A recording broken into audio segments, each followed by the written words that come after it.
Ladies and gentlemen, have a group photo.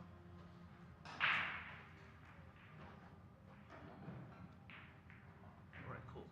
Stand closer, ready, look at here, in 3, 2, 1, one more, 3, 2, 1. Alright, without referee, yep, 2 of you. Alright, look at here, ready, in 3, 2, 1, and 3, 2, 1. Alright, have a shake hand, look at each other, shake hand, yeah. Alright, cool, thank you.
There it is. Just like that.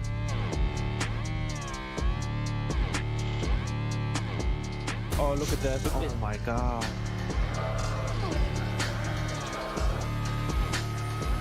Wow. Final 2 shots, Jim. I shall leave it to you. The world 10-ball champion on top of the world. Predator WPA world 10-ball champion. Oh, wow. What a shot. No way. What a roll. 7-9 combination. Maybe possible. Oh my God. Oh my God.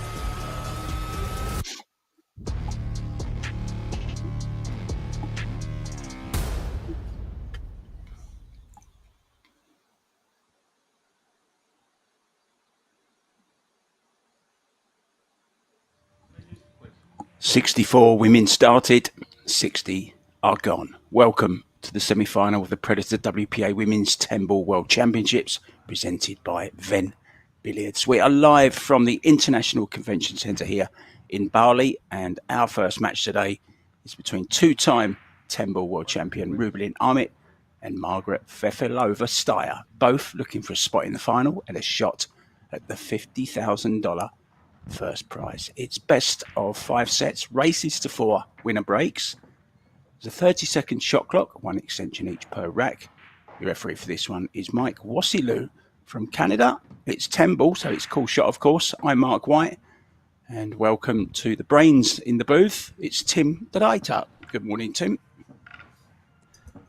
Good morning, Mark, and very much looking forward to another amazing match. Well, for us from the booth, for them in the arena. I think this will be a cracker, and I think it will, or could, be a very close one. Rubelin, maybe a slight favorite, but let's see what Fefilova can do. Yeah, I was thinking about this, when I woke up this morning. Margaret really has had kind of a renaissance. Her form of lately has been very, very good. It started with the success in the Soaring Eagle, of course. But she's had a couple of good finals in the WPBA events, Tim. And she's beaten some very, very big players on her way to this semi-final as well, which we'll get to just a little bit later. But there is a shot on this one, Tim. well, there's always the safety shot. There's always distance, but not something very obvious. She's actually going really aggressive here. Which, sure, to make the 1 ball I could understand, but the 4 ball is tied up. And actually one of the interesting things, I want to give a little shout out to Vincent Gomez. Hopefully I'm saying things right. But I did see that Rubelin was working on her technique for a while now. She's been working a lot on the alignment, on how she actually gets down on the shot in the line of the shot. And something very interesting, I think, for most of the Filipino players, not so common. So she's definitely developing her own style, and the last months she's been definitely killing it. Yeah, Eric and I were talking about this in her quarterfinal match last night, and I actually confirmed it with somebody after the match that she has been actually using sight right. And if you look at the way she approaches the shot now, it's very, very plain to see that she's been working on that, and it certainly has made a difference to her. What I like about it, Tim, is the fact that, you know, she's not the youngest lady on the tour, I think it's fair to say, but she's still looking for ways to improve. She still loves the game. She still wants to get better, and she still loves to win. So important.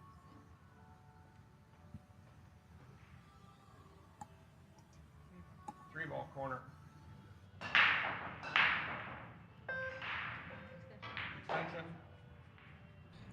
Well, just overall, if you think about it, if you want to be on the top of the charts in any sport, you still have to be able to adapt and, well, grow still. It doesn't matter what age, but you still have to grow. And I mean, Rubelin is a perfect example for it.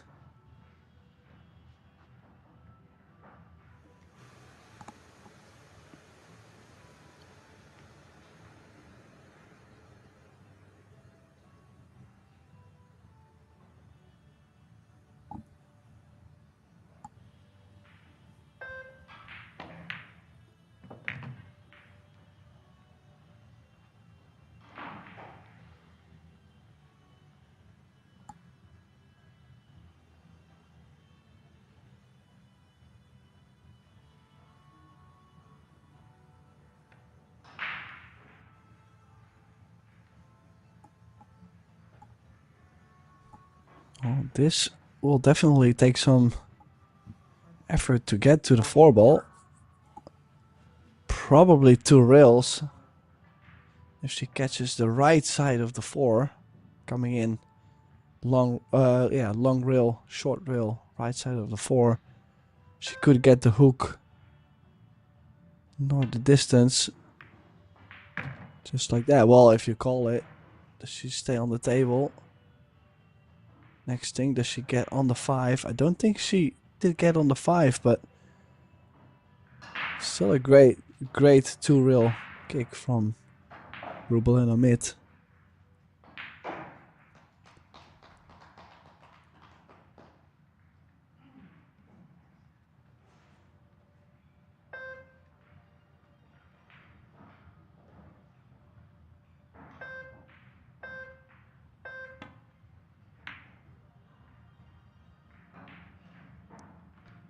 Who's found a way for the 5 ball to go out. Look at that cue ball mark. That was splendid. Yeah, I thought she'd done very, very well to direct the 5 between the 7 and the 9, Tim, and the cue ball. Absolutely immaculate behind that 10 ball. Judged the pace very, very well indeed. Okay, if you want to be a little bit critical, just over hit it by a couple of inches, but I think we'll let her off that. What a shot.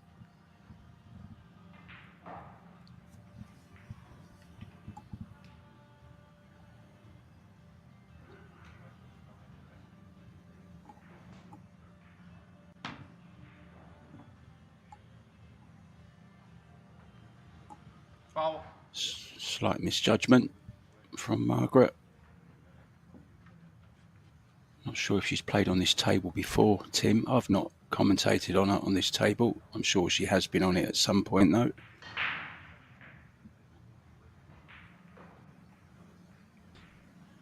Well, to be honest, I mean, we've had quite some commentary on Rubelin, of course, reaching the Saigon, the Poison Saigon Women's Open. But I think Fefilova chose not to play that just to make sure to be ready for this World 10 Ball Championship. And I don't think I actually got to do commentary on Margaret for quite some time. So for me, it's actually refreshing to see how she's been. She's been preparing for a while now. I mean, I know she's quite healthy overall. She or they, together with Tyler Starr, they like to watch their food. They are doing a lot of just physical exercising and putting the hours in playing pool. So haven't really seen her play that much, but overall very exciting to see what she can bring into this match. Well, I actually think she's speeded up a little bit as well, Tim. It looks like she's changed her pre-shot routine as well a little bit, because I was watching her when she was warming up, and she's normally very, very slow and deliberate in her pre-shot routine. But she seemed to be a little bit quicker now, and maybe has just lost a couple of those, pre-shot warm-up strokes. She just looks a little bit more rhythmic, I think is the word. So it'll be interesting to see going forward.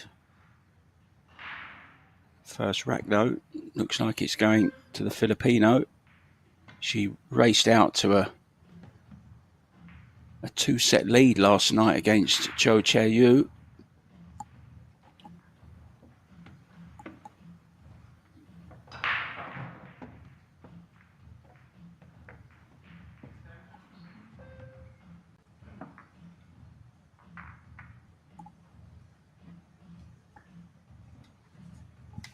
So Rubin will be breaking off. Victories over Mariana Jurich, Xinyu Hong, Wan Ling Wang, Pia Filler and Cho Chae-yu last night come through the winner's side, whereas Margaret's had a few more matches to play, came through the loser's side.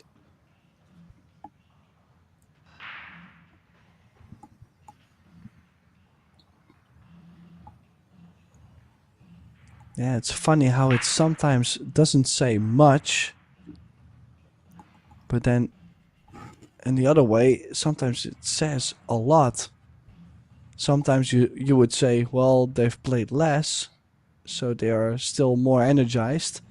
And then other players, they go through the loser bracket or the one-loss side, and suddenly they've played so much pool that they're in that bunch. So it could really go either way.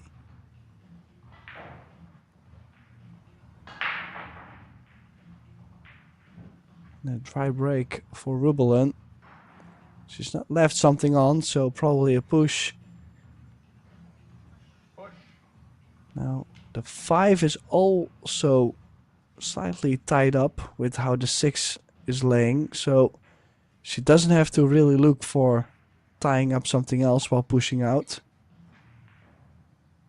Could just leave for a very difficult shot, maybe to the bottom right side of the corner, the right long rail. She's going to the top. I think this would be dangerous. Cue ball could be right behind the 5-6. That shouldn't be the biggest difficulty, actually.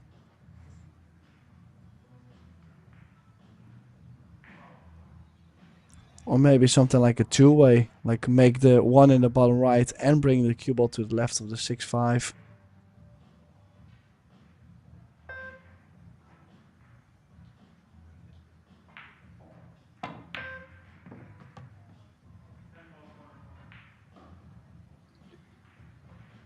Just looks so confident on the longer shots now. She really does. Played some fantastic pool in the first 2 sets last night. Very, very safety-minded game though as well, Tim. They had 26 safeties each last night in the match, which is quite a lot.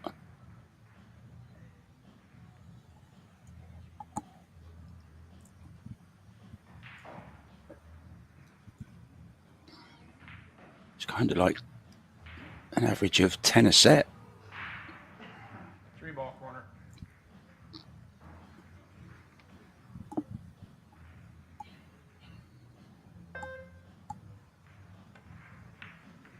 And 2 of the sets were 4-1 scores as well. So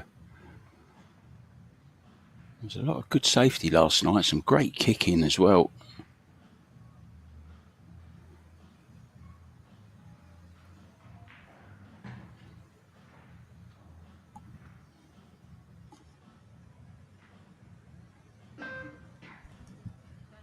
Extension. Well, she might be going quite aggressive on this. I wouldn't think the 5 does go to the bottom left. She might be playing for it though. I mean, it might be super tight with the 5-6, or she has a stop shot safe with the 6-ball.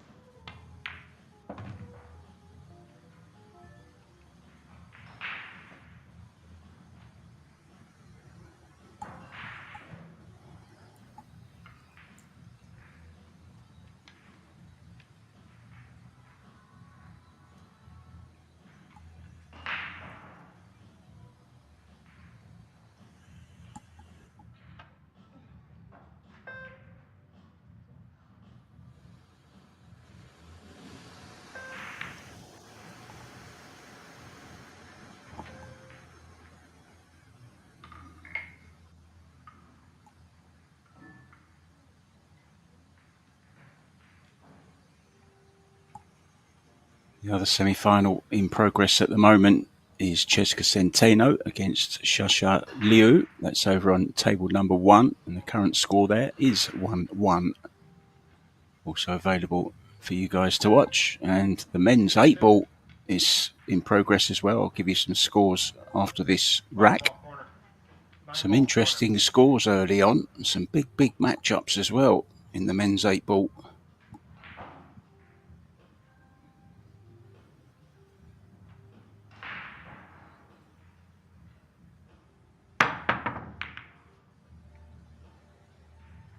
It's the same jump cue, Tim, as Fedor-Gorst.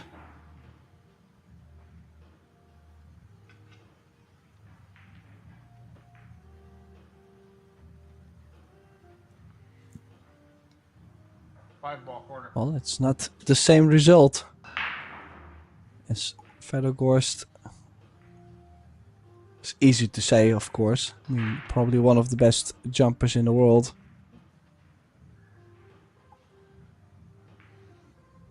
But then yet, eventually everybody will miss a jump shot. I tried a couple yesterday. Oh dear, at some point I just stopped trying.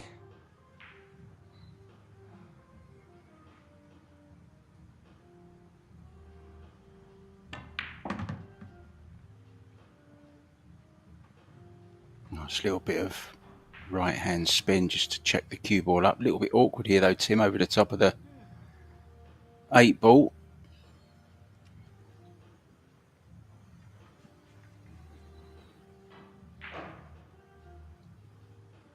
Yeah, it's a tricky one.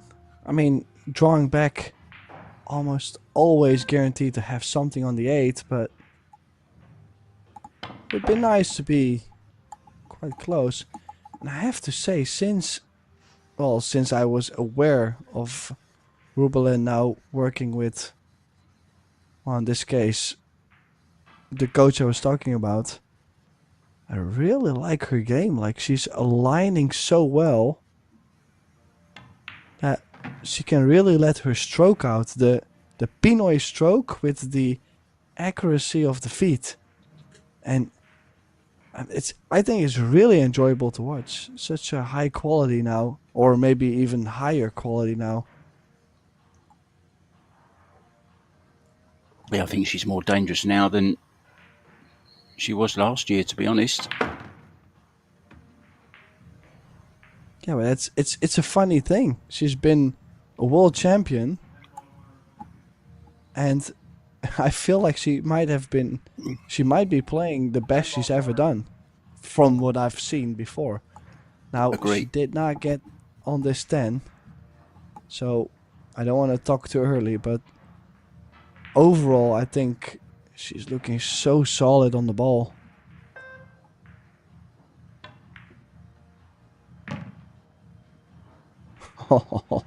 Beautiful cut on the 10.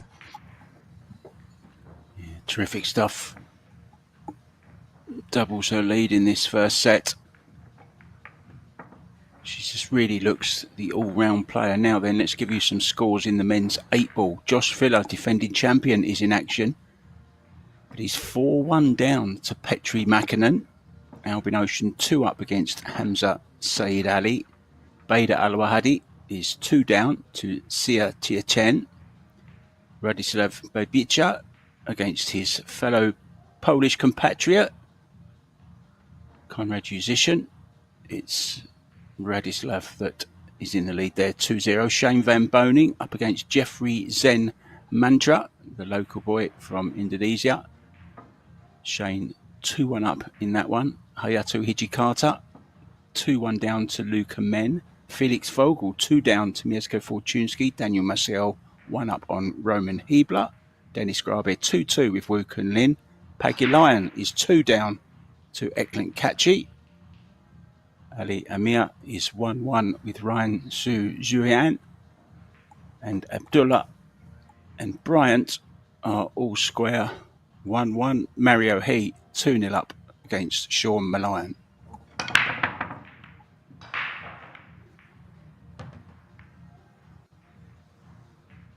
Yeah, crushing the break from the side. It's made a ball, but definitely no future on this one ball. This is guaranteed a push, and let's see, is she going to push to a big cut?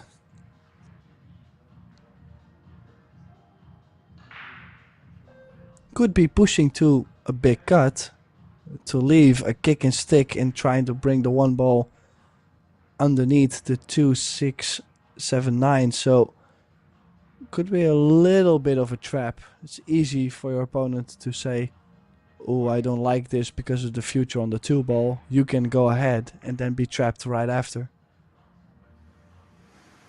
Bit of psychology going on here, hey Tim?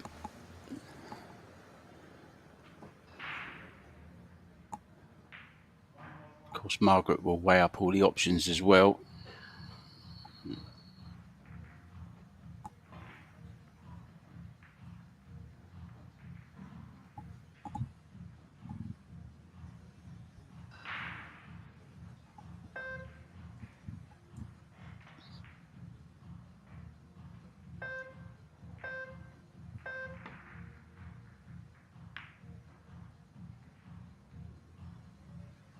Oh dear.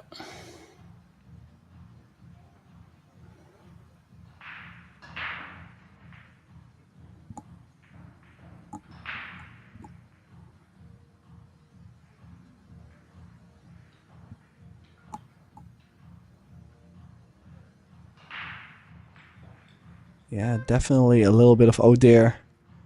I think the odds for Rubelin to find somewhat of a cover increased by a whole lot, and if things were not worse enough for for Margaret, she's now also queuing over the 5 ball. One ball corner. So she's going over the bottom short rail. This is a little bit of a funny hit with where the 2 ball is. Gotta watch the hit there. This could be a funny one. Hopefully the referee is ready.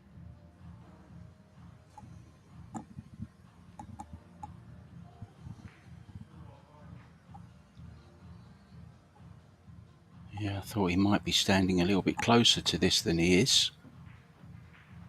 Oh, he's walked over there. Didn't get close to him, so ball in hand for Rubelin.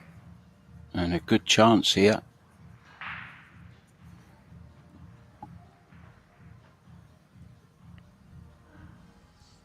Yeah, still though, if you look at how to get from the 2 ball to the 3 ball, you would almost consider taking a third foul.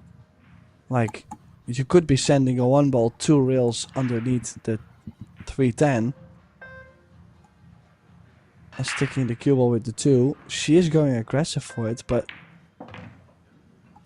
I have to say a couple tricky positional shots to play. I mean, sure, she can get on the hill first in the opening set if she does finish this rack, but like I said, it's only guaranteed when it's actually done in this case.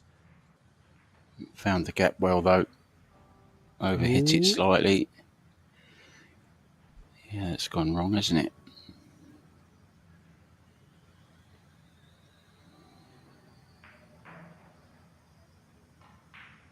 Gotta watch she doesn't push the 10 in the way.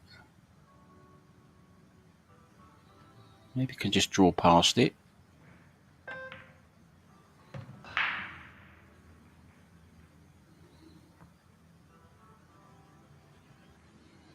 Big shot then of the rack now.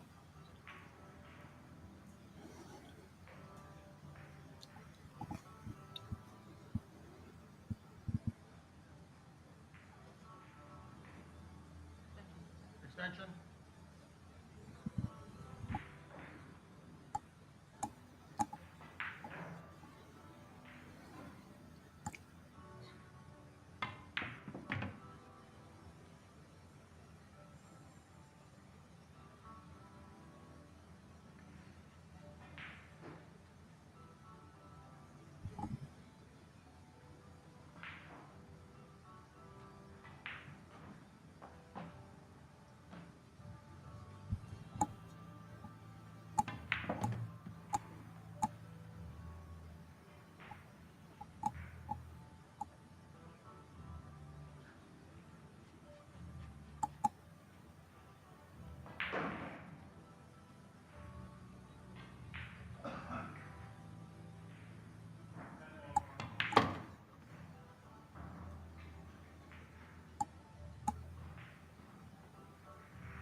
A few people just asking about the green flag next to Margaret's name. It's actually an independent athlete's flag.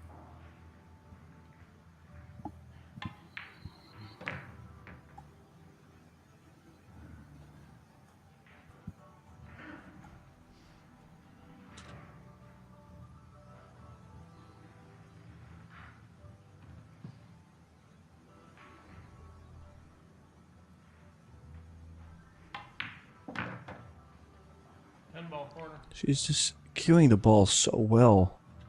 I mean, this is the opening set, but she looks like she's already 2-3 sets in. Like, she's really cueing the ball so straight. Excellent stuff. Rubel and Amit now on the hill in the first set.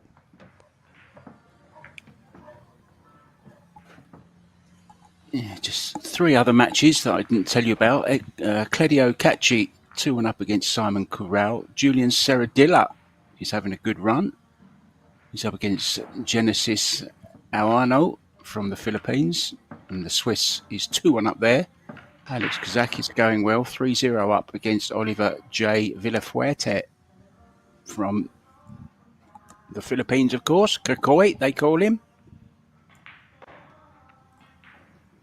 And they call this young lady Binkai.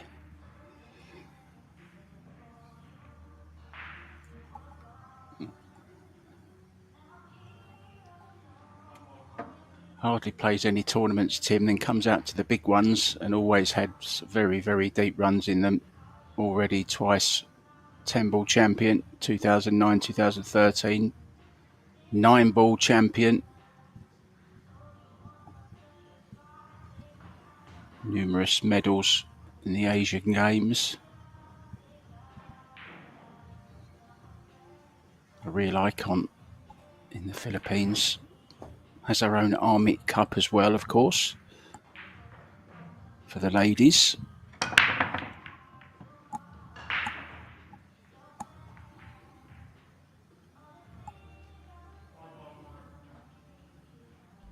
Well, that's one thing I found out recently, actually, the Ahmed Cup. But the one thing I found more interesting is the fact that it was not just made for female players in the Philippines to grow. It was mainly just to give them a safe environment to go out and play pool, which I just think is a very fascinating way of organizing an event. I mean,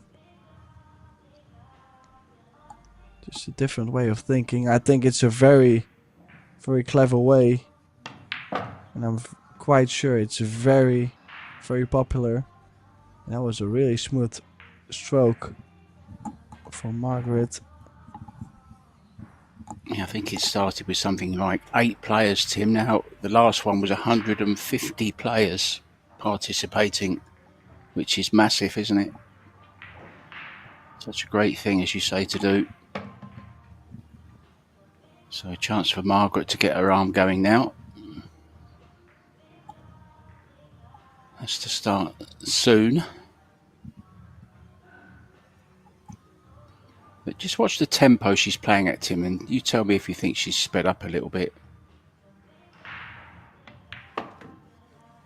Well, the only thing, and this is really difficult, I know you would like me to say yes, but the biggest difference is we are on the shot clock, of course, which makes a huge difference. But, I mean, in the other way, some players play really well when they're slow or slower, but whenever they get to the business end of the tournament, they cannot produce the same thing. So they will have to learn to speed up a little bit, especially when the clock is on them. So eventually I would say, I mean, that's why I'm saying I cannot say yes or no yet to your question. But I think overall, if we see Margaret possibly in the final or possibly winning the tournament, then definitely I would say she overall has speeded up enough. You don't have to be a fast player with the shot clock, but you have to use your time well. And if she does so, why could she not be a winner? Yeah, like Christina Tkach had to do. That's exactly what she found when she was on the outside table. She was doing okay, and then she'd get to the shot clock situation, and she just didn't have time to repeat her pre-shot routine, the one that she'd always used. So she actually started from scratch again. Told me in an interview that she just broke down the whole thing and started from scratch again on a whole new shot routine. So it's very valid what you say about playing on the outside tables without a shot clock and then coming and not being able to produce on the main table. And that's exactly why Christina did what she did.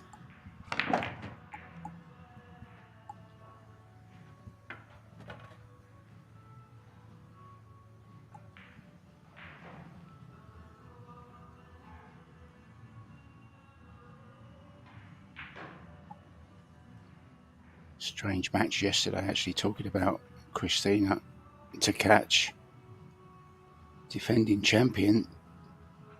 Just, I don't know, I just didn't think she performed yesterday, Tim. Did you? I think I did that match with you, didn't I? Yes, we did, and it was just a very odd match at some point, to where it's not like, you know, like sometimes you feel like people are cueing the ball well, but it just felt like she was so awkward on top of the ball, like she's missed a real shot on the 6. It was, yeah, it's just something different. I think I actually sent you a message afterwards. I said the way she's played the match was so different than we're used to. Of course, as a real bird, it's easy to say from the side, but just so not Tkach-like.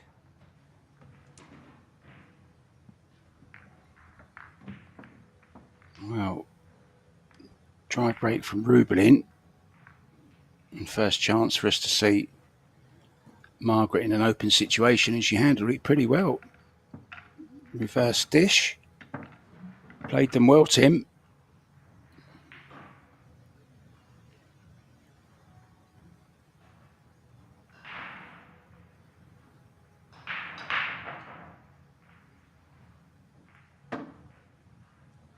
Classic Paul. Cue ball, good lines all the time. Never really lost position, played the cue ball well. I know they were nicely spread out, but you still have to control that white ball. And she did it very, very well. Let's see if she can follow it up with a decent break. 3-1. She's now officially in this semi-final.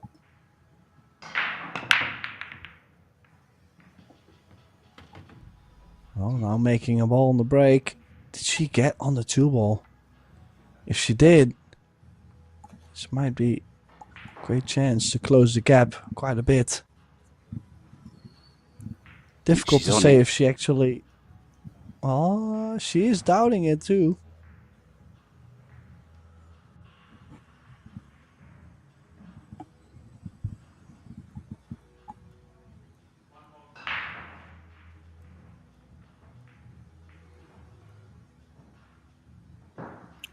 It may be eyeing up a thin safety. May just be able to get through. Turn it in with a touch of right hand spin. Just a safety. Oh. I was going to say, if she glues this to the 7-ball, that might be the shot of the match so far. Not that this is still not good, but I'm saying just speed-wise over a couple rails, that would have been real well. This won't be too difficult for Rubelin to hit. And if she sends the 2-ball towards the 3, the cue ball might slide over towards the 4-8.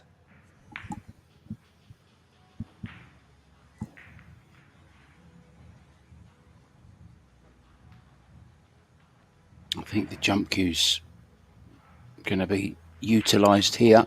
2-ball corner. So jump number 2. Let's see if she can do a little better than the last one. Fancy her to make this one, Tim. It's not easy to get to the 3.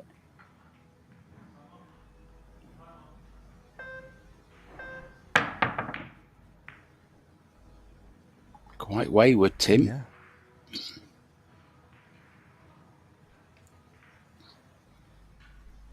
Frozen ball. Yeah, gave her all the odds to make that 2. Now, expecting Cheska to play the left side of the 2, bring the cue ball all the way down, but just gotta be careful not to put the 2 over the corner. Always easier when the object ball is near the pocket, but oh, a little bit of trouble for Margaret. Can still go 2 rails, can still find the hook behind the 7.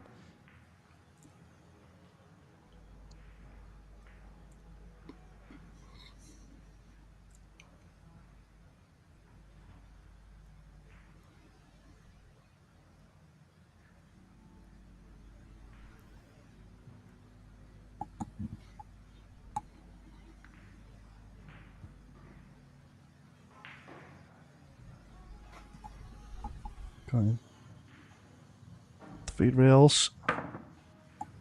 Not just 2. It's now going 3. This is a great hit. Sure, she's left the 2-ball on in the side or a good safety behind the 7. So depending on the angle, Rubelin can still choose. But I mean, you cannot always get some roll or get some hook after a great hit.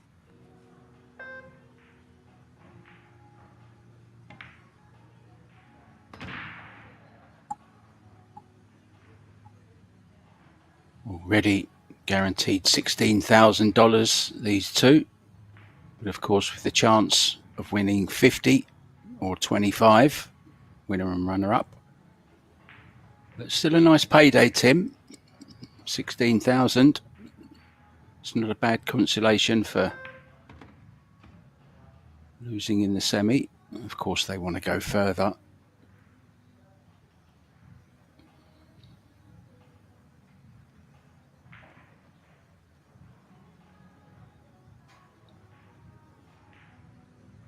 think the normal payout for a WPBA event for winning it is 10,000. So already a winner. Margaret plays a lot of those events. So does Pia Filler.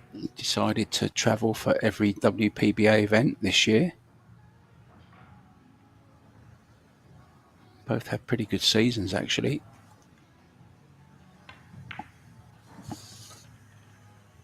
Oh.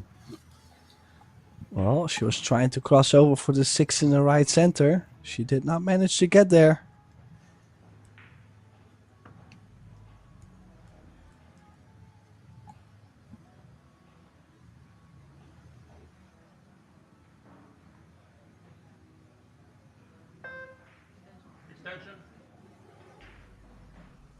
I mean, I don't think the safety is too difficult.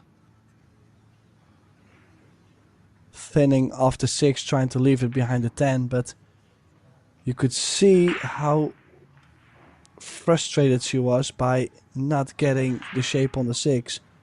She definitely realizes the fact 10 ball corner. that that was a set winning opportunity.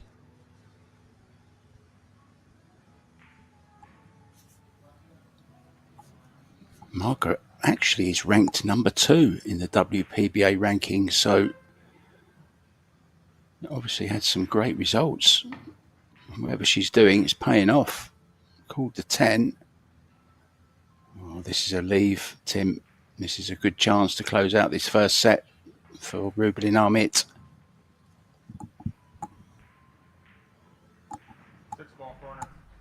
Yeah, does get back to the table after a quite solid save. So indeed, only 4 balls away. Right in the heart of the pocket. Definitely some good stuff from the Pinay.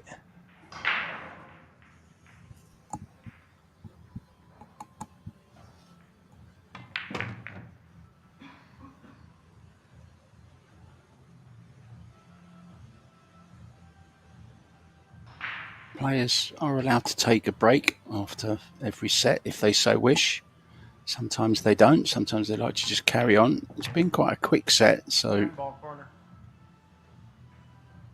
we'll see if the players want to just nip out of the arena quickly. Maybe Margaret will.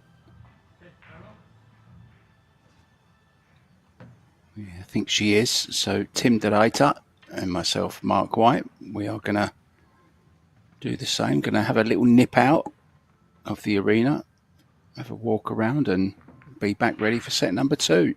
It's Rubelin in control at the moment, 1-0. Back soon.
Welcome back, guys, to the International Conference Centre here in Bali, Indonesia. Rubelin Amit will break off 1-0 up. Best of 5 sets, races to 4. Winner breaks in each individual set. Margaret broke off in the first set, so Rubelin breaks off first in the second set, but it's winner breaks from here on in.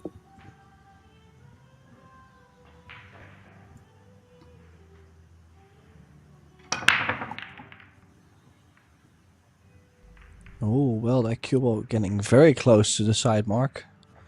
It was almost a straight in scratch. It didn't though, so it's all right, you could say, but sure, always dangerous to get so close to the pocket. Does Margaret have an opportunity for a run out? That's a little bit of a question. Looks like she's aiming up for the 1.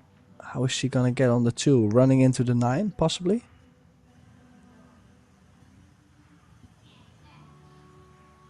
Yeah, I thought she was having to kick at it at first. But obviously not. Well, tricky into the side tip. Hard to get to the 3. Just a safety, I would think, from here.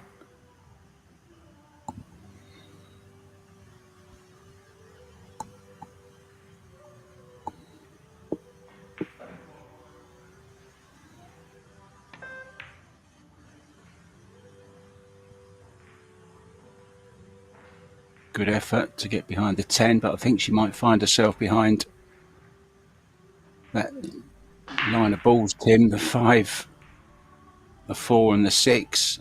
7 also could come into play. She has Yeah, to be definitely careful should. with a 2, doesn't she? Doesn't want to lay it up over the side and not get the hook.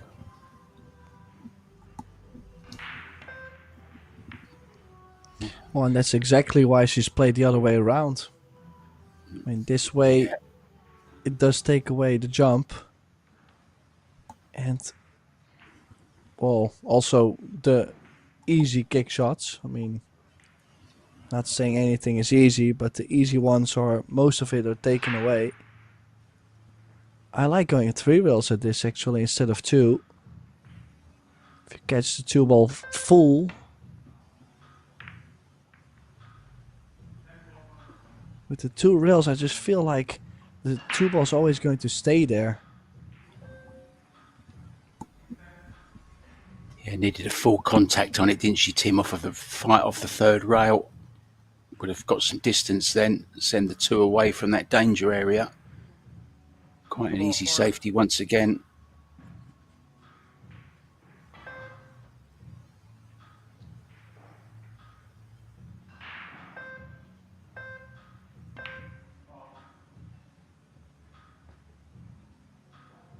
Oh, she didn't get there.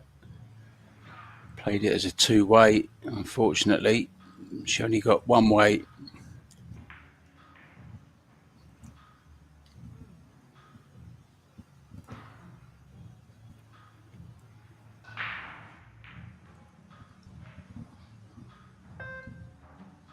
Extension.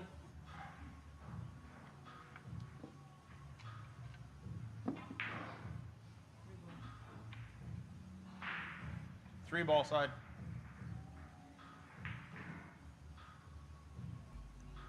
Well, must be the slightest of edge to jump over. Should say she has a really high percentage to make the ball. But the more you elevate... Look at the cue ball. Oh, look at the cue ball though, Tim. Oh, good second prize.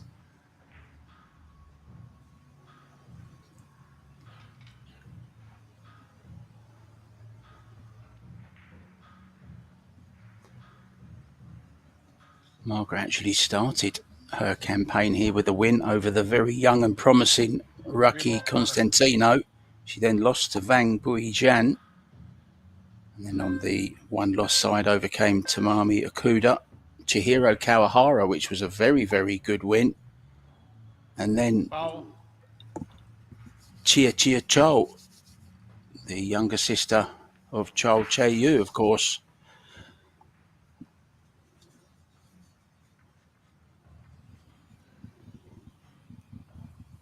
So that little piece of luck, Tim, has won a ball in hand and a good chance to get off to a good start in this second set for Rubelin. 3-ball side. Looking very solid, isn't she?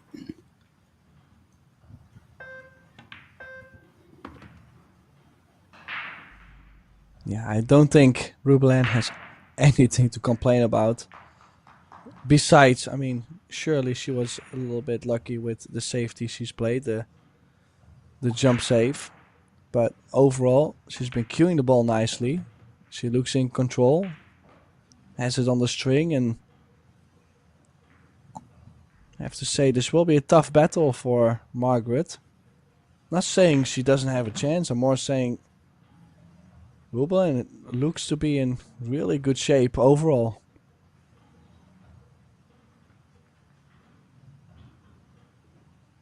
May just hold the cue ball where the 6 is now to stay away from the rail.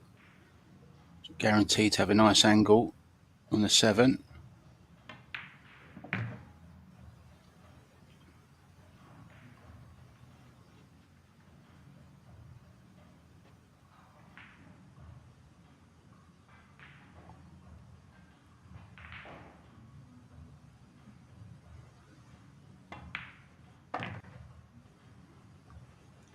When she's in the balls, just never looks like missing, does she? Absolutely solid in every department.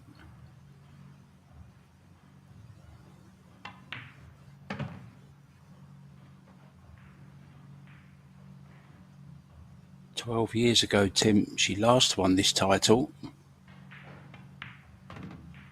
15 years since her first. Would be an amazing achievement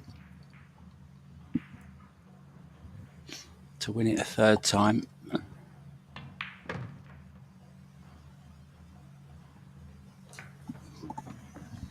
Terrific stuff again.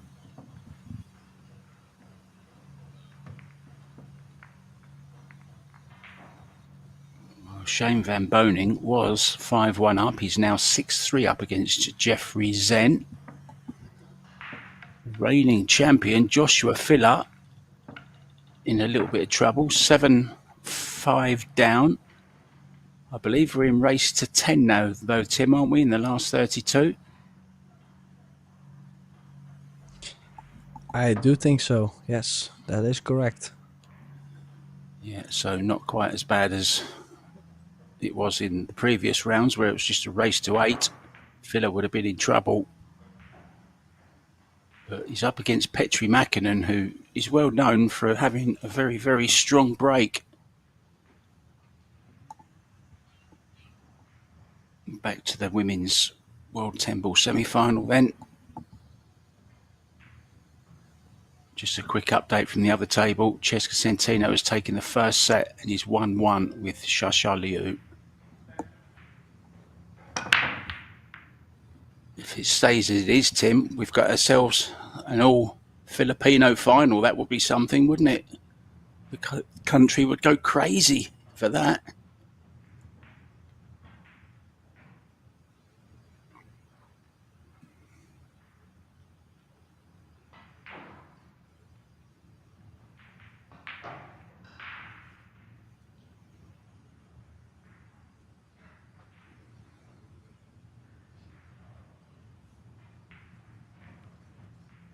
Yeah, I mean, Push. I'm usually not a big fan of seeing two players from the same country in the final. I mean, I think it would be nice to see a worldwide final kind of thing happen. But, I mean, we could definitely expect them in the final. I mean, they're both very capable players, so I don't see any reason why we could not have an all Pinay final.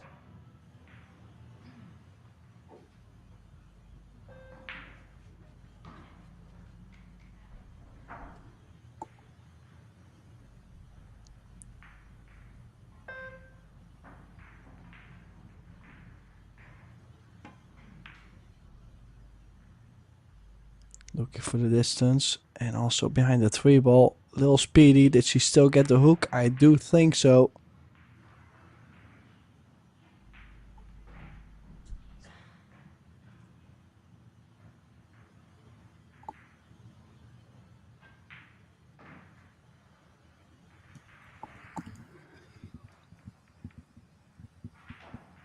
One ball, corner.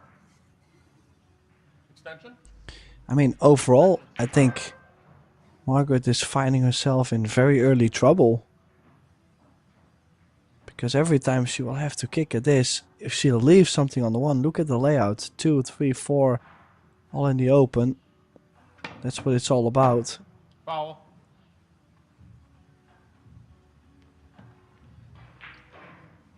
I misjudged that by some distance. She's struggling with the kicking, isn't she? And you just know that if Rubelin doesn't have a potting opportunity, she's going to put Margaret in a lot of trouble with the safety. Heaps of experience. Heaps of knowledge as well on tactical side of the game. She really is the all-rounder. Just so impressed.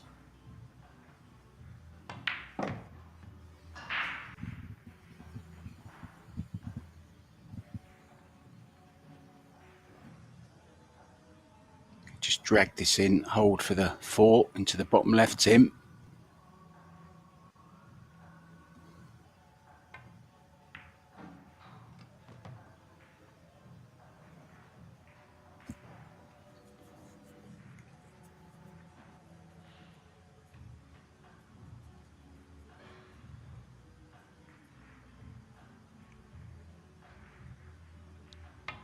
Yeah, center of the table for the next 3, 4 shots.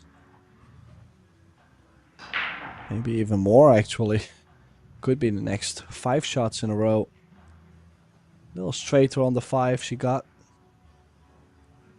Yeah, it looked better from that angle, didn't it? I thought she was a little bit too straight, but it was fine.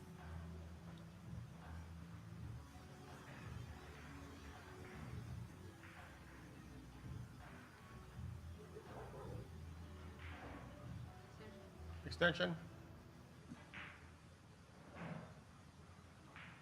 Just a top-class pro.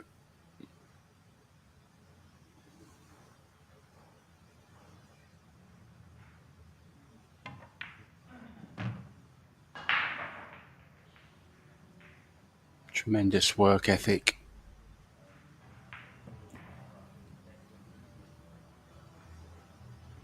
Yeah, great natural angle to go 2 rails to the center of the table for the 8.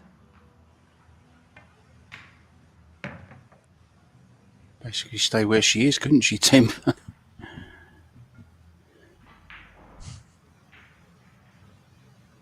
She doesn't want to wear out her shoe leather.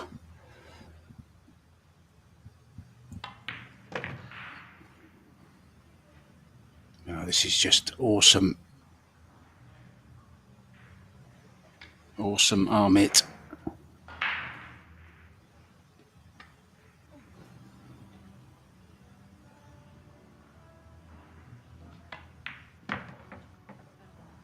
Got a little bit of the Biardo waggling finger as well.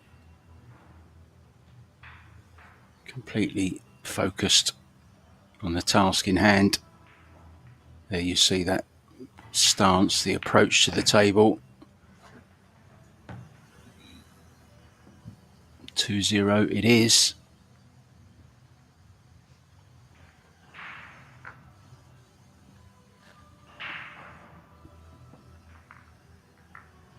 Shane Van Boening 7-3 up now.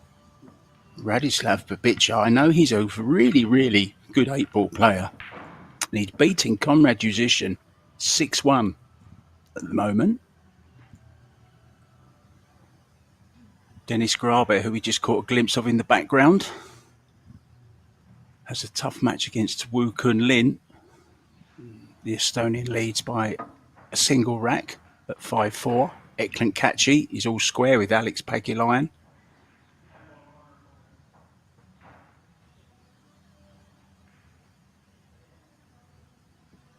Mario He 5-1 up against Sean Mark Malayan. Cledio and Simon Corral 3-3. Kazakis 5-1 up on Kakoi Villafuerte. I'm enjoying this, Tim, aren't you? Playing some great stuff, isn't she? Oh, for sure. I mean, it takes a lot to keep Margaret in her chair, and I think overall she's been doing really well to do so. And I mean, it always goes paired with a little bit of a roll, just as you see on the break. Now, dry, but still not selling out any shot. That's a little bit the nature of the game. Sometimes it goes for you, and sometimes it goes against you. Yeah, how many times do you make a ball on the break and you don't have a look at the lowest ball on? It's kind of swings and roundabouts, isn't it? Take the good with the bad. Sometimes it's just ugly. Push.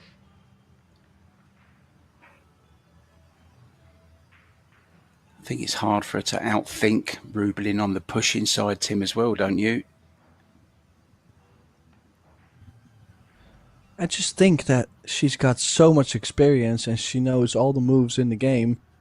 Now that she's doing a little bit more of a aligning thing, she's got already a quite loose stroke, you know, the Pinoy stroke and Pinay stroke, excuse me.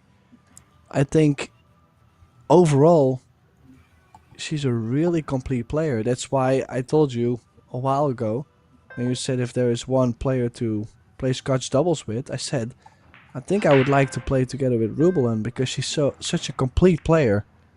I think I would enjoy that quite a bit.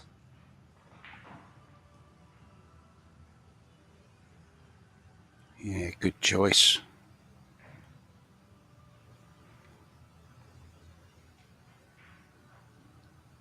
Yeah, she's not had much luck with her kicking, One ball but corner. to be honest, she's not had great jumping either.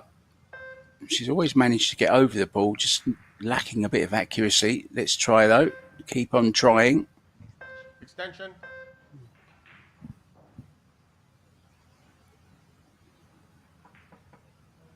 One ball corner.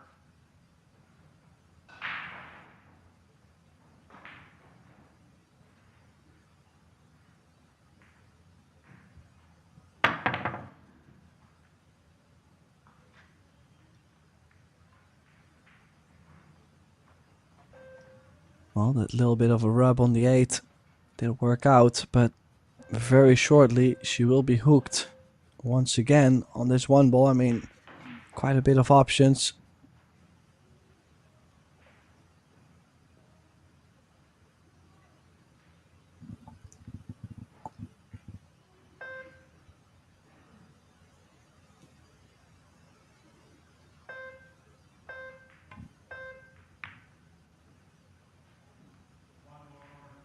There it is again.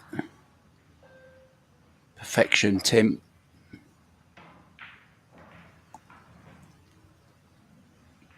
I mean, it's not only the cue ball behind the 9, it's also the fact that she's hidden the 1 ball behind the 5, so it takes away the jump cue. It's just such an awkward overall position to be in.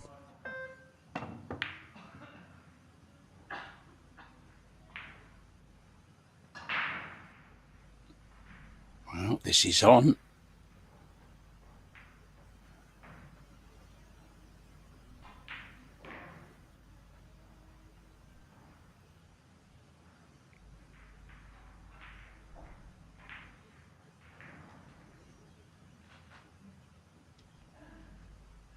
Yeah, but this is a long one, Mark. I mean, I know she's been playing well, but just to tap this in and get on the 2 ball, 3 ball comes in between.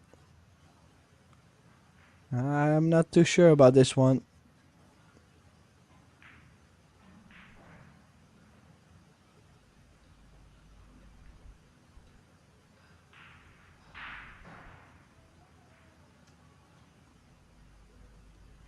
Just can't find the line at the moment. So she gets up, gets down again. That's the correct thing to do. Probably just rifle it in. Now then, a mistake, Tim.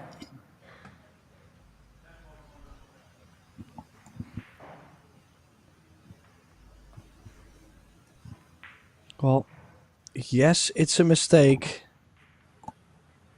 But then again, it's not like it's an easy run out. If you look at the combination, there's a little bit of a distance between it.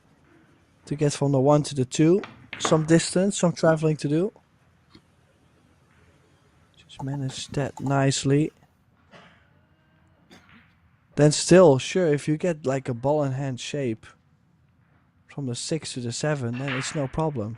But when you get a little bit off angle, that combination does not have to be a very easy one.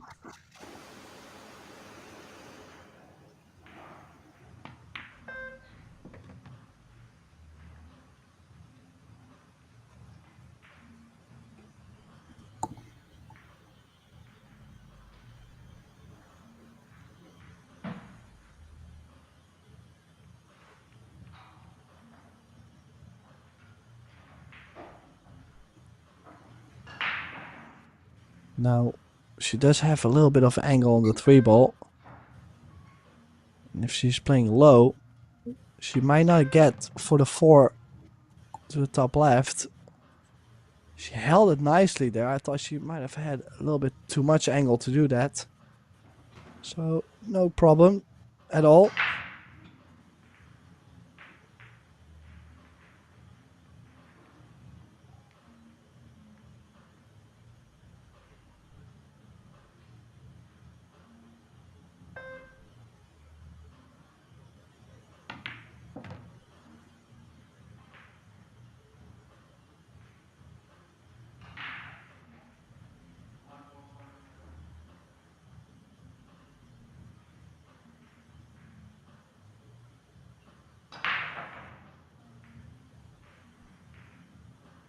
So now try to get as straight as possible on the combination.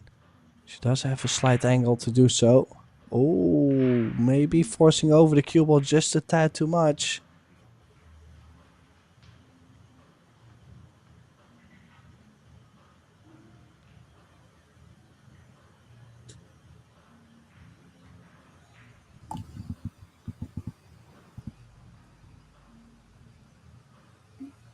Will she leave the bank, Tim? What do you think? Oh no, she's going aggressive again. Well, she does have the bank.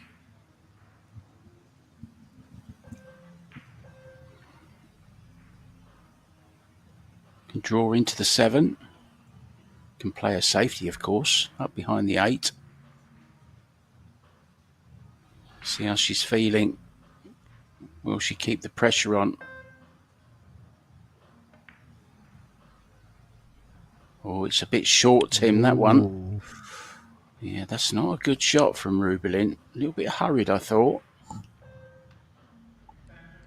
Well, one of the big problems on that shot too is you have to get the 6 ball. Whatever happens with the cue ball, you have to get the 6 to the center of the table. In case if you leave the 6 ball on, it's quite a big cut. In this case, this is, well, I'm not going to say it's straight in.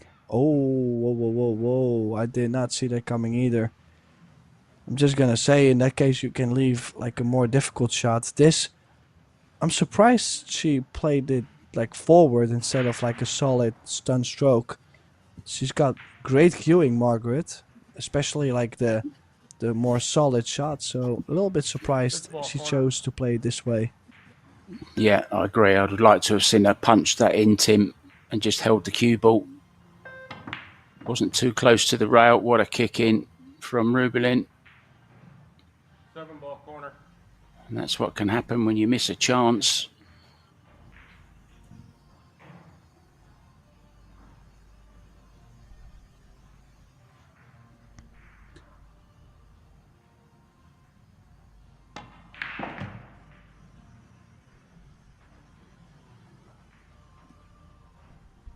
Cheska 3-2 down in the second set, but she won the first set. She leads Shasha Liu a set to nothing.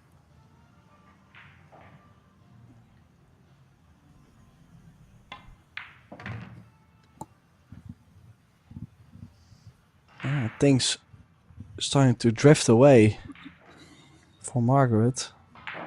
This 9 to the 10 to get a 3-0 lead in the second set. Rubelin starting to run away with the match. 10 ball corner.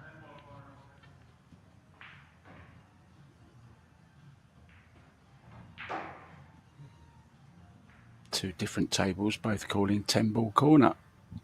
I wonder, is it Shasha or Centino? It was Centino. She's levelled at 3-3.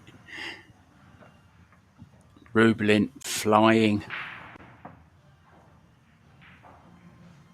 She's in beastess mode. 4-1 the first set, 3-0 in this one, and still counting. Just been a little bit unlucky on the break, Tim, but lucky with the leaves. But this was a good chance for Margaret to get right back in it.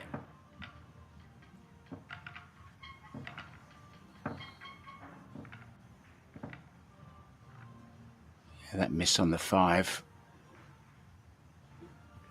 And that miss on the 6 was just looked like a bit of a deceleration, Tim, rather than getting nicely through the ball like you suggested. You know, playing a nice stun on it, let the cue go. Rubelin's not going to miss these opportunities. So breaking for the second set. Well, the only thing I can imagine is she's played it with pocket speed, so playing a high ball and a more slower pace towards a corner definitely gives the ball a bigger chance of going. But like I said, with her cueing, I really think I would have favored her to stun that in. Well, big break. Might be something on the one this time though, Tim. Does the 2 pass the 4?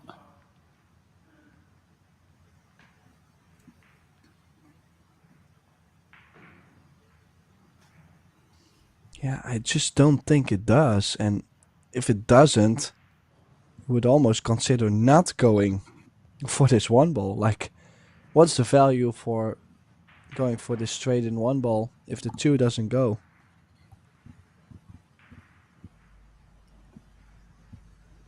Yeah, unless she's thinking of playing some kind of safety off the 2 ball.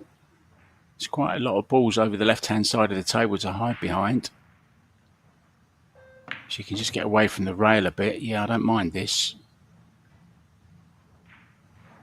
Although she's gone a little bit too far, hasn't she?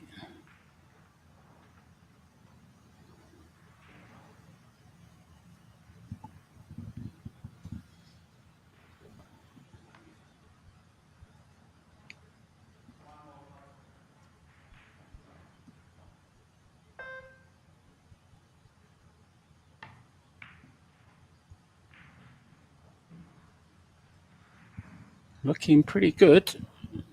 Needs it to keep going though. Don't think she's got there, Tim.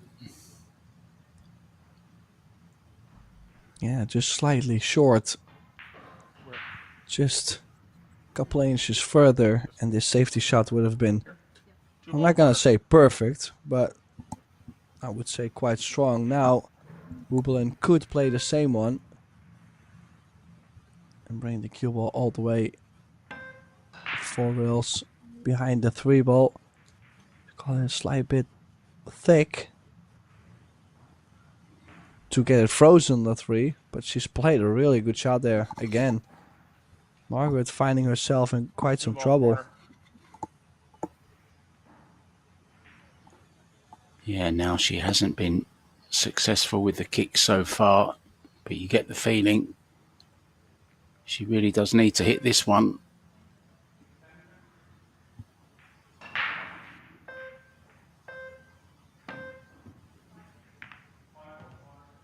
And she did, but she's made the 4 ball. I don't think she called it. But and this is a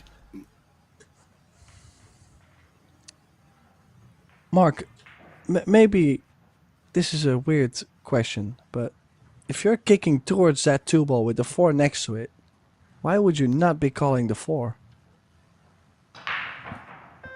Yeah, I just don't think she's... I don't think she's got a focus at the moment. I think she's just a little bit all over the place, Tim, to be honest.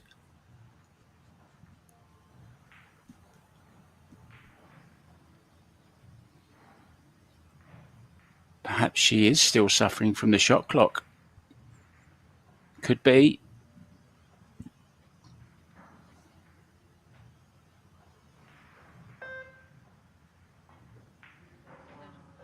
Can get you all, you know, a little bit mixed up inside. A little bit of brain wobble.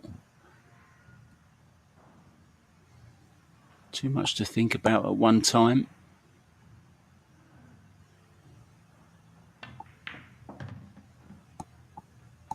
But this is just brilliant stuff, and it's got to be, you know, take nothing away from Rubelin either.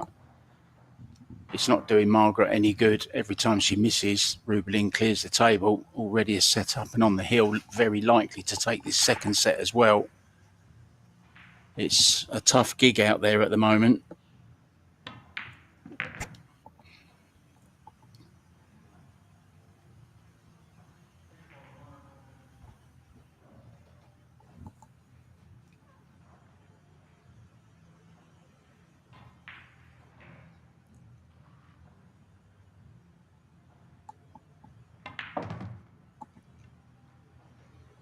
Well, you gotta give all the credits to Rubelin, though. I mean, she's just absolutely looking great.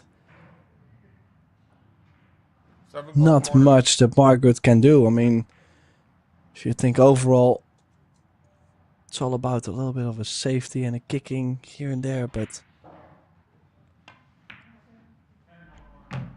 it's one of those matches where both of them are not missing balls all over, but just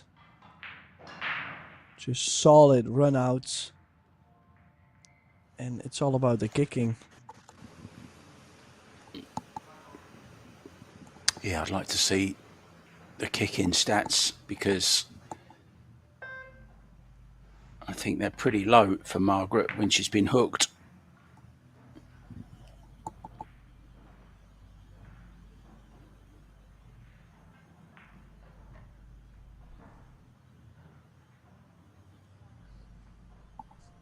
Well, 2 balls away from another set. 10-ball corner. To go to Rubelin Amit. Things are looking horrendous for Fefilova. Timeout. Yeah, terrific stuff. And not surprisingly, Margaret taking the timeout after set number 2. Rubelin is just looking, well, unbeatable at the moment. She really is in every single department. She's outplaying Margaret. She's outthinking her. She's outpotting her. She's out safetying her. It's all Rubelin's way. Join us for set number 3, guys. Can Margaret Fefilova pull it back? Find out in a few minutes. Tim De Ruyter and myself, Mark White, back soon.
welcome back to the International Convention Centre here in Bali, in lovely Indonesia. Now, just look at that stat at the bottom, safety, efficiency, and that's really what it's all been about, hasn't it?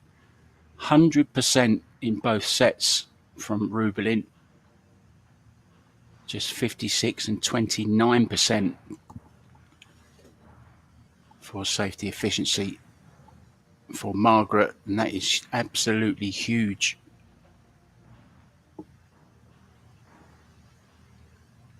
No fouls either for Rubelin. Of course, that does not include that kick where Margaret actually made the 4, but hit the 2, but also made the 4, so it was a loss of turn, although it wasn't a foul. She's really got it all to do here, Margaret. Welcome back to Tim Derater and myself, Mark White. This a must-win set, of course, for Margaret Fefilova Steyr.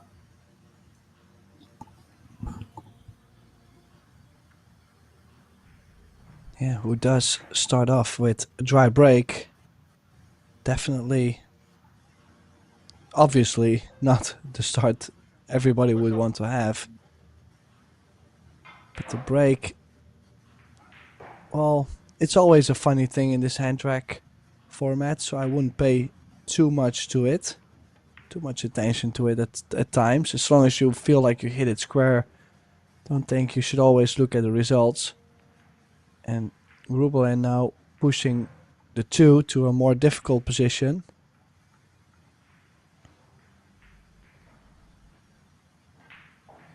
And I don't think she's left something on for Margaret on the 1 ball, has she? Well, if she has, that would be quite a mistake from Rubelin. Is this maybe a trap? Did she put the 2 ball there because the 3 ball is locked? Does she want Margaret to cut the 2 ball in and try to go aggressive, opening the 3 ball up and not managing to?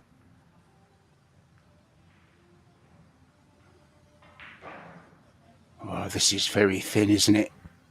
I think she needs some left-hand spin as well, doesn't she, on the cue ball to get into that? Yeah, didn't even bother playing it. Oh, she's played it towards the centre, and this is jumpable.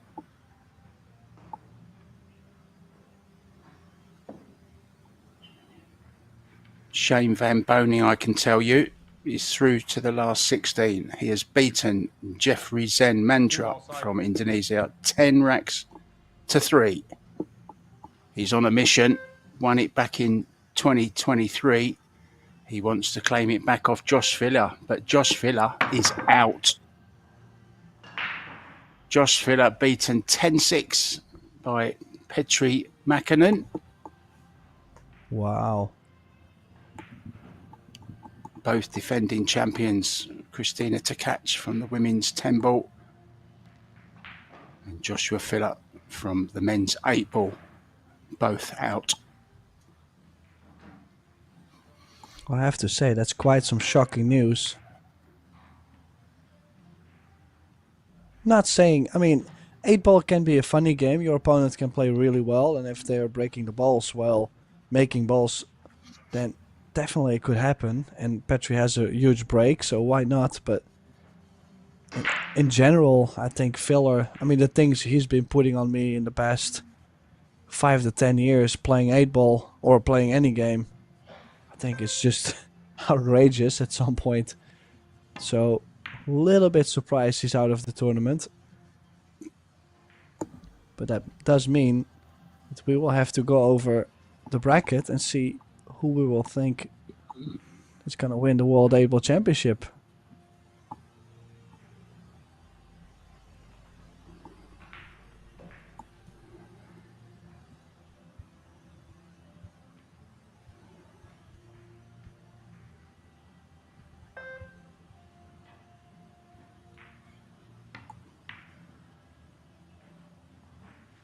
Oh dear, oh dear, oh dear. Didn't want to catch the point. And this is on this 2 ball, but it's a big ask at him to get onto the 3. It's a long way away, that cue ball and the 2 ball.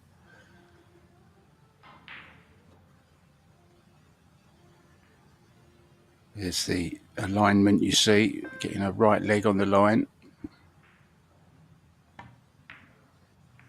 That's why she didn't take it on. Smart stuff. She's really, really turning the screw now. That's experience for you, Tim, isn't it?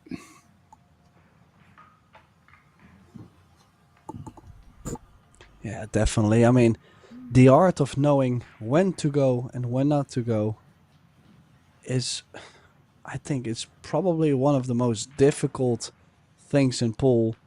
And it's also one of these things where sometimes you would feel like it's time to go and someone else would feel it's not time to go. So it's not something you teach. It's really something you learn by experience. And Rubelin is, in my opinion, one of those examples that has learned throughout the years when to go and when not to go.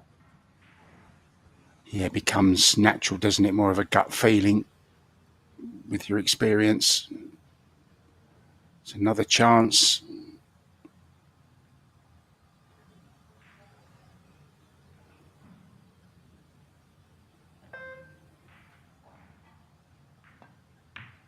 Oh. Ooh. Bit wide. But use that for positional purposes.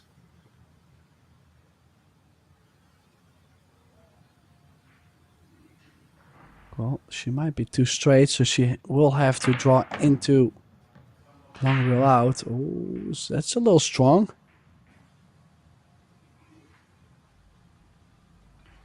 And once again, doesn't have to take it on if she doesn't want to. 4-ball corner. But she is. She feels it's time to go. Well, she could play it soft and still have the cut to the side pocket, or... I don't think there'll In be the any future. heroics. No heroics here, Tim, from Rubelin. Get a good safety in. Send the 5 to the 7. Cue ball side route. Back behind the 9, 10, 8. She might be still stopping the cue ball, trying to make it. No. She's played it perfect, though. Acknowledged by 1-ball Margaret corner. as well.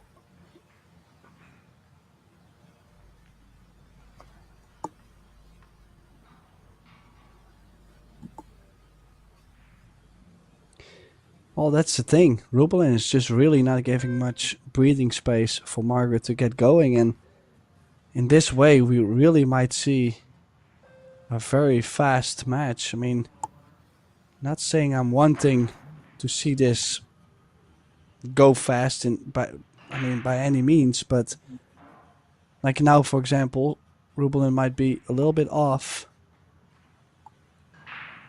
to make the 5. But she could still stop the cue ball behind the 8. So she does have the option. She doesn't have to go. Going to the corner, though.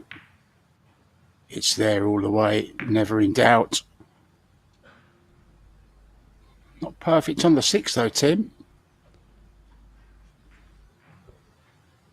Yeah, well, the good news is she might be able to cheat just with a soft draw. Get the cue ball maybe a ball more off the rail. And then go 2 rails off the 7 to the 8. I mean, it's not too horrible. She could also play with a full draw around the 7. Just straight draw into the bottom short rail and out. But it's, I mean, I think it's a very preference. She's also looking at the short side of the 7. No, I like this the most. I mean, I cannot imagine this going wrong. But oh, she still has the difficulty of running the cue ball in between the 9 and the 10. Looks pretty natural, though, Tim. Maybe just a touch of left.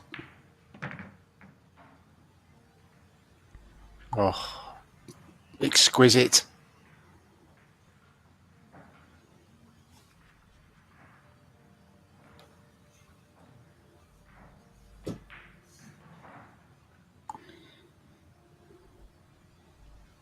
Quite a long rack, this one.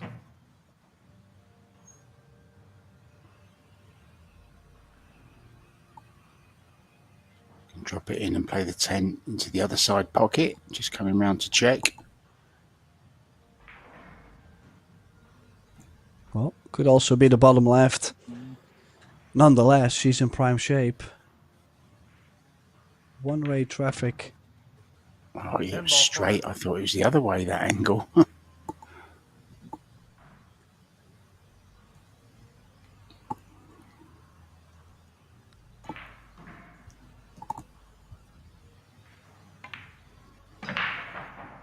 She's just striking the ball so well. Like, it just looks so fluent, not choppy. Good cue ball. I have to say, things are looking very, very bad for Margaret Fefilova. It's the same pattern, isn't it, Tim? Very much the same pattern. She overdid this, but played a good shot. And then the shot she played on the 5 to get this chance was a great safety. And this was beautiful as well. Found the gap between the 9 and the 10. And she wasn't missing from there. Tremendous stuff from the Filipino.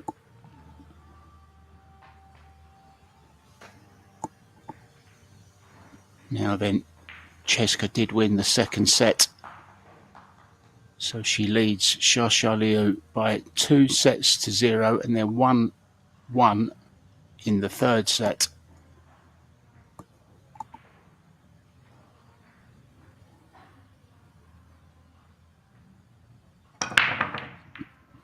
As it stands, it's an all-Filipino final.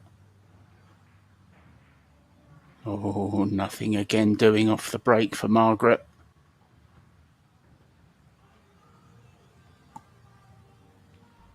Yeah, nothing on the 1, but might be able to still bank the 1 ball out of there. 3 rails.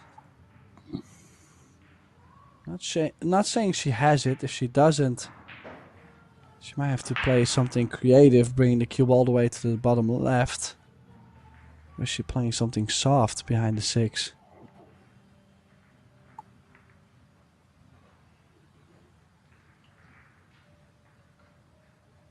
She has. She's played a good shot there. The only thing is, Rublin will be high percentage to get the hit.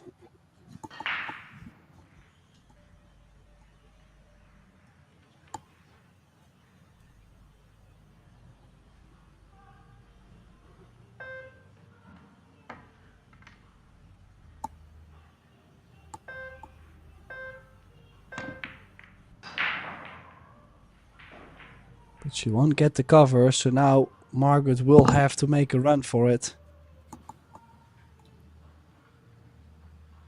3 awkward, Tim. Does go in the top left, of course.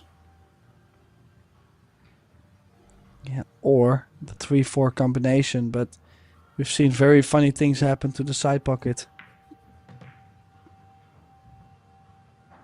Yeah, it's difficult enough playing a normal ball into the side, isn't it, without having to play a combo into the side, but I think she's going to have to.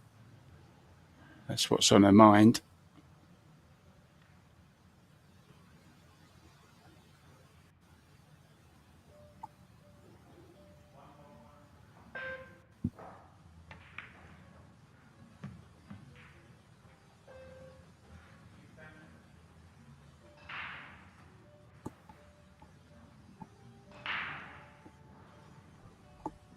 Yeah, could still choose to play this in the top left. She has chosen that. So just to give you a feeling about the table, the side pockets must be playing so tight that she has chosen to play this shot in the top left instead of playing this combination. Can you imagine?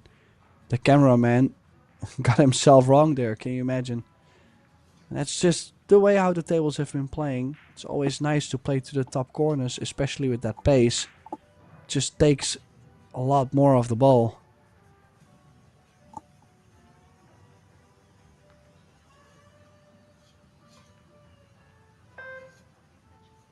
Extension.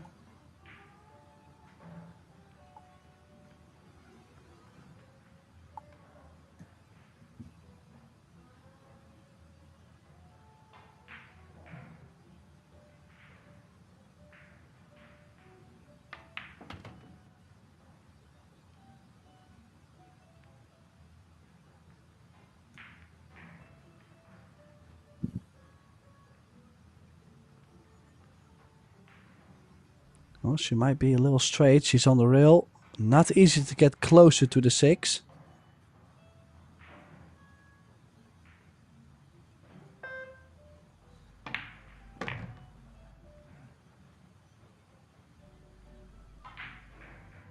And then now again on the rail on this 6 ball. If she's straight, she's in big trouble. If she has a slight angle to go 2 rails out, then she's all right. I'm not saying easy, but she's okay.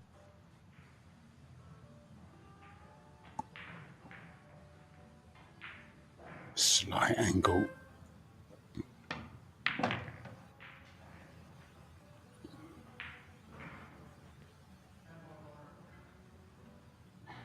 But now she's got a little bit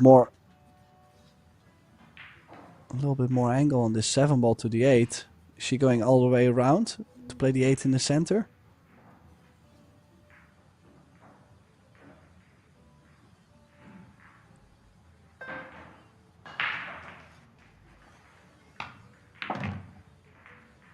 Oh, she held it nice.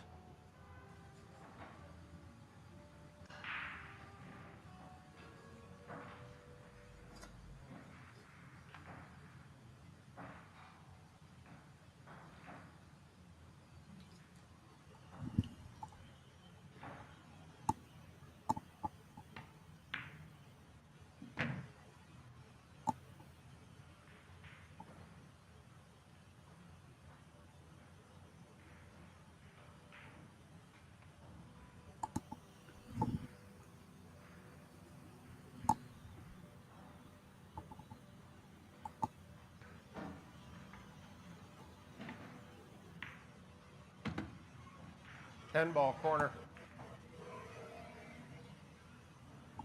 And this 10 to get a rack on the board after losing quite a couple in a row. Margarita Fefilova has to do something to play herself back into this match.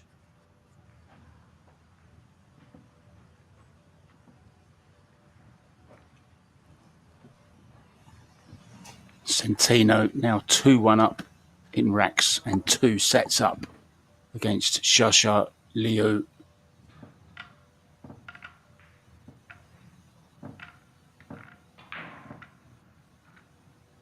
Another result to bring you. I beg your pardon. 8-2 it is. Alex Kazakis over Oliver Villafuerte. Race to 10. But Alex looking good there. Julian Serradilla lost the lead. The young Swiss lives in Japan, speaks fluent Japanese, and his best friend is Naoki Oi. But he's 7-4 down at the moment. Naoki Oi already out, of course. I saw a post from him this morning. Oh, wow, making balls now, Tim, as well. Just nothing on the 1 ball. She might even be hooked by the 9.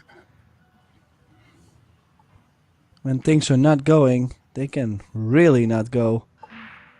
Now, I do like this shot, even though you might not have too much of a 1 ball side. shape on the 2. But I like to bank this 1 ball 2 rails to the bottom right corner, and the odds of you not getting the shape, I would say, is quite low.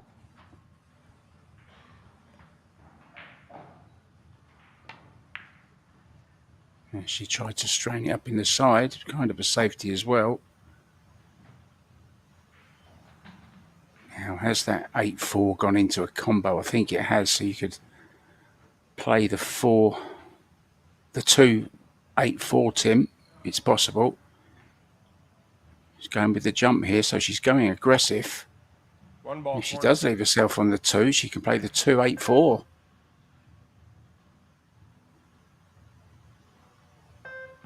For what?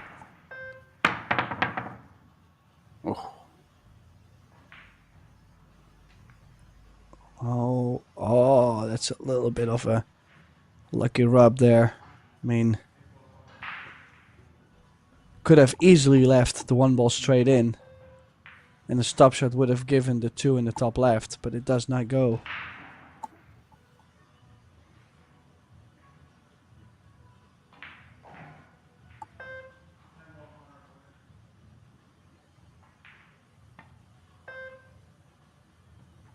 Foul. She's completely missed the whole 1 ball. Can you imagine? That is painful. That could be big trouble too.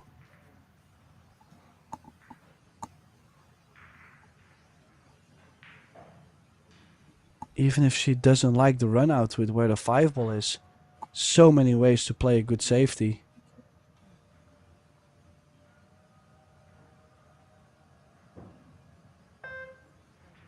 Extension.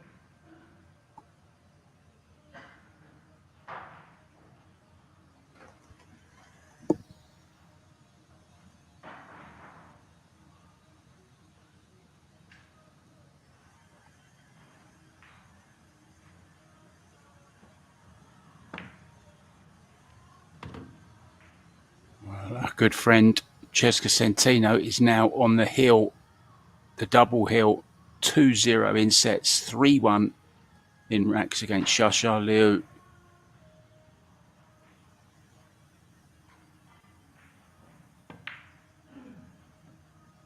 Oh, this is and one of the rare mistakes. Look where the cue ball is, though. It's awkward over the top of the 5. She'll just have to drop the 2 in, Tim. We'll be on the 4.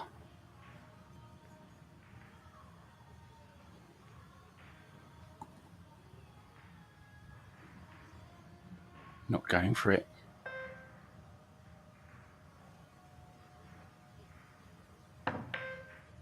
Well, she was going for it. Oh, it looked a bit wide to me, but okay.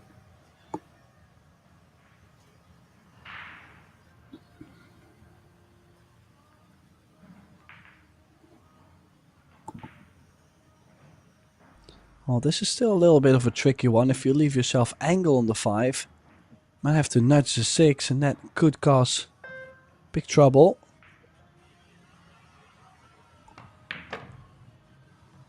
Oh. Well, I'm obviously making things more dramatic than they are in the end, but for a second I was sweating it a bit, Mark. I thought she was going to be frozen on the 8. It just pulled up in time, didn't it? But it looked as if it was going to be tight.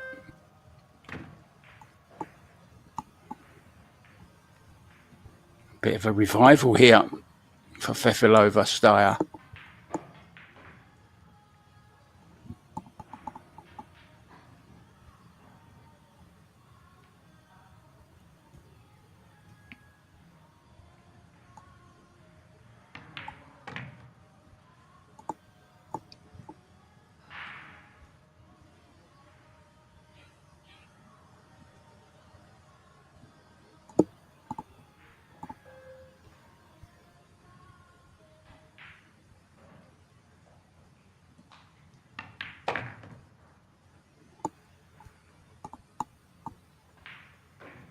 Looking good, Tim, for 2-1 to take a lead in the match for the first time.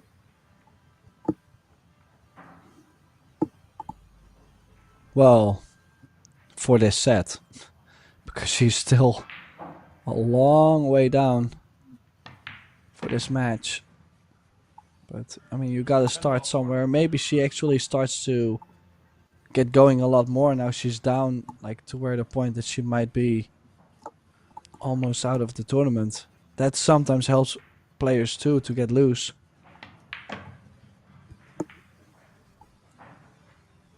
Still in there fighting.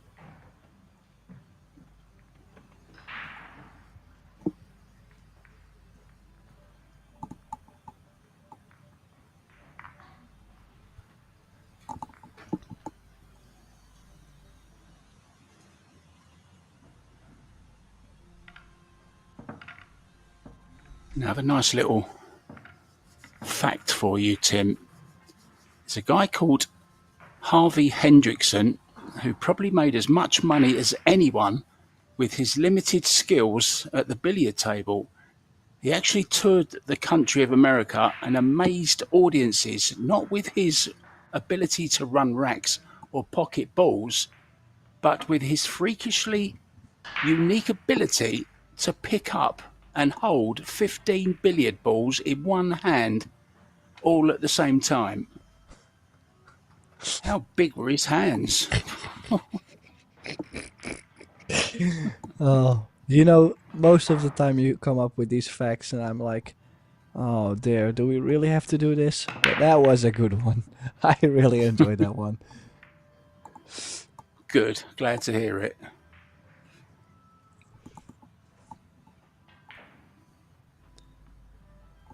Well, and a dry break. The one ball might be on.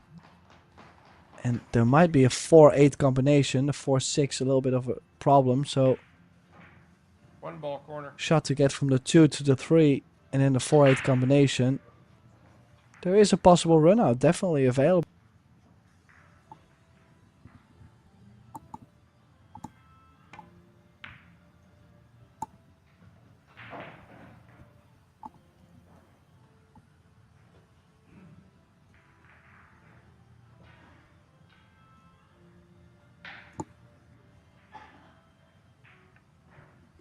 Yeah, not a bad shot after losing the last 2 racks. Tim hasn't really had much chance at the table, and that was a really nice one ball. Extension.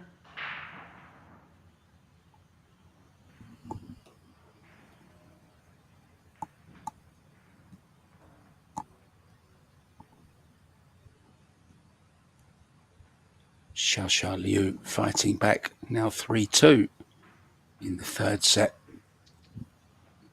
But Cheska leading on the hill, the double hill.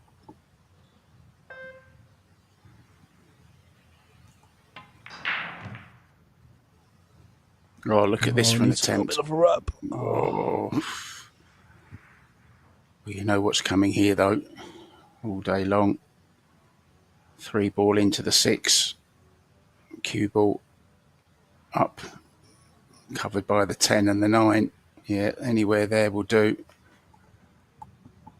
And it will open the 6-4 as well, Tim.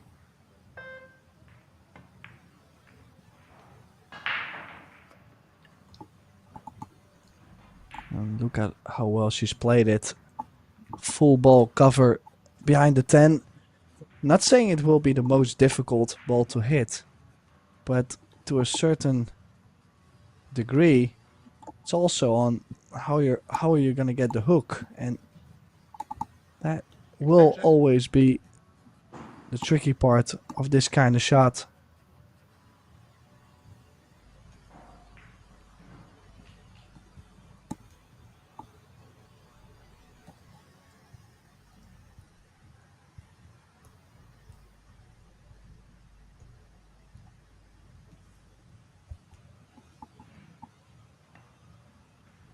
Oh, she's played it soft. That's risky. Yeah, it was. 8 ball corner. And I like the idea she had to nick the 3 ball and bring the cue ball back again behind the 6. Just wasn't that easy. And now Rupelin made the 3-8 combination, has the 3 and the 4. Maybe a little bit of a tricky position, but could play the 4 in the side and then the 5 in the top right, for example.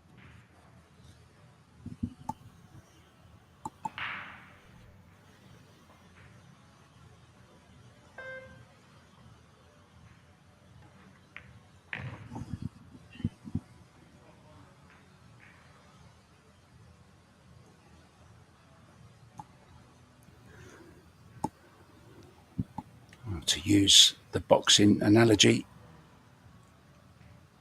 Rubelin Amit has Margaret Fefilova against the ropes. It's been brutal so far. Just needs the knockout punch, Tim, to finish off. But she is 2-1 down in this third set, so a little way to go just yet. But she's looking good for this set.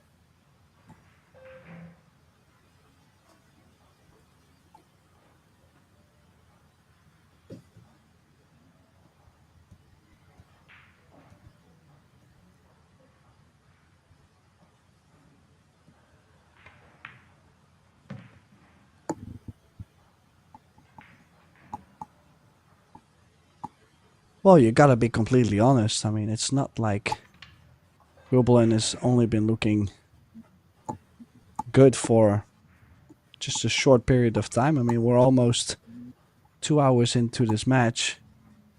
And I think I wouldn't be able to count the amount of balls on one hand. Yeah, well, I can count it on one hand. So, of course, when I was starting to say that, she's left herself quite awkward over the 10. But we just haven't really seen too many balls being missed by her. And just showing how great the display is she's putting on. Just like this. She is unstoppable at the moment. I mean, that wasn't easy, was it, Tim? Bridging over the top. Made it look easy. Okay, still got to make this tricky little 10. But she's made harder ones this match.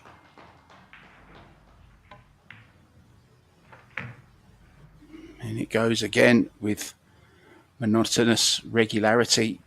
Unbelievable stuff from Rubelin. Fully focused, fully in the zone. It would take a special performance to beat Rubelin Amit by somebody on this particular form. Even then, I'm not sure whether she'd be beatable. Shasha Liu has taken another rack. It's 3-3 now in the third set. So Shasha fighting back, not giving up easy. Cheska still on the hill. I mean, look at this shot over the top of the 10 ball, Tim. Terrific, wasn't it, that 9 ball? Such a difficult skill to master, playing over the top and to still hit the cue ball where you mean to hit it.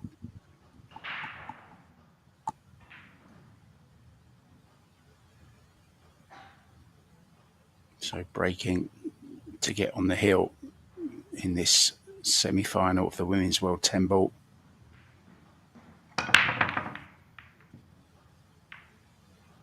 She just hasn't made balls, has she? The break has really escaped her today.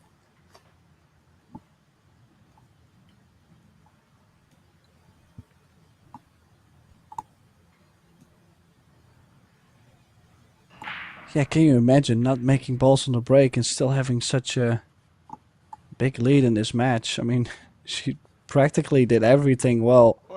Besides, well, I think she's cutting the break quite a bit. If you look at the cue ball going towards the corner, she's hitting it quite thin.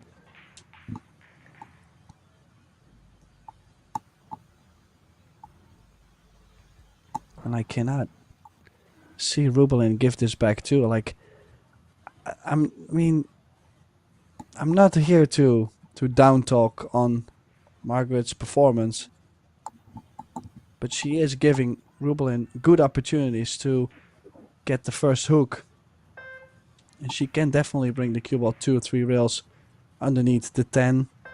If she doesn't get behind the 10, it's behind the 6-8. Oh, she did not take it on. I'm surprised because she can overcut the 1.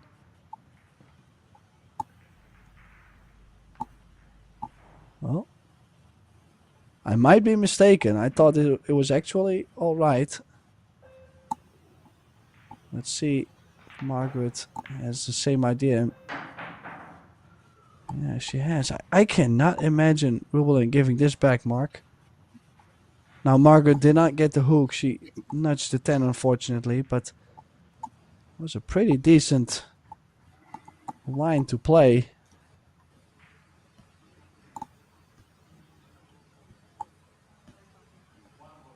Yeah, I definitely thought Side. One ball side. side pocket. Yeah. Kicking it. Kick and stick. Oh, nearly perfect. Nearly perfect. It is perfect. One ball corner. Thought it was stay behind the 3 at one point as well. Now this is what's really got her today is the kicking, the incessant safeties from Rubelin. Extension.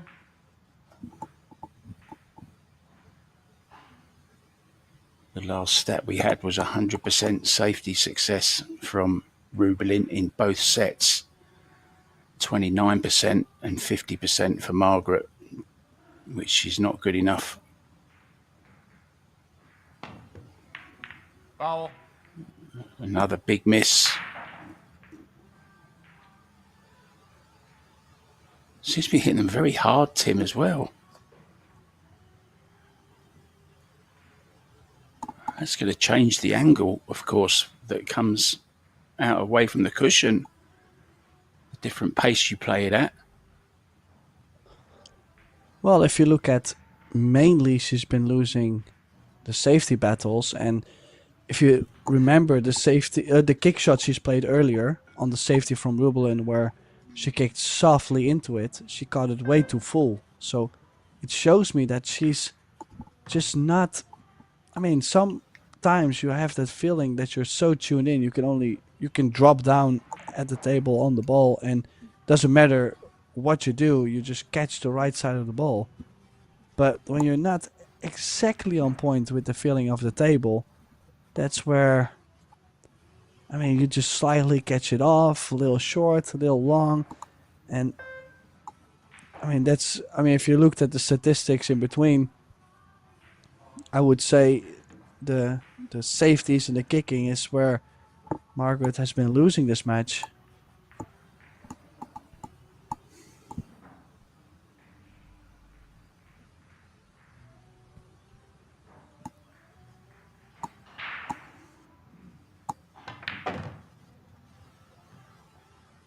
Well, she certainly hit this hard enough. If that's what she's played to come short side, which I don't dispute for 1 second, that's a terrific positional shot. Yeah, the only thing still to figure out is that 6 ball. Sure, I mean, it's so easy to say, well, can she not just play the 4 in the top left, stop the cue ball, play the 5 in the side, nudge the 6 and be done? It's so much easier to say. It's not like this is a hanger into the side pocket, and she might also have put herself straight.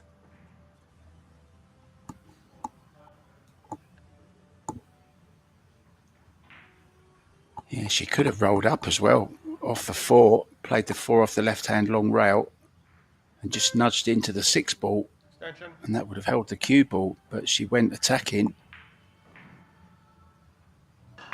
Maybe she does have a slight angle here, Tim, to go into the 6, but you know what these side pockets are like.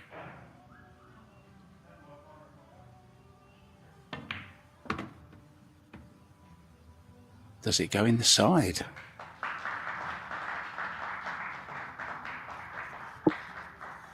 Cheska Centino is into the final. She's beaten Shasha Liu by 3-0.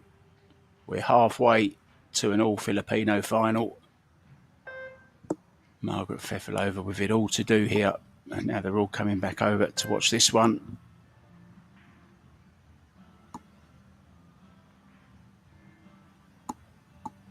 Well, no hook this time, but nothing really easy.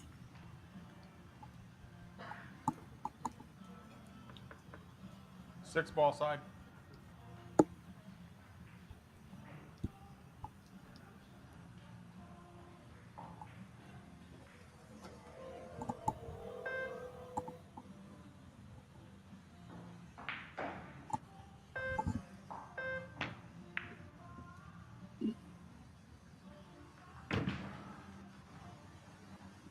Good shot.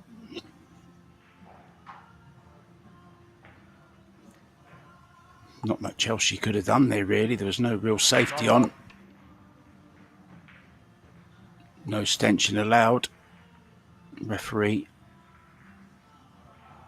tells up.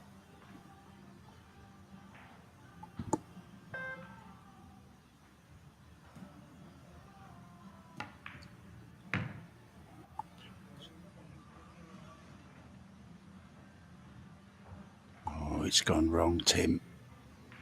This is nasty into the side.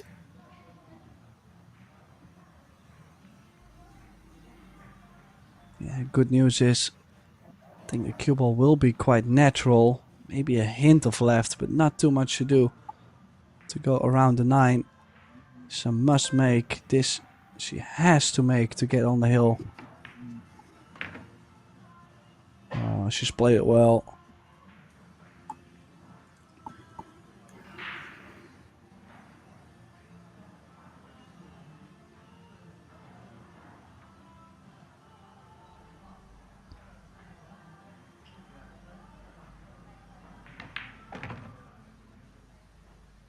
Eight ball, or not 10 ball side.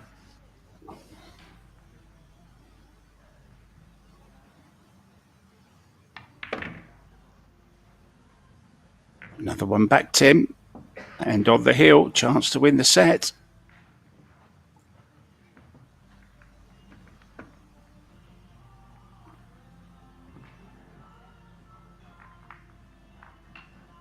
I wouldn't say Rublin's gone off the boil, but she is beginning to make just the odd error. Nothing glaring.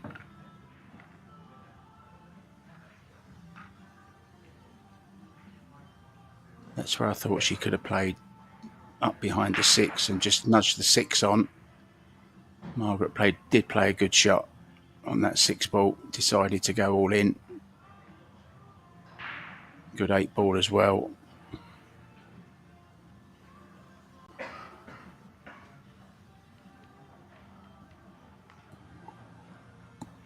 Breaking on the hill, Margaret Fefilova Steyer.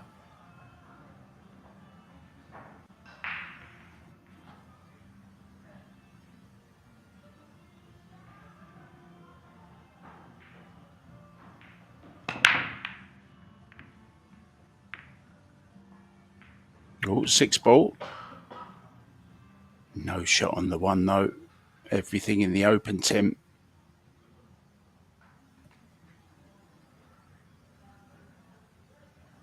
Yeah, so that means the early push out. Now sometimes in pool you push out to somewhere and it's like very obvious what to play after.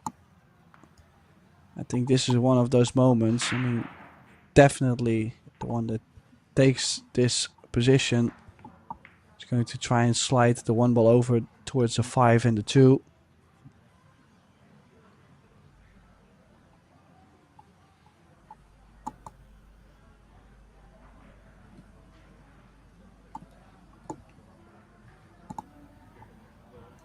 You don't like playing the 1 into the 10, Tim? Taking the cue ball up behind the 3-8. Well, the thing is, from this angle, it's very easy to catch it slightly thick, and then you might run into the 4.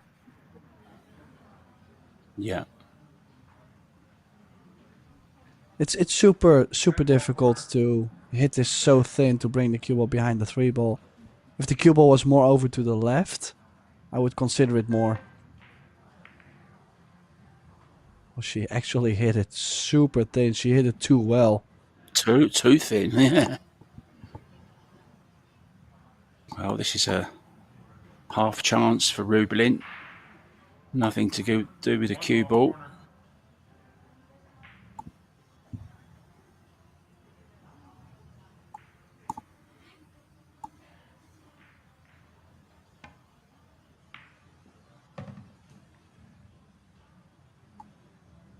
Yeah, just a fraction thick. It's okay though. Rublin won't want to go to another set. She'll want to get the job done in this set. This is to go heel.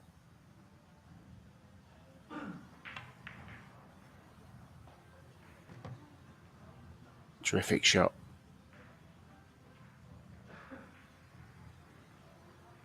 Still looking good in amongst the balls, Tim.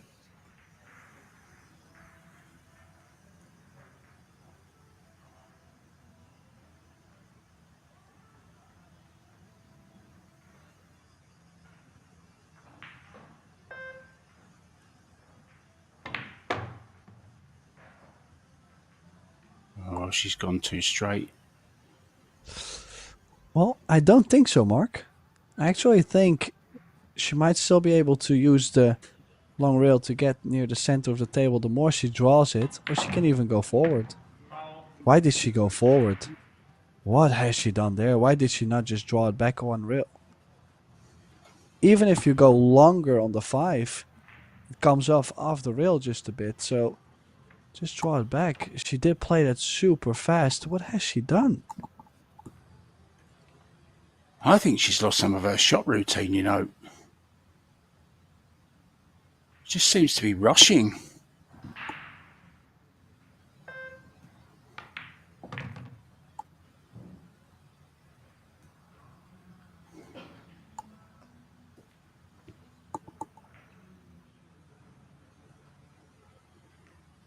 Two hours, 11 minutes. It looks like the third set will be going to Margaret.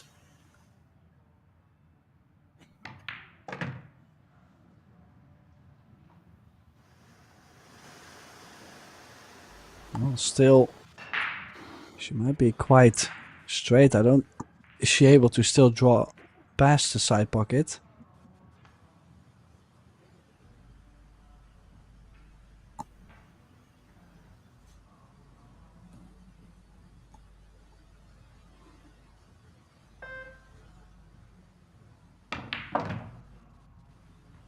Oh, what a great Perfect. shot. Struck that beautifully, timed it to perfection. Well, you got to say, on her performance in this set, she does deserve to win a set. She's stuck at it. Timeout, much needed, I think, by Rublin Armit this time. Because Margaret Fefilova style will be feeling much, much better. Played some good shots in that rack. Especially the 8 to the 10 at the end was, well, sublime. Tim the writer and myself, Mark White, will be back with set number 4 after the break.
Welcome back then to the Predator WPA Women's 10-Ball World Championships, presented to you by Ven Billiards.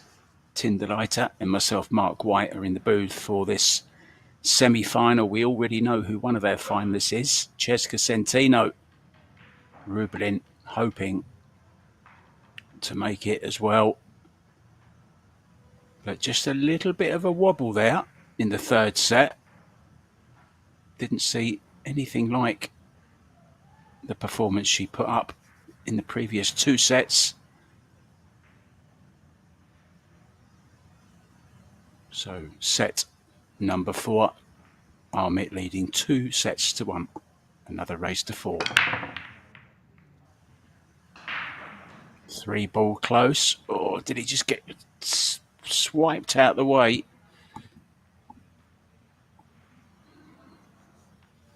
Well, this is on if she wants to have a go at it. Nothing over the right-hand side of the table apart from the 2-ball, and that's the one she wants.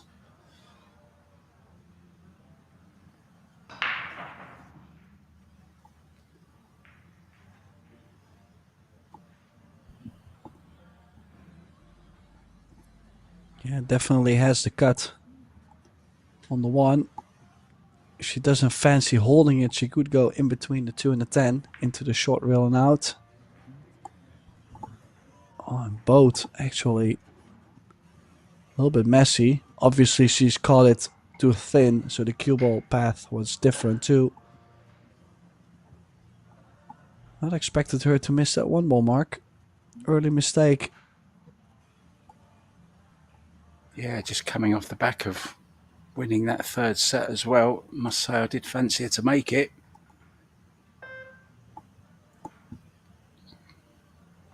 Lots of hiding space here though.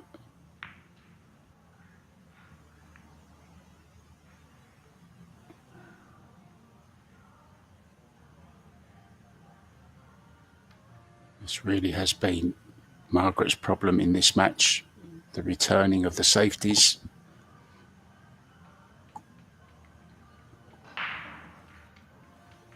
Can't really see what future there is here in jumping, because what else has she got though?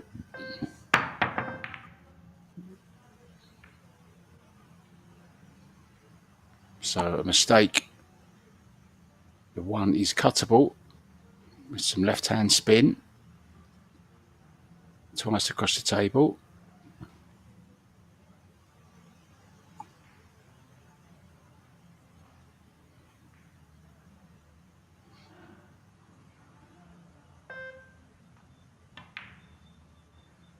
Not interested in it. Getting in more trouble, Tim. Well, one thing is for sure. She's not jumping this. 4 balls in between the cue ball and the 1. I have to say, she is looking at going Extension. 3 rails or 2 rails. And I have to say, I'm not very interested in it. If you look at the 2 rails, 1 ball. you might even skim off the 1 and scratch. Like it's always going to be a little bit higher into it. If you go straight at the ball, the 10 ball could be right in between. I don't even think Florian Kohler could jump this one. Venom would have problems with that one. Foul. As you called it, Tim, scratch off the 1 ball. Wonder why she didn't push a ball safe. Yeah, I like that. Push the 6 and the 5 together. That's definitely a good shot. I just don't think it was laying there. But then again, we are looking from the screen, and sometimes it's a disadvantage for us to look from the screen and trying to judge the angle they have. But in this case, kicking-wise, I think it actually favors us to see what's possible and what's not possible. And well, let's not challenge Venom, because we both know that he might find out the triple jump or like something out of this world. So let's not do that. Yeah, I challenge you, Venom. Make that jump shot. I think he might try it until he does it. You know what he's like. He never gives up, that man. Oh, dear. I was just playing the safety. Beg your pardon. Well, if he doesn't prefer the triple jump, he might go for the quadruple jump. I mean, who knows? Every time I see new videos of him, things are just not fair. Too talented. Yeah, there's another guy. Who's also a Frenchman, and his best friend, Steve Markle, as well. I'm not sure whether you've got him on Facebook or not. But he does some tremendous ones as well. Very inventive, the same as Florian is. They're very good friends.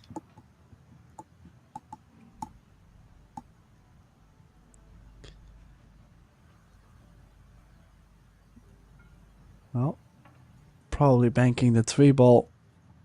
Oh, well, doesn't have to. She's cutting. I was going to say bank the 3-ball up to the 9-10.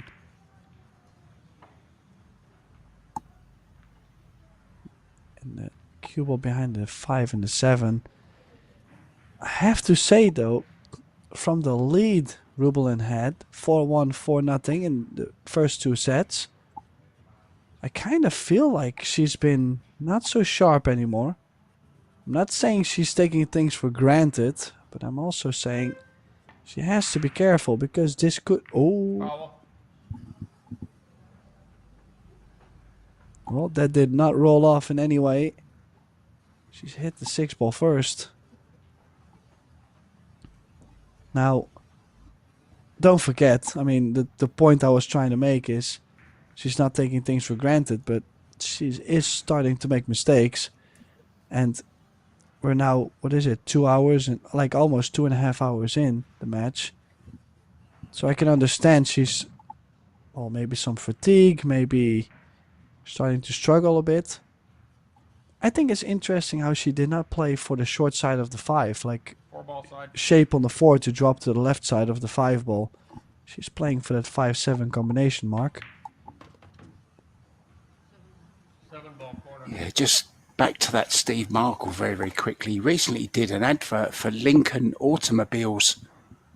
He's done a trick shot, several trick shots actually for that particular advert. If you've not seen it, go onto YouTube and watch it. Just type in Steve Markle Lincoln and it'll come up. Tremendous talent, Steve Markle. I'm a fan if you couldn't tell. 5-ball side.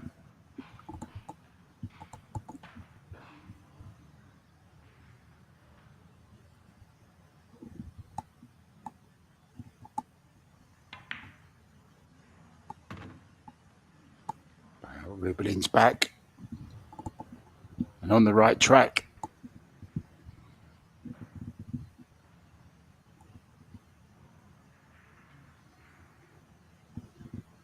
Would have loved to have closed it out 3-0 like Cheska did, but I'm sure she'll settle for 3-1, Tim, at this stage.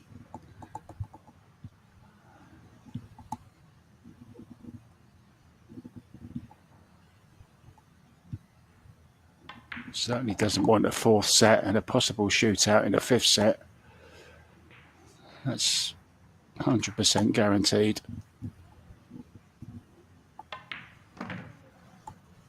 10-ball corner.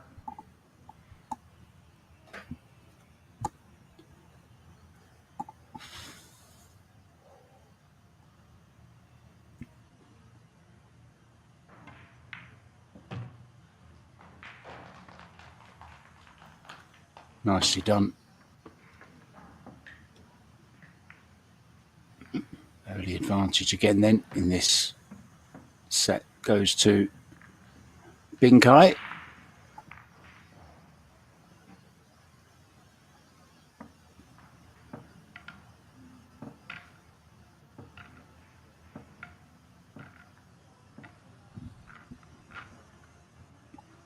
Here's a nice fact for you, Tim.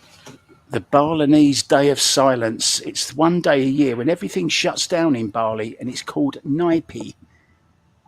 For 24 hours, all activities stop. Bali airport is closed, businesses are closed, lights are off, and even the internet is off in some places. Naipi is famous for its ogle ogle parades, where the Balinese carry giant demon effigies through the streets and then burn them at the end of the night.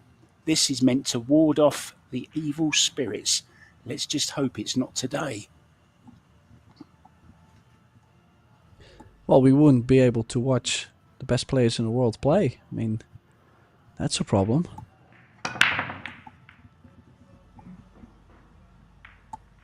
Still nothing. Oh, yes, there is. Look, 2-ball. Hurrah. She made a ball on the break.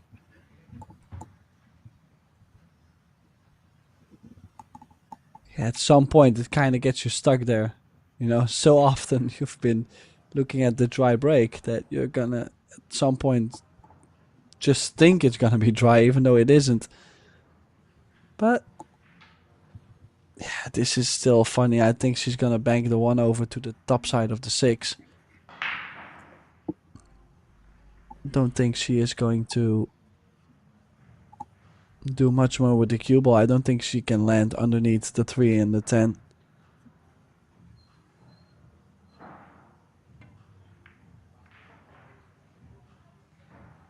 Oh, that's not good enough at this standard.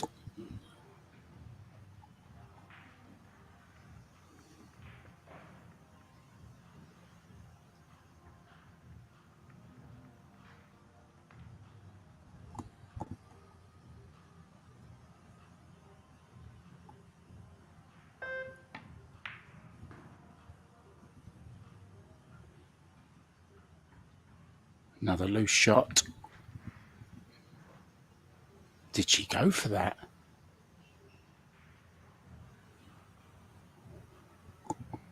Could have played 2-way. I have to say, 1 ball corner. I'm not too sure. She did miss it by quite a bit, so...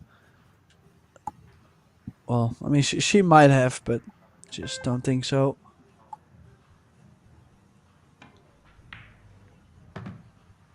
Oh, got lucky there. Which...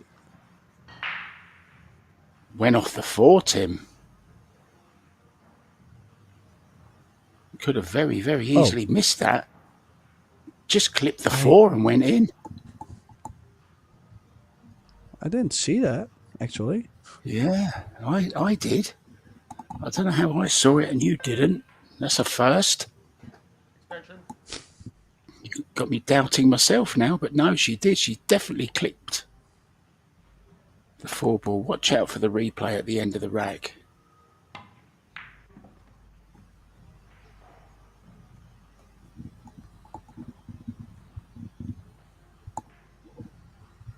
So she has made this 4 slightly more difficult than it was. Pushed it onto the rail slightly.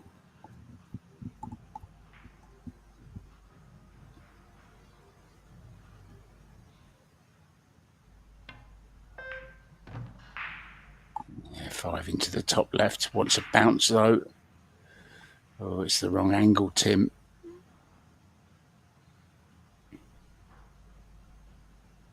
Well, that's an intricate positional shot if she's planning on doing that, but yeah, this is now not easy.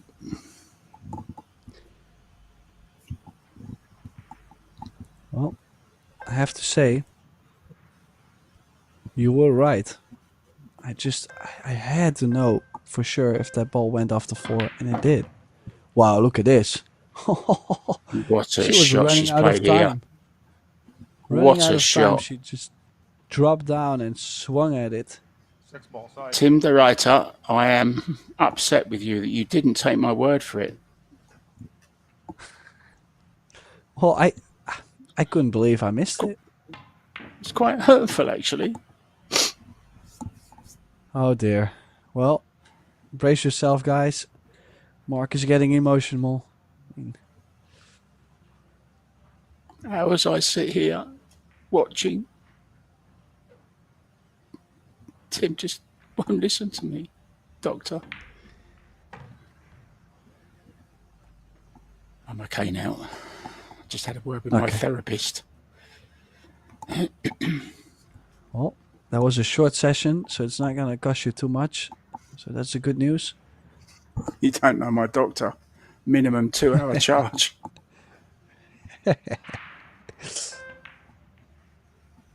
I cannot believe she ran out of time. She dropped down and swung at that fireball. Absolutely perfect. I mean, the thing is too, she has to step it up again in this fourth set. And sometimes when you start to have that little bit of a dip, it's not easy to come back out of it.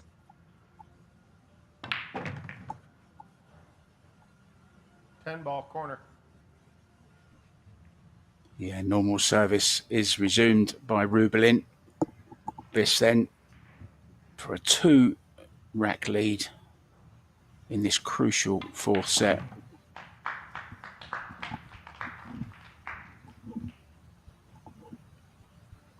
Breaking to get on the hill.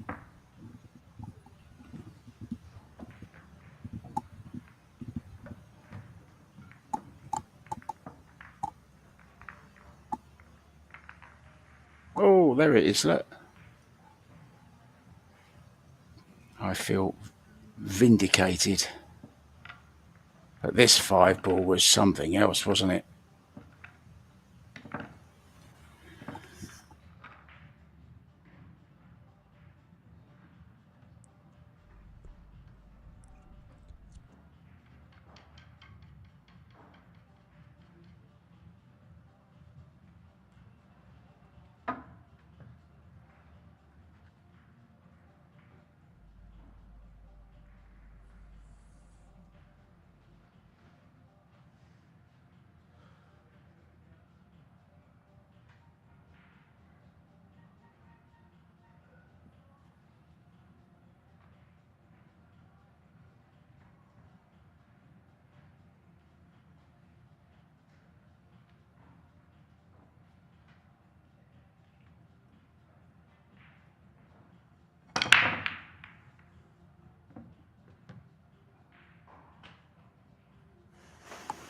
There's another one.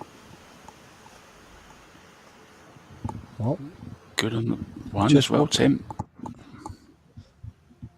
Yeah, just wondering what is the real difference between her breaking off in the first 2 sets she's won and just not so much happening for her on the break to now making a ball on the break and getting this shape. Look at this in the layout. I mean, I'm not gonna jinx her, but this layout looking fabulous for a run out.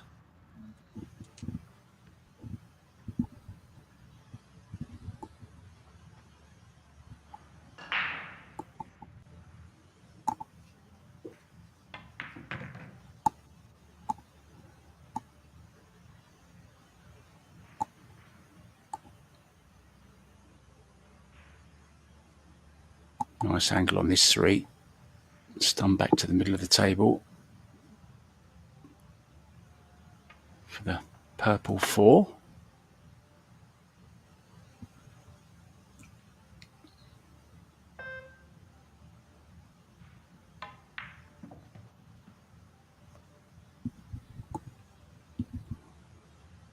Yeah, just everything is aligning so well with each other. This 4, let's say you're an amateur, you cannot even play a stop shot. If you drop in the 4, you're still on the 6. Like, it's laying that nice. You drop in the 6, you're like always near the 7. So the only thing you really have to work a bit on is to get from 7 to 8. Now, of course, Rubelin is not the amateur. You're the one that cannot play the stop shot, so she did a little bit more on the cue ball there. But I'm more saying, yeah, it's just laying really nice, and this is definitely a huge chance to get on the double hill. She could be shooting for the match very soon.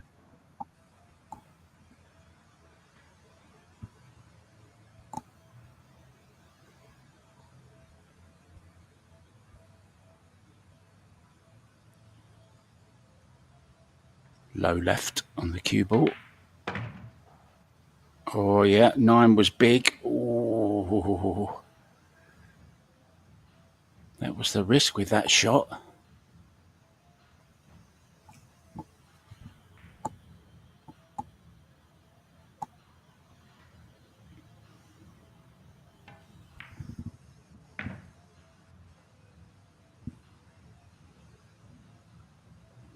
but taken them well. Just needs to drop this 9 in the side. Leave herself a straightish mid-range 10. And she will finally be on the hill after 3 hours, 40 minutes. 10 ball corner. Actually, 3 hours, 20 minutes, I beg your pardon.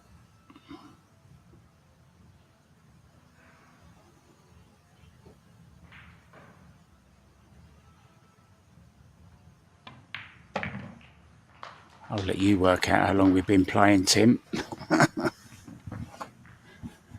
Oh, But to be she precise, does arrive at the hill. Yeah. 2 hours and 38 minutes.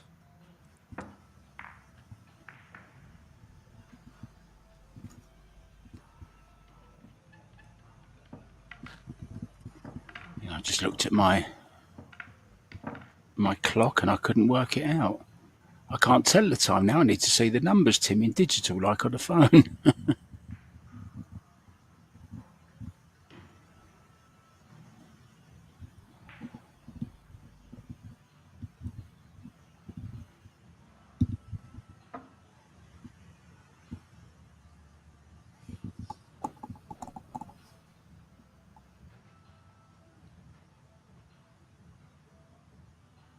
So is this the end of the match? Rubelin would love another break like the last one.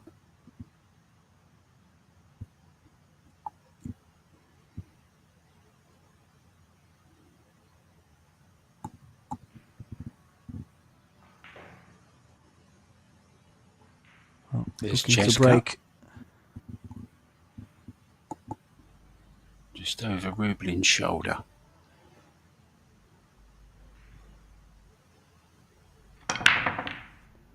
Oh, I more caught square them hit. so good. Oh, And now the 2 ball made the drops. 2. Oh, this could be it. I mean, still a little bit of work to do. 1 ball stunned, 2 rails to get to the 3 ball. 2 rails towards the 6 ball a little bit, so it's tricky, but it's there, I think, with enough right spin. And then to get from the 3 to the 4, if she manages the first 2 shots, I think she might be in the final.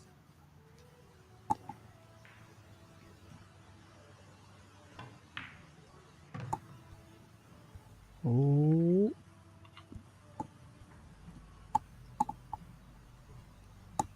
Well, it has made a little bit more room to get on the 4 ball.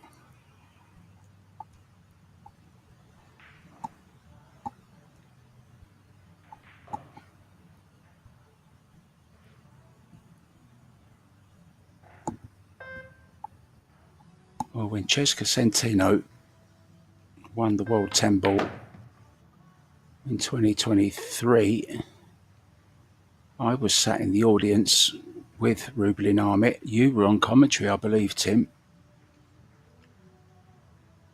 And Rubelin unfurled a flag from her bag, the Filipino flag, and just as the last 10 ball went in, Rubelin went running over to where Cheska was sitting and gave her that flag. Very proud moment. And now they're going to be battling it out in the final, it looks like. Well, she doesn't like this for some reason. Maybe she's got a draw.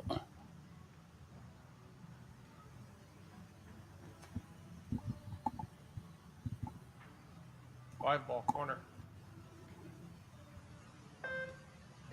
Attention. She's going for the 5 in the corner. That's how much she doesn't want to play it in the side, Tim. I am flabbergasted.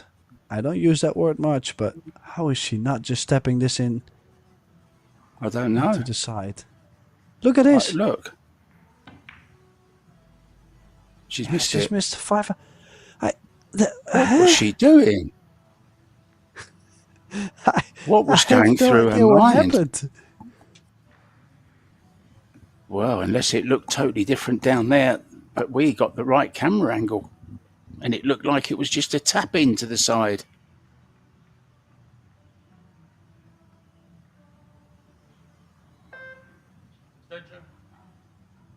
But I'm flabbergasted. Double flabbergasted. I was gonna say there's a triple, a quadruple. There's wow. Oh no! Margaret's missed it as well, and this time Look at what it's she's going to be giving. on. Wow.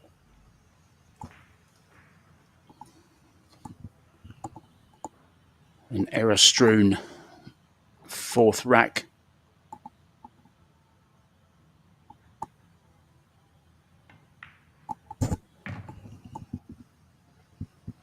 Surely now she's got to close it out.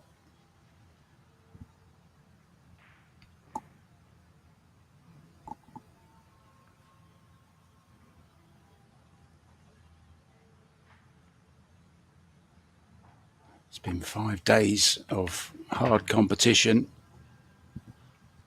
for the ladies. 64 we started with. We had 4 left this morning. We still technically have 3, but it's looking much more likely that the 2 remaining players are going to be Filipino. The final is at 6 p.m. today on table 1. I'm very fortunate to be able to be commentating on it with Eric Hallefson, and that will be surely now Rubelin against Cesca Centino. But I've said it before, Tim. Wait until the last ball is down. Oh, it's a tricky one. Well, She's on not the other gone hard side, enough. she might have learned from that 5 ball. She might be hitting it a little thinner than she did. Corner.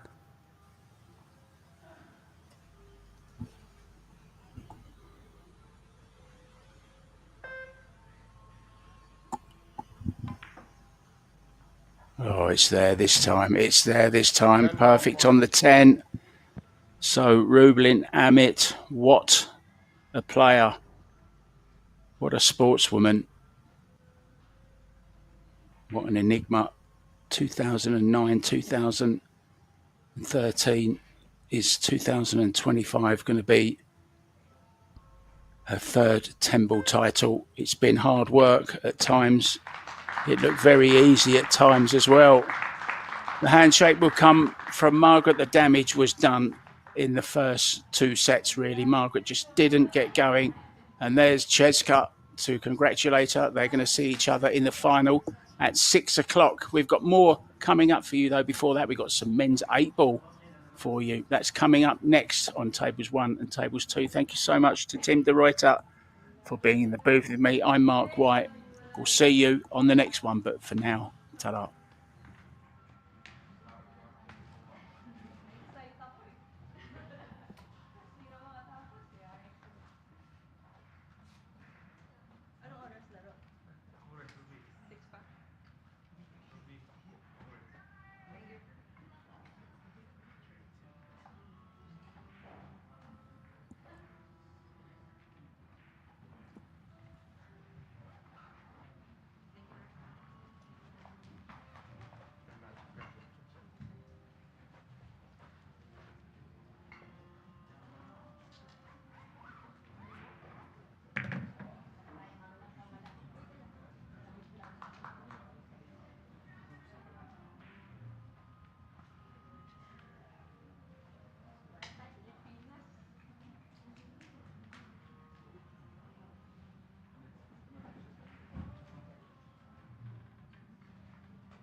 I noticed what you told me is that, you know, where the front ball wants to go.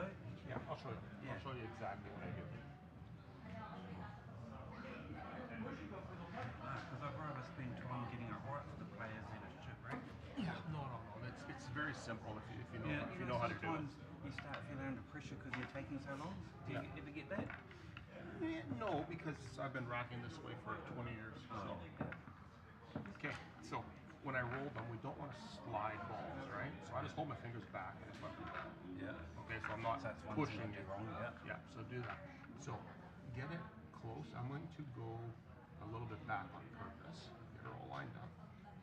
Move the triangle. So you see the one ball moving. Okay, so that's where, that's so its now home. what do you do from here? So now I bring the triangle to it, just ahead of it, and then I push the rest of the balls up.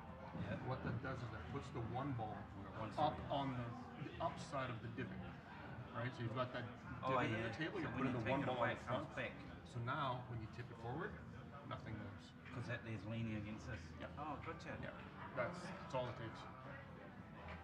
And then it's a nice rack. It's perfect rack. Oh. It's a perfect rack. It's a perfect rack. So, You can do fingers in the back, whatever. You just don't want to be putting pressure on these going yeah, you forward. want them to roll If it's forward, easier, not big slide enough, you got big enough hands. You can hold it and just hold your thumbs like oh, a centimeter So back. you just let want them to roll. Let them roll. However you want to do it. Let them roll. And then get it to Okay, there. so you're like, Sorry. yeah, you're good there. Get her all lined up. Get all that part good. Yes. I give them a good squeeze forward. But you do. The balls, yeah. Yeah. Yeah. Yeah. And then Now if what it do you didn't do? move, It did there. okay, so now you move the triangle back to the one, where the one was. And just forward a hair, the triangle. There you go. Now push the balls forward. Oh, I get what you mean. So you bring it back to where it has to be, then you Then go you move forward, the balls. move the balls forward, and when you release it, it leans Everything back. pushes backwards. Yeah. And that's why I always squeeze from the side with my thumbs up. I find I get more pressure that way. Oh, like this. Yeah, I get more pressure. Oh, yeah, that you're way. right. Yeah, so push them forward. Oh, and it worked. Yeah, so push it. So, okay, so set it again with your hands. Push. Okay, let go of the triangle. Completely let go. Push the triangle forward without your hand with the balls. In here, yeah, give it a little push forward. Oh, yeah. And then you're done. If you're trying to do it here with your hands, you might move a ball. So Yeah. take your hands right away and then just push it forward with your thumbs at the back of the triangle. Yeah. I just got to get used to this. Yeah, it takes time. So here, and then you Yeah, get them all frozen. get them all frozen. You give the triangle a little push.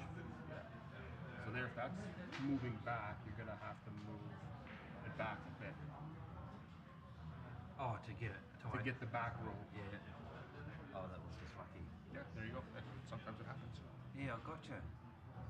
And No, same no, thing thanks for with that. 8 ball. So now, on 10 ball racks, these two balls being up here, if both of them are not frozen, that's bad. Because what happens is they kind of create a little parachute in the back and they stop all the momentum when the Oh, balls yeah. come in. Yeah. These three up to the 10, that's important. If there's a gap back here or back here on the 10 ball, the 10 will start traveling in the direction of the gap. Yeah. It's so more important for if 9 they're, balls. if they're breaking from the side, Yeah. my 10 ball I kept watching yesterday kept coming around here, and a couple of times it sunk. Yeah, it's probably got a gap over here. Oh yeah. So yeah, for 10 ball, 9 ball. Because they should never go the 10 ball. 10 ball should the middle should, ball. 10 ball should stay right here. Yeah. 9 ball's really important. If you start putting gaps back here, Yeah, 9 ball, one. you start making them. Yeah. So you got to watch that one. 8 ball.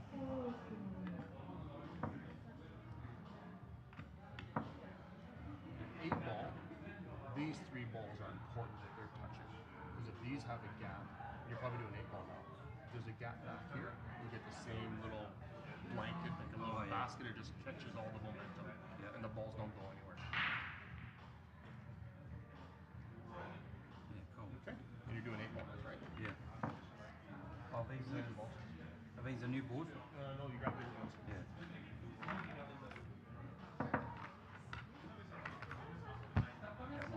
Get them out, eh?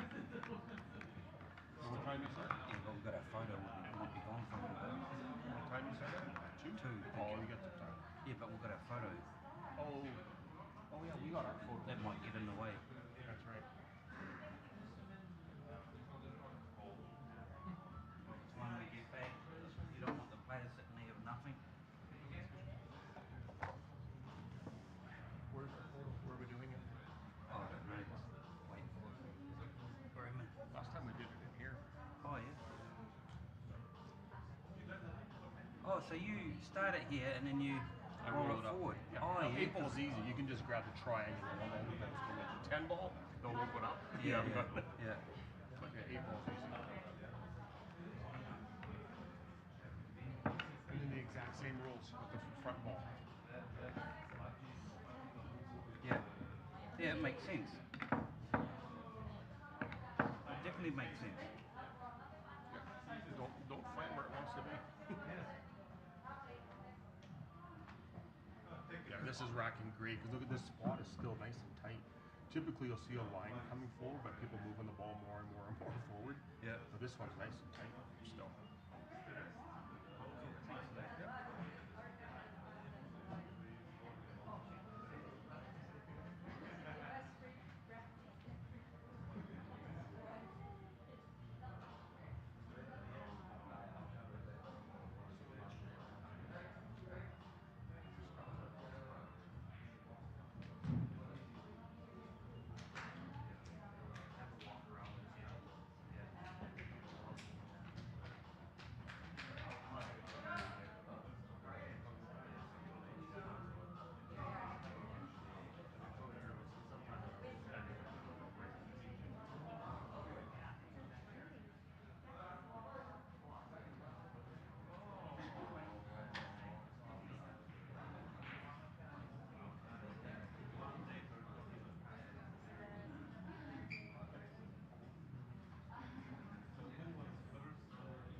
Hitchikata and Shane Van Boening.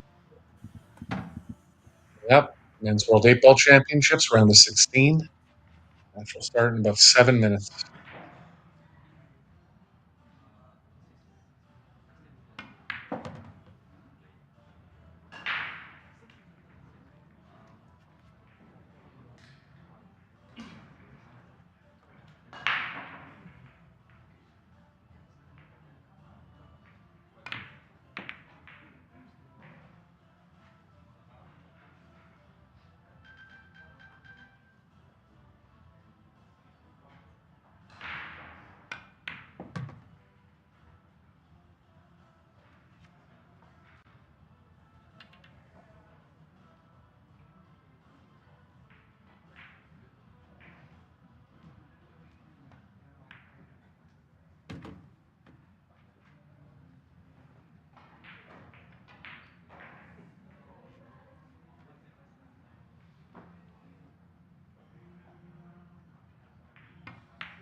Shane Van Boening versus Hayato Hichikata, men's final 16, World 8-Ball Championships. Match to start very soon.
There it is.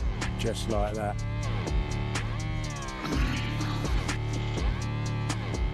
Oh, look at that. Oh my god. Wow. Final 2 shots, Jim. I shall leave it to you. The world 10-ball champion on top of the world. Predator WPA world 10-ball champion. Oh, wow. What a shot. No way. What a roll at the end. 7-9 combination, maybe possible. Oh my god. Oh my god.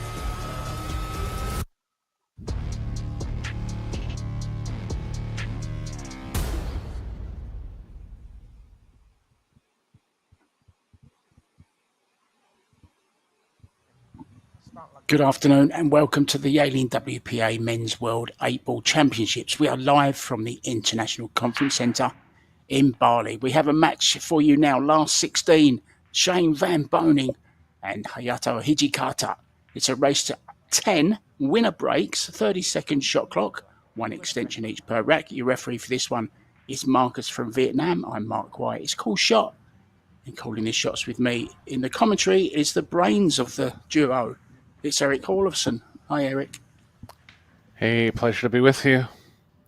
Getting down to the nitty-gritty here, Mark. Final 16. 2 great players going at it. Yeah, I've been so impressed with Shane Van Boening from what I've seen of him. He's breaking harder than anyone I've seen.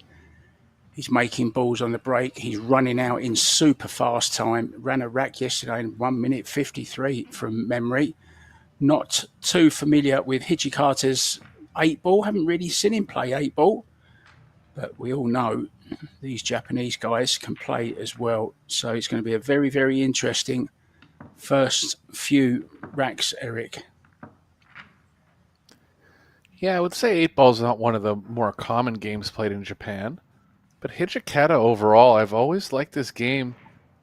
He's kind of been a little bit short of the biggest titles in the world, but he's won a lot around Japan.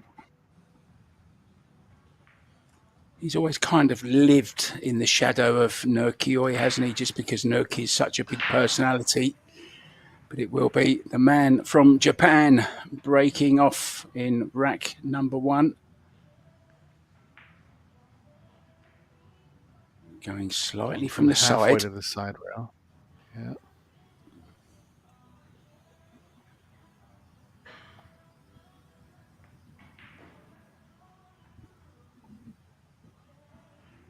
I think in 8-ball, if you're going to go from the bed at all, you might as well go from the middle, but it's a personal preference for him. Big power. Nothing down. Unbelievable. Unbelievable. Balls all getting kicked away from the pockets.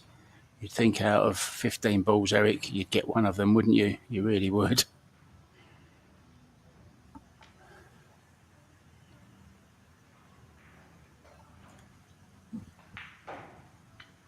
Shane has options, opening options on the stripes or solids.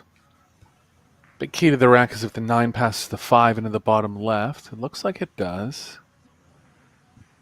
does take stripes, he's going to have to deal with the cluster around the 8 and also the 13. Tough table.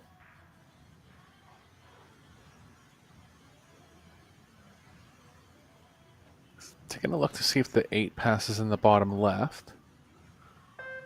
If it does, I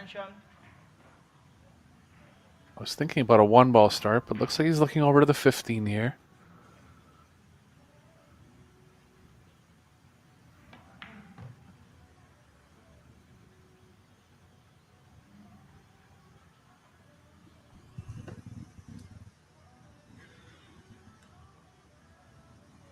SVB champion back in 2023 in Klagenfurt when he beat Sanjin Perlevanovic in the final.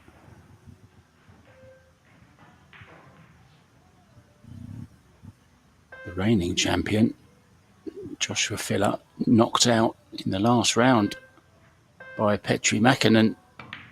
Very dangerous player, Petri Mäkinen. He's up against Albin Ocean now. Plenty of other games going on, guys. I'll keep you up to date with all the scores as we go along. You can find out yourself as well on ProBilliardSeries.com if you can't wait for me to give them. But I, of course, will oblige while Eric provides all the analytics and the patterns and all the good stuff like that. He's the expert.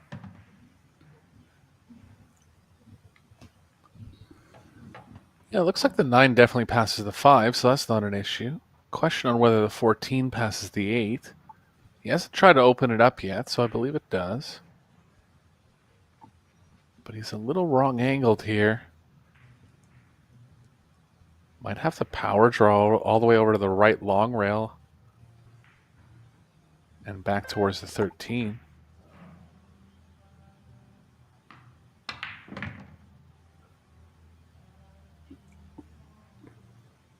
That's nicely played if the 4 doesn't get in the way mark, and he's okay there. 9-13-10 finish can work now. Can just use the 5 to hold the cue ball, I think. Yeah, nicely done. He's off and running again, Eric. You can't stop this man. Yeah, I would call him the strongest pattern play 8-ball player in the tournament, and coupled along with one of the best breakers too, so he's tough to beat. I mean, if this World 8-ball Championship was held every year between 2000 and 2010, I would have expected him to get a couple of them.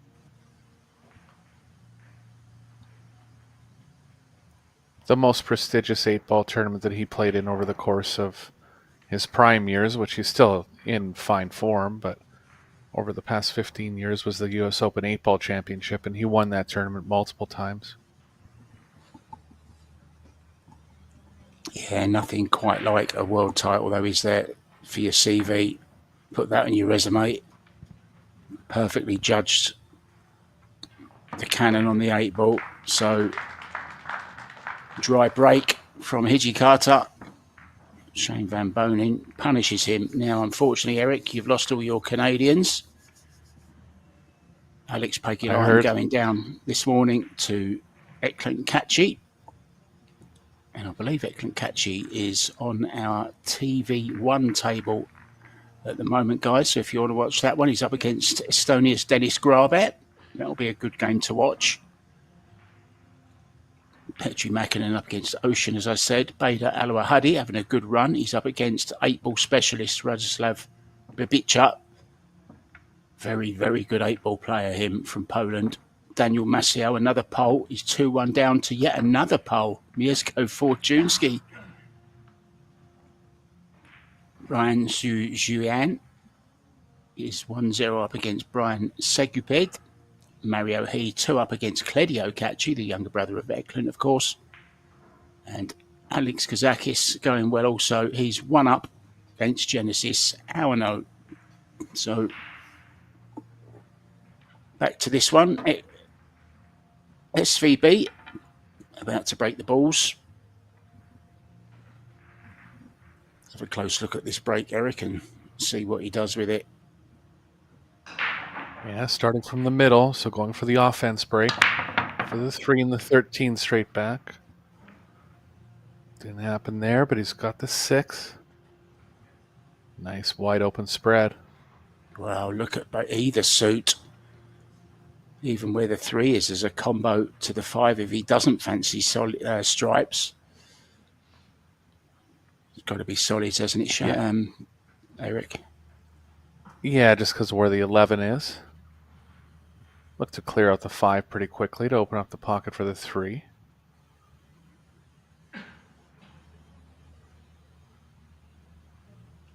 Two, 4, 7. No. We'll see where he starts here.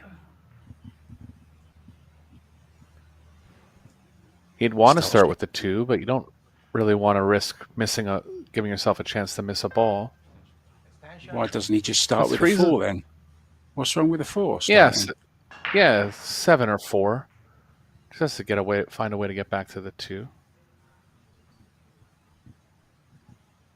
7, 4, 2.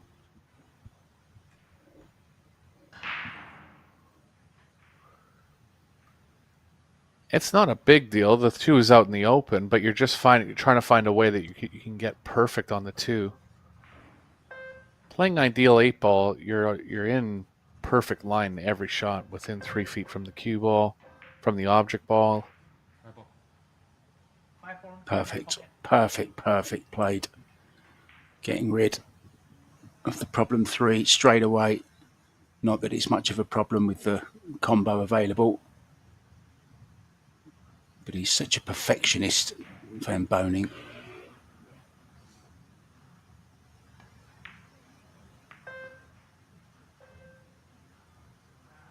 Yeah, clever shot. Played for the 1. Knew that the 3 could be lost. Yeah, just going to have to move the cue ball a little bit in these last 3 shots.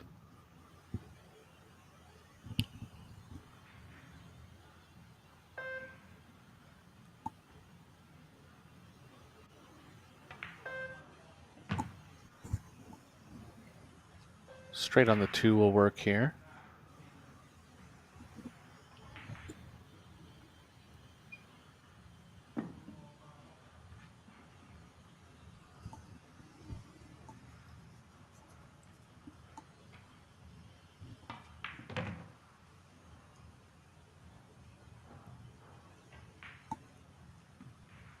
Little in between the 2 and the 7. I think he'll favor the 7.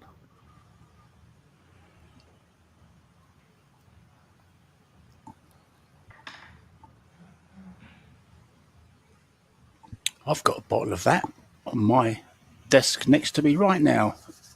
The old electrolytes in a bottle of water, Eric. Keep your energy up. Need electrolytes in your life. Hopefully you're getting some as well, Eric. Electrolytes, good. I'm on teas for the overnight shifts. that will work as well. Plenty of water. Bit of caffeine as well. So break and run then with this 8-ball from Van Boening. Looking as ominous and as dangerous as he has every time we've watched him so far, Eric.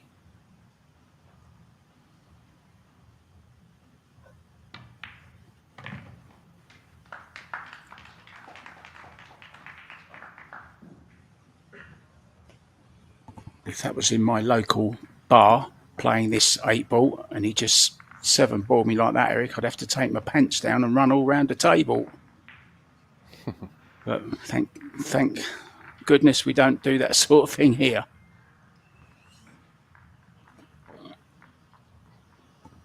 Yeah, it'll be interesting if he does go real deep in the tournament this year, mostly breaking from the middle.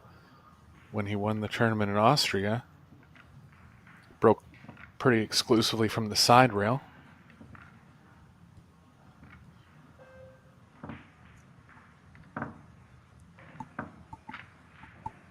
Yeah, he gave away his chance to go to Hanoi to play this. Also played the doubles with Nicolas de Leon. They had a pretty good run. Got to the last 16. Might have been even the quarterfinals. I forget now. It seems so long ago. But I do know that Taiwan were crowned the world doubles champions, the first ever.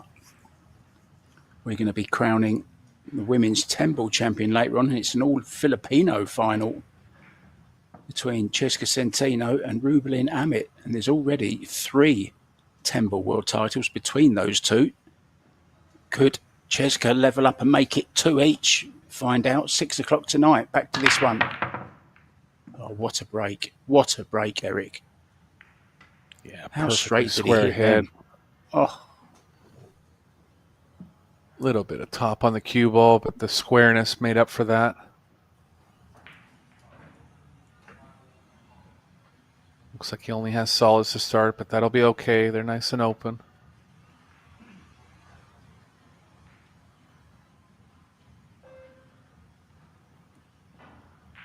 Five ball's kind of down there by itself, so he's considering taking it first.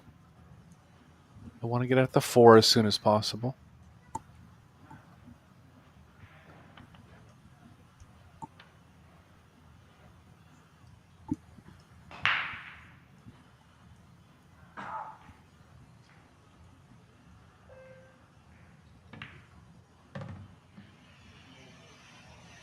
Three ball can play back down into the 5.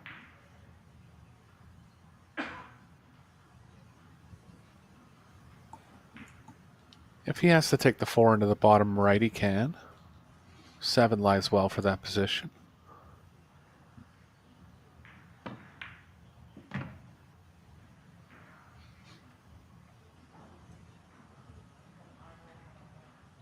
such a great 8-ball brain, this man. Grew up playing it, of course, as Eric told us yesterday, in his hometown of South Dakota and Minnesota, all the way around there. Big 8-ball country, Eric, yeah? Yeah, it's the biggest game through all the Midwest U.S. states. Iowa, Illinois, Indiana, all those states. It's the most common game played. Bar table 8-ball too. So it really teaches you to play tight patterns because really can't get out of line with the cue ball, less room to move around.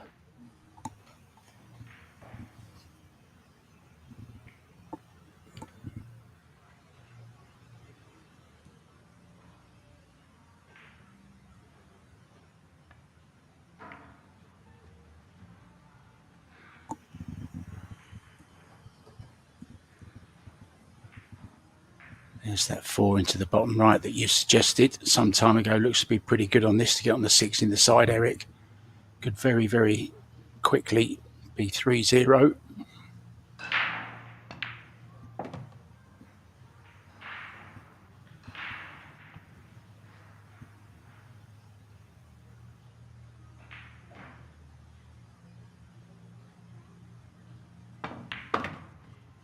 I think his only mistake yesterday came when he was jacking up on the ball or the 5 in the side, you might remember. Just brought back some memories of that. But no problem this time, had a bit more room to dig down. And it is 3-0. Puff of the cheeks. His face says it's hard work, but his cue arm doesn't. And some fabulous stuff. Anytime you hit an 8-ball break where pretty much every ball leaves the racking area, you know you're doing good.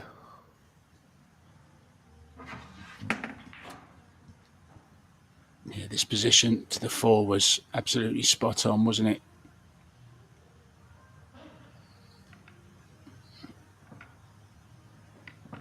Hijikata, nothing more than a spectator at the moment. You may have just caught a glimpse of Julian Serradilla. He had a quite good run, went out in the last round. Young guy from Switzerland, very, very good friends with Nokioi. And I'm presuming with Hijikata as well, speaks fluent Japanese as well as Swiss and English. He's a very bright lad, is Julian Serradilla. Not a bad 8-ball player either. Plays a lot of hay ball. Ocean 3-0 up. He's cruising. He's sailing away with it. Albin Ocean 3-0 up against Mackinnon. Yeah, his body language looks so bad in the first round, Mark, remember? And yeah, it was found terrible. It was terrible, wasn't it? I mean, he looked down and out at one stage. He was trailing 6-5, I believe, against young, was it Derin? Sartorius, wasn't it? Yeah. Or you might be right, Darren, yeah. Nothing here. No, dry break, good spread. Chance then for Hayato.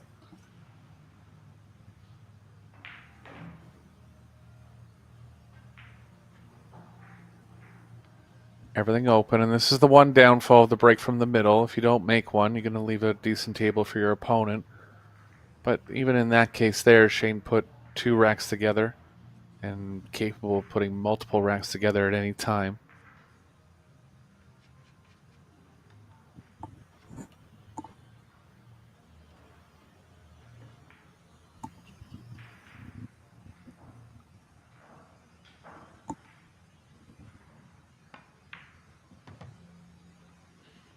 Nine ball's nicely available over the pocket. Ideally, you'd like to use it to get to the 10.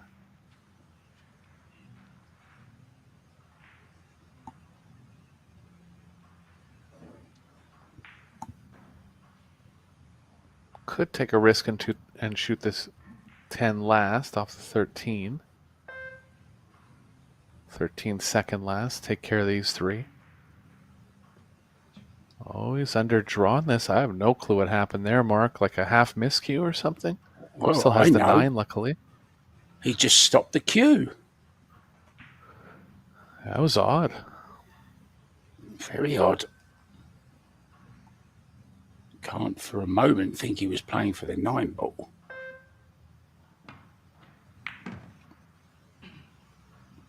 He's back in some kind of line. He's gone too far for the 10. He's okay on the 13 to draw back for the 10.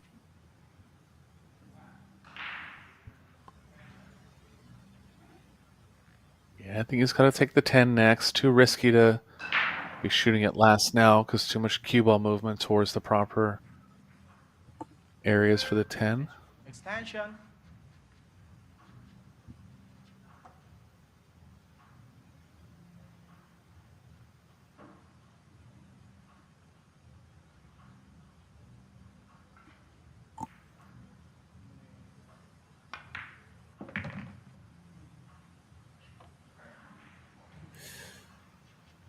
Not ideal. Still roll through and take a little angle on the 11. If the cue ball's playing into the 7 squarely, that'll be nice. But I think it's playing to the inside of it. Tougher than it looks here.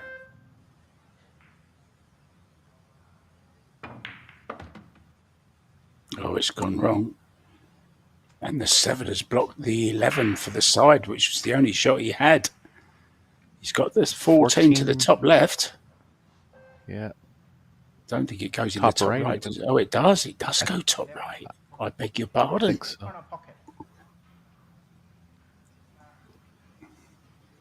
Yeah, he stunned it so much he got to the top side of the 7 there. Got a little out of control. He's good now. Scrambling a little bit for Hijikata, but looks like he's going to get through this rack.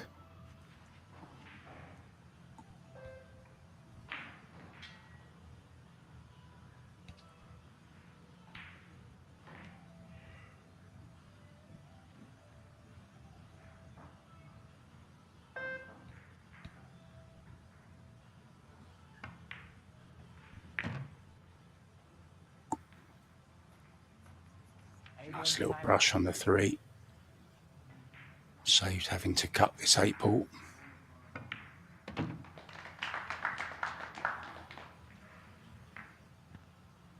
Well done. Managed to get through it. Eric wasn't always in prime position, but struggled his way through it. Yeah, he must have had a half miscue when he got out of line on the balls near the racking area. The 9-ball saved him. Had to shoot a couple recovery shots from there. I'm interested to see that shot again that he played. There it was. I think he just stopped the cue.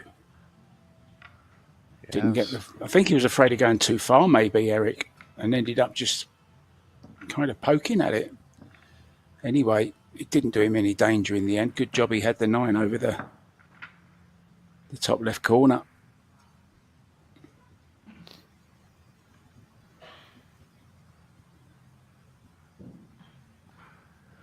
Hijikata made it to the final 16 in Austria. So he does have some intuition for 8-ball.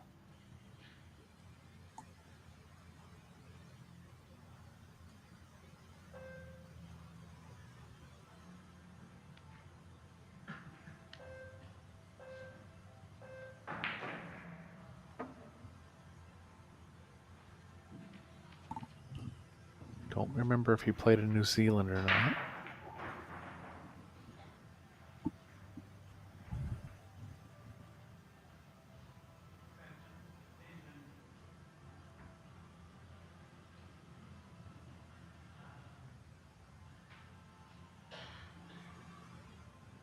There's a guy asleep there. This break should wake him up.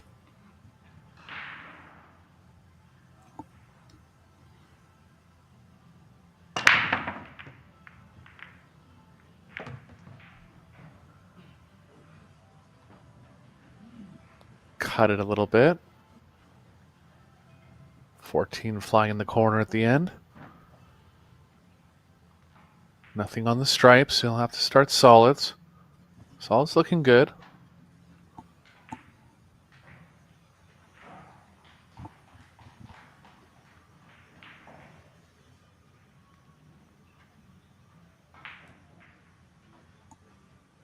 You want to get on the 1 fairly quickly. The 2 leads into it, but the 1 doesn't lead into anything easy.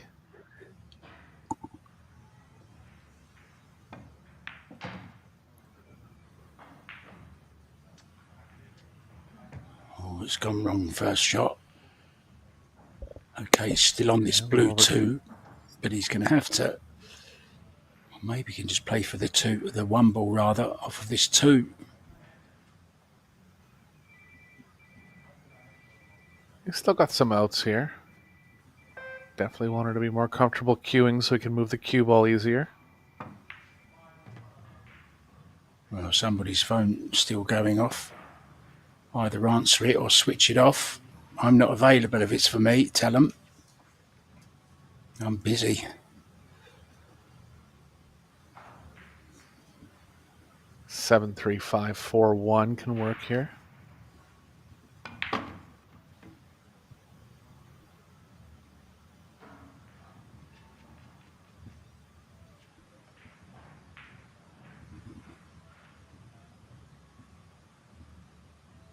Yeah, referee's going to have to move around for this one. It's going to be pretty close to a shirt foul, this is. No, he's okay. Extension. Not comfortable. Maybe putting him off slightly, knowing that he can't get right down how he normally might.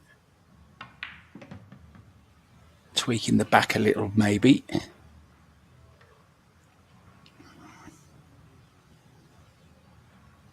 He likes it. He's there again.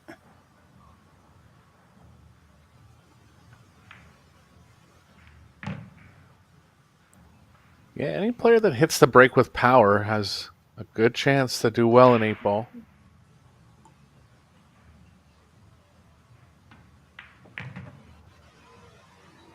Oh, a little overhit. It's all right. Room to come off the rail now.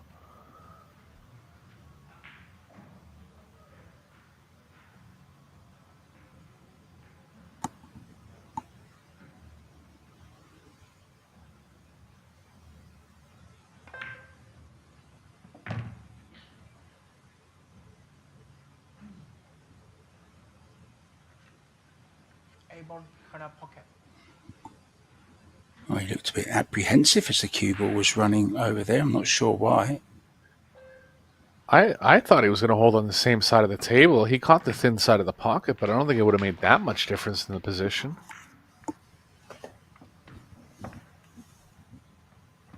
So back in this, 3-2. Hit them well again, Eric. A lot of power, 14, absolutely slamming into the back of the pocket.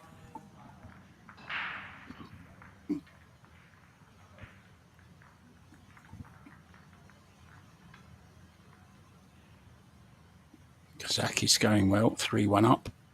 Claudio Cacci all square, 3-3 with Mario He. Grabe 2-2. That's our feature match over on table 1. Fortunski Maciel 3-3. Good old Polish battle there.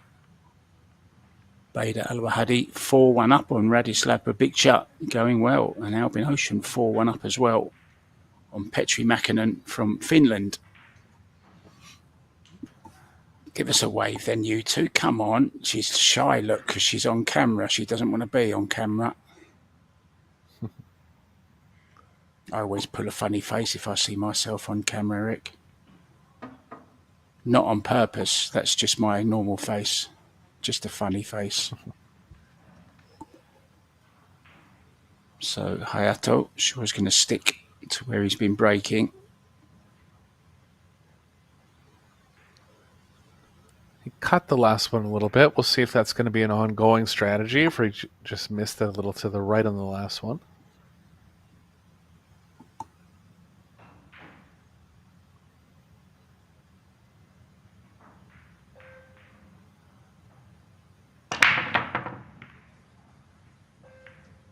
Not this time.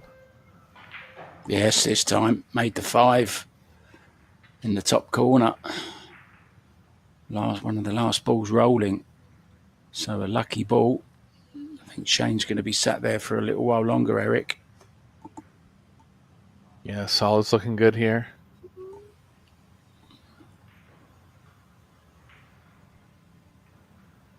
He'd want the 6 to pass the 4, but there's other ways to get properly on the 6. I think it does anyway, Eric. That's what he's come to look If it at does, straight away. Yeah, if it does, he's on a good pattern then. 3-7, 6-4.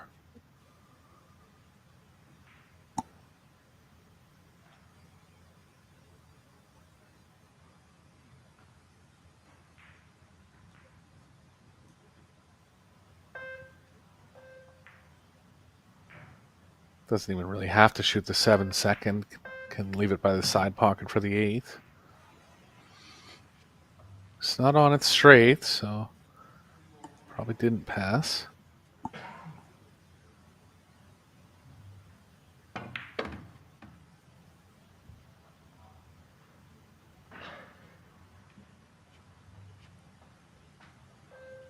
Six, 7 finish will work here.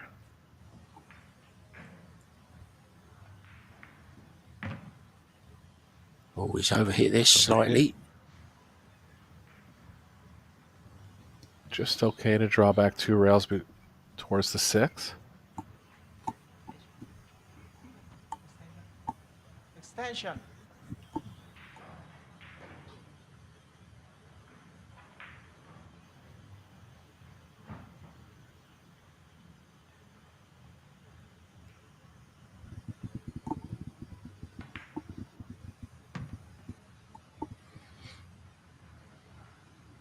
Yeah, another out, another break and run, Eric. Yeah, just has some angle going to the left off the 6, so considering if he is going to have to play the 8 in the top left, which will be fine. Looks like he just held straight enough. Can always run into it if he needs to.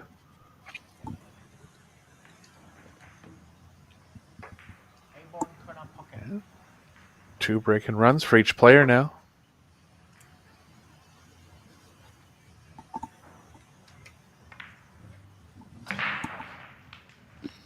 Yeah, we expect a high standard now, down to the last 16.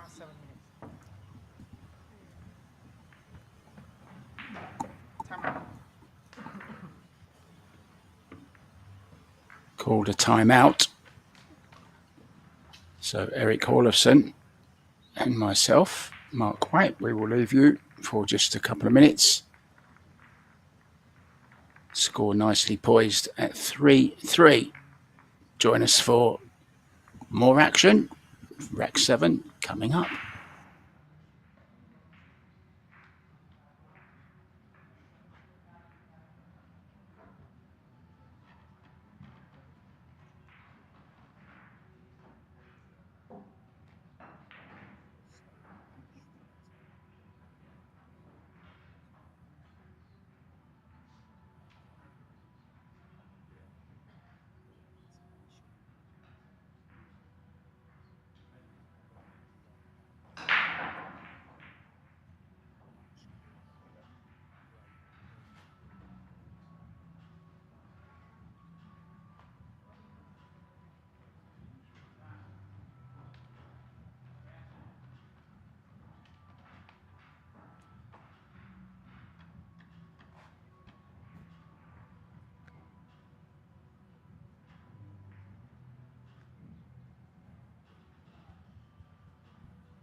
Welcome back, guys, to the last 16 of the YALIN Men's 8-Ball World Championships, live from the International Conference Centre here in Bali, Indonesia. Match nicely poised, race to 10, poised at 3-3. Shane with a couple of break and runs, and Hayato 2 of his own as well. And he's been hitting the balls very, very hard on the break. Been hitting them pretty square as well. Just a little bit of a cut maybe. But he's making balls, so I don't think he's going to change anything. Eric Hallefson and myself, Mark White, are in the booth for you for this one. Don't forget, coming up later, 6 p.m. local time, Cheska Centeno against Rublin Amit in our all-Filipino female 10-ball World Championships. The final, that's at 6.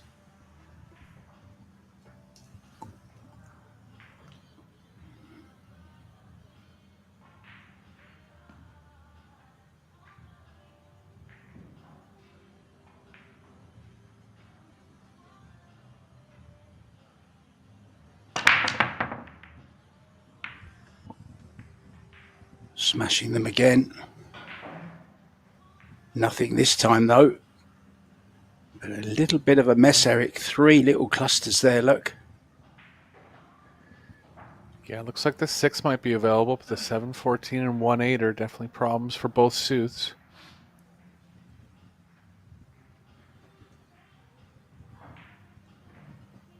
Something for Shane to work out. Yeah, Yeah, just because 2 other sets are tied up, I think he'll have to favor solids, because if he takes stripes, that'll be 3 sets tied up for stripes.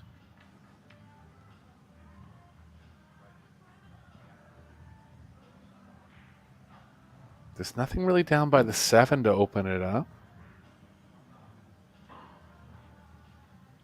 But there's nothing down by the 8 as far as a stripe to open up the 8, so tough table here. And of course, we like to see these every once in a while too. You know, it's just break the balls wide open. Can pretty much know he's a 90% favorite to run out in some racks, but these are the interesting ones.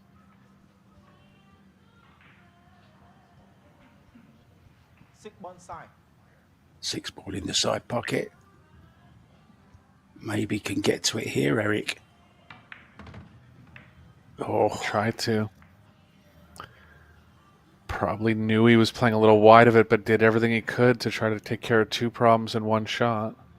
And he's not really on anything unless he's on the 4 mark. I don't think he is.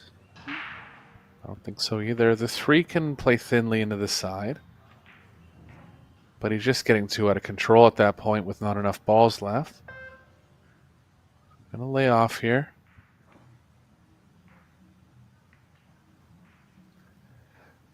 So I'll just say this. Shane is way above this level of thinking, but say he did have the 4 there. It's not wrong to play safe right on the 7 anyways.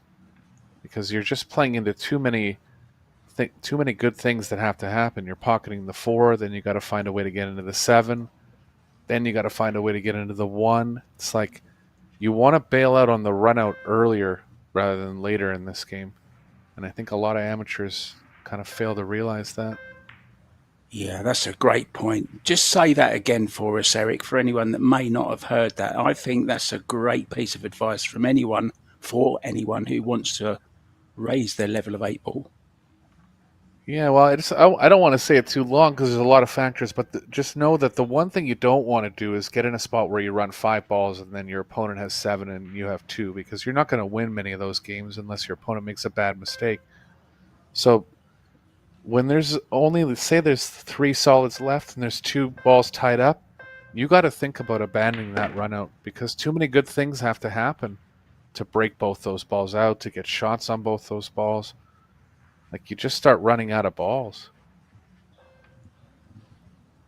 I'll say one more thing quickly about the difference between pro level 8 ball and amateur 8 ball too, is that amateurs typically don't break the balls as well.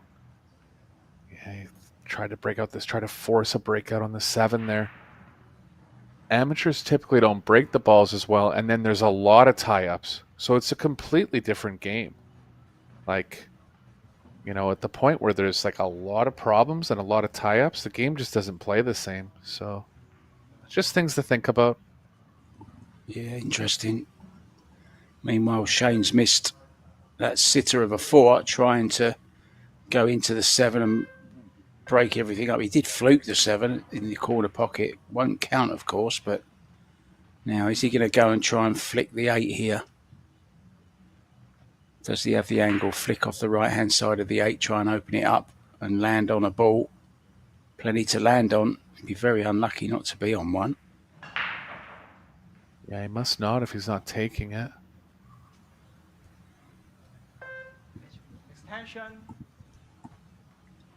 It's so close to the pocket, you would think he can cheat it a little bit. Yeah, I thought he had the angle, but he's the one that's playing the shot, not me.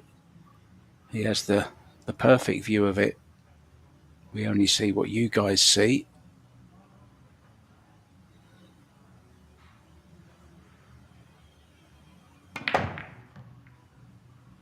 Oh, unlucky. Double kissed it. The 10 ball. Yeah, it's unlucky there. The 10 ball can still open it up.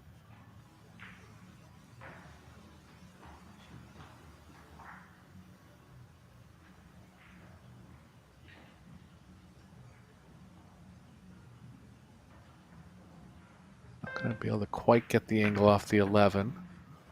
But he'll be looking to get back towards that angle pretty quickly.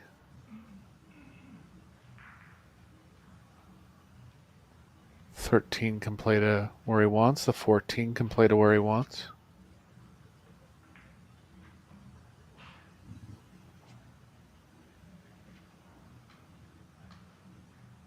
He's got to play some right spin if he plays the 14, so I think he's going to favor the 13.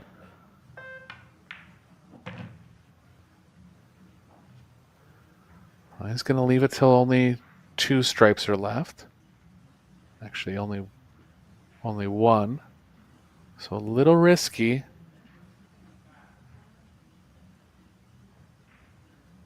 I guess the variable there is both stripes were in the same area of the table anyways. 10 ball, side pocket.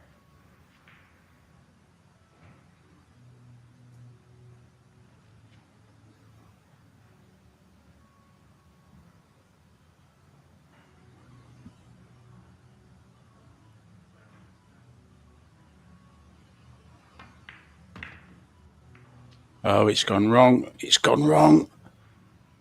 It was always possible that that could happen.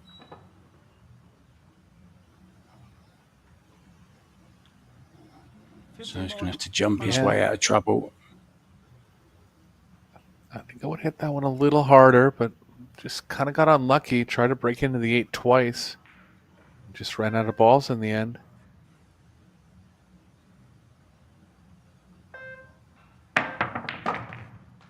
It's got to go, Mark. It's got more problems, though, I think. It's not the end of the woes. He's got to go rail first here, I think, to make this. A-ball corner pocket.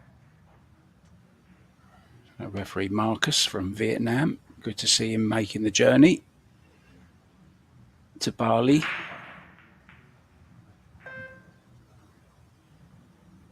Having to swerve it. Oh, great shot.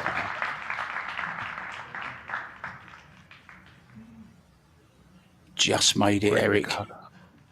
Yeah, great recovery at the end of the rack there for Hijikata.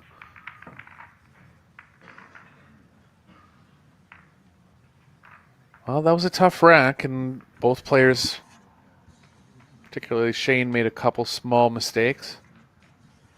But the first player in there was always going to be in tough.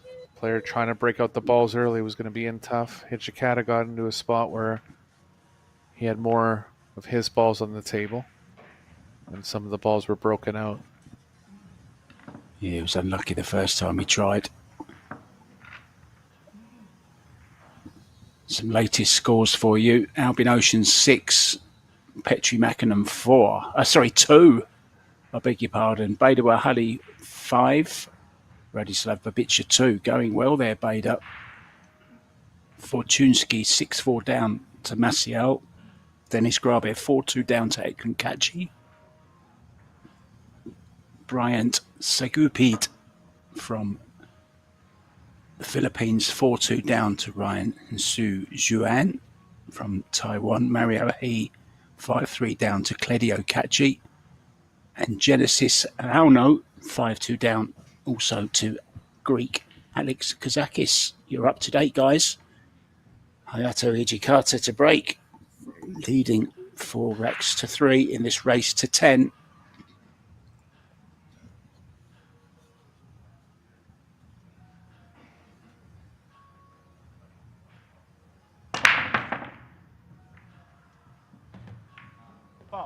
Oh dear, oh dear. Well, look at this for Shane. Just the 4 ball.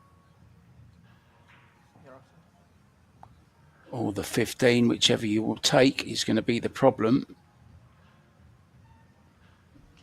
Yeah, I was thinking about shooting the 11 and opening them up, but he's got other ideas.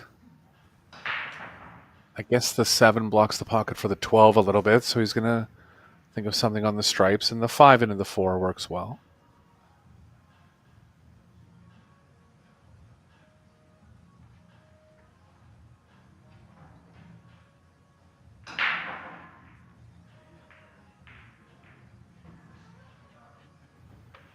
See, another thing for amateurs too in 8-ball, you don't have to make a plan until the 4 is moved here, because you don't know exactly where the 4 is going to end up. So you don't have to bog yourself down saying, thinking a bunch of things. The only factor here is how the 4 is going to end up, or if you even break into it.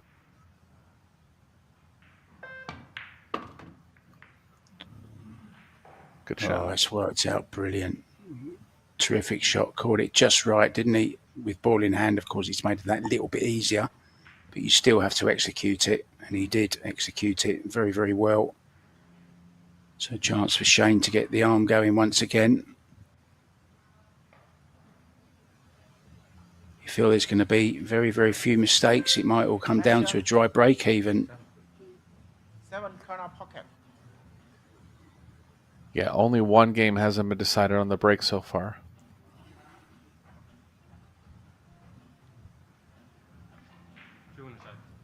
2 on side pocket.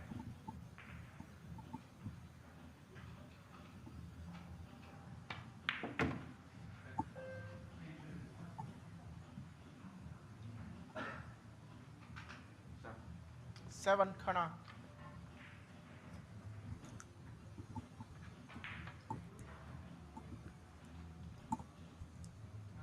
Yeah, I like him taking the 2 instead of the 1-7 before, because now everything is over this side of the table, Eric.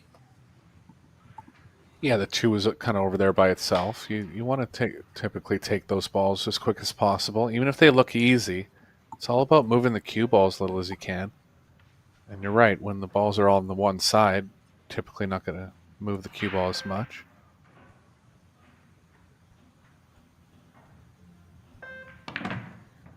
Little behind the back action, just for a little bit of extra entertainment for you guys. I think he's overhit it though.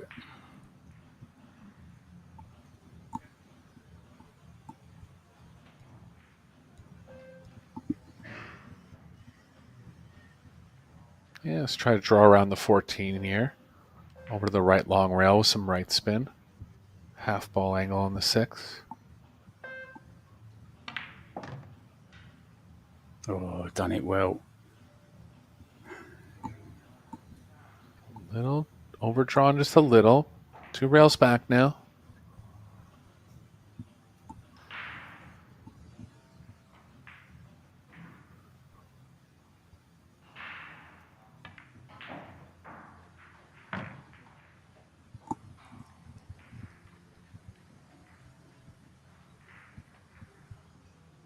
Entertaining match, George.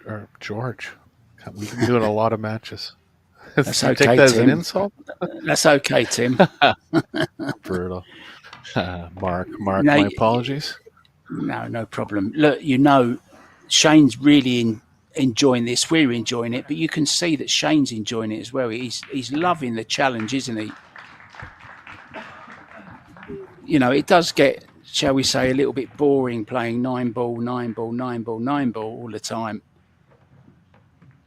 We've had a bit of 10-ball. We've had some 8-ball now. Well, he's gone on record a few times saying 8-ball is his favorite game. I've heard him say it. I'm sure he likes all the games, but yeah. Yeah, after winning the title in 23 rather, I remember him saying in the interview afterwards that this is the one he's always really wanted. And he's got one and he's hungry for more, and who's to say he can't do it?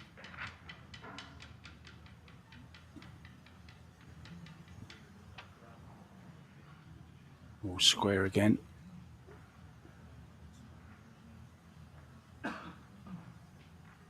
Yeah, I don't think it really matters how these balls are racked. These guys are just absolutely smashing them anyway, aren't they? They're absolutely crushing the break.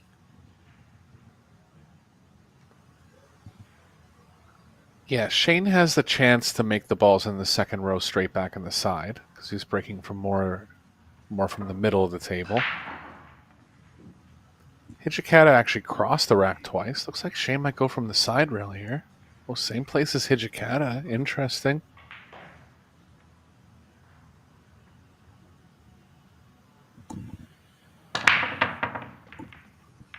Ball straight in the side. The head ball on the side. Yeah. That was the head ball, was it? Yeah. It was, yeah.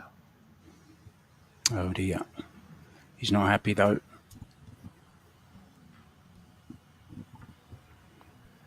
Yeah, so it looks like the 7's tough to make, and the 1 and the 6 is kind of off-angled. Is he looking at maybe playing the 3 off of the 6? That could work. And I wonder if there's any angle on the table where he can make the 7. There might not be. Another tough run out for Shane. I think he's going to try to draw right into the 7 now, but if he's trying to play it to the 3 to the long rail, that angle's not really there.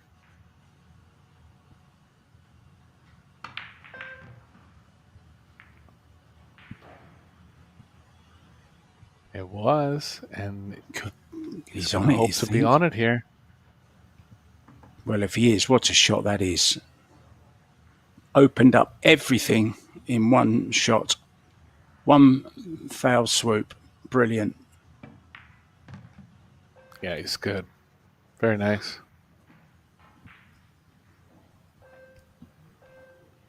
Likely try to play the 1 before the 2. The 2 can play past the 1.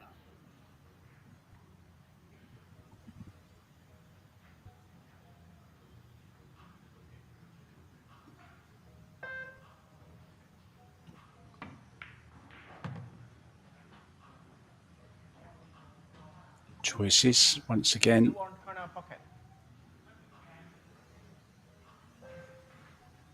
Doesn't want to clip the 1 because if he does, he's not really on the 5 or the 6.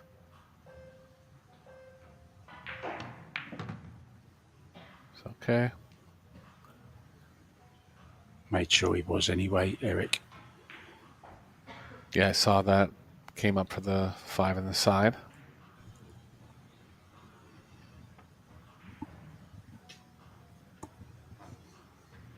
On side.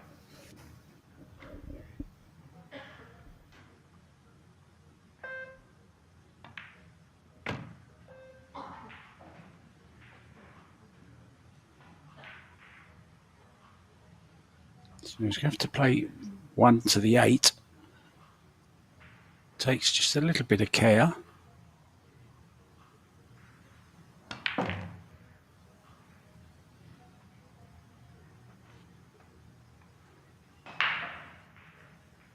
What an 8-ball player this guy is, though.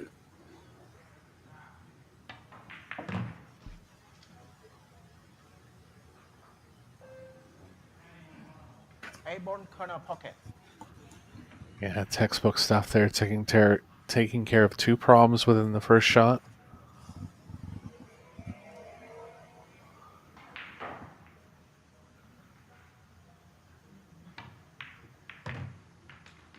High class 8-ball of the highest order.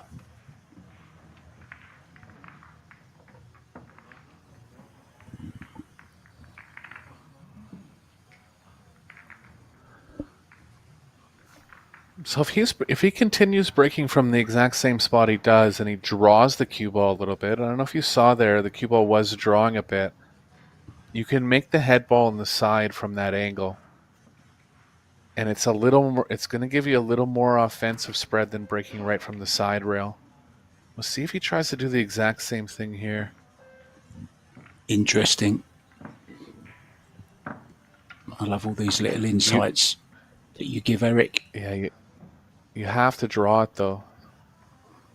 It still can go every once in a while if you don't, but it'll go a lot more often if you draw it.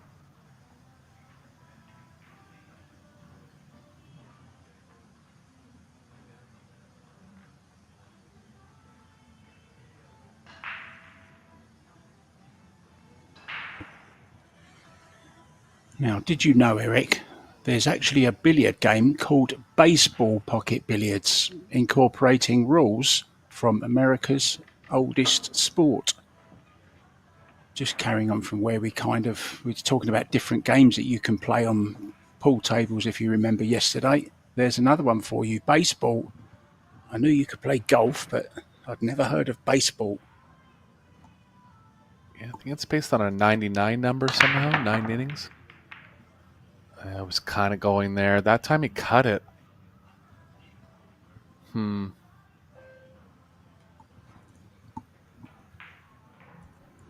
Did one slide in, Mark? I didn't even see one go in.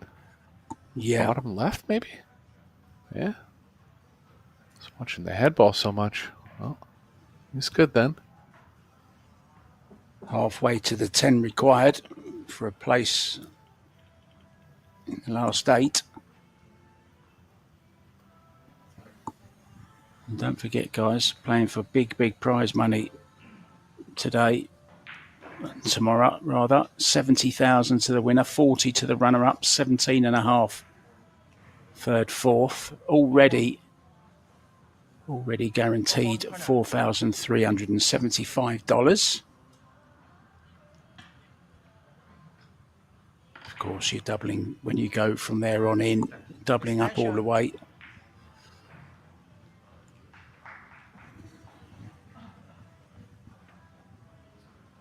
Shane's going to take the 4 first here. The 3 is available in the same pocket. 5 plays well to get on the angle he needs to be on for the 3.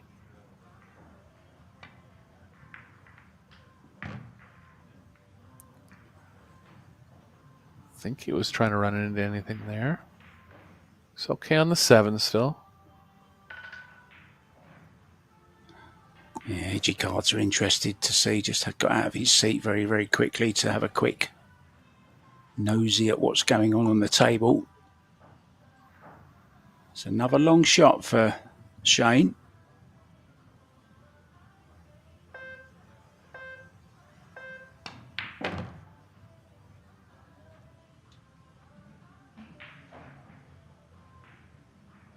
I was on that 3 as well, Eric, as you suggested. He's on it right now. Yeah, just slightly thin of where he'd want to be, but I think he'll still take it. Too risky to not get this something similar to this angle again.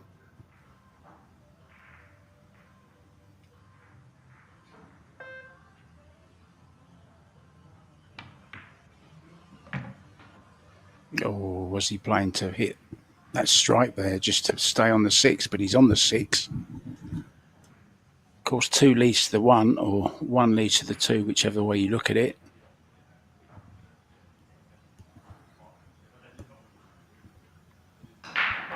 Yeah, looks like it's 1-7-6-2 finish.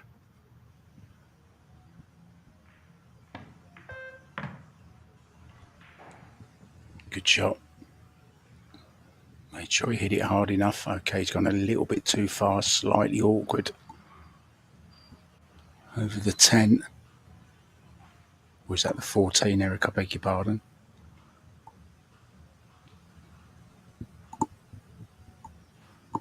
Anyway, he's bridging over a ball.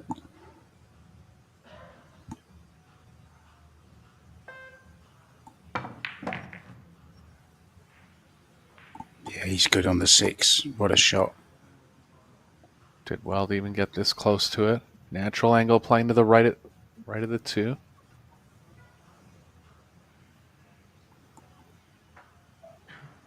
Just check to see if the 8 went as well. Into the left-hand corner.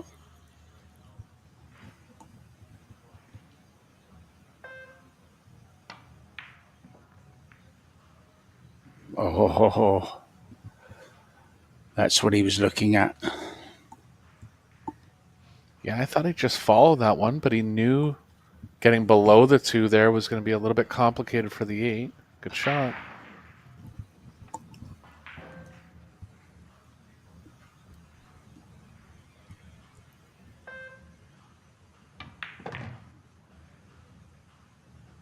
Beautiful. 6-4. It's going to be.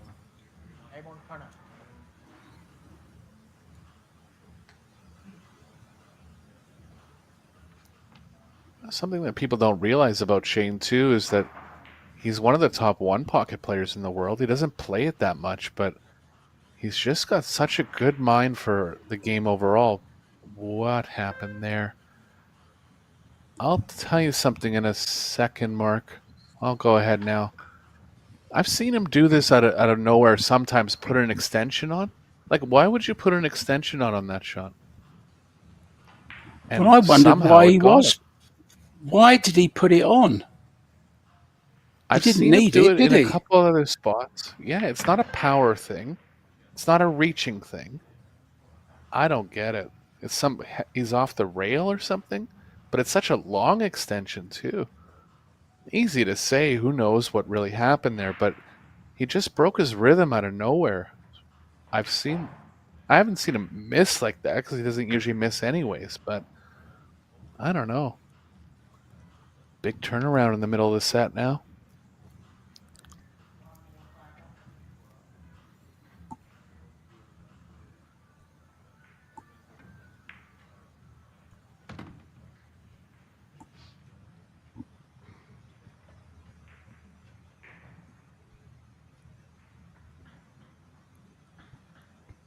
Just going through all the things in my head of why he would. It's something to do with being on the rail because I saw him do it another time when it wasn't power or reaching relative and he was on the rail. But still, you're breaking your rhythm. It's odd. Airborne side.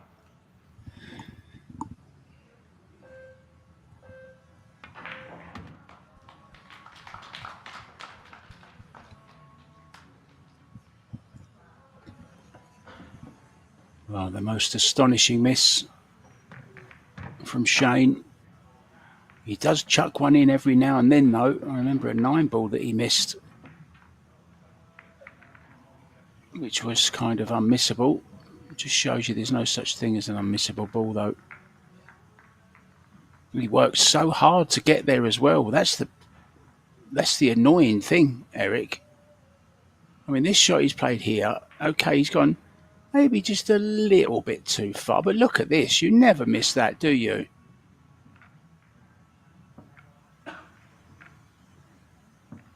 Astonishing. Absolutely astonishing.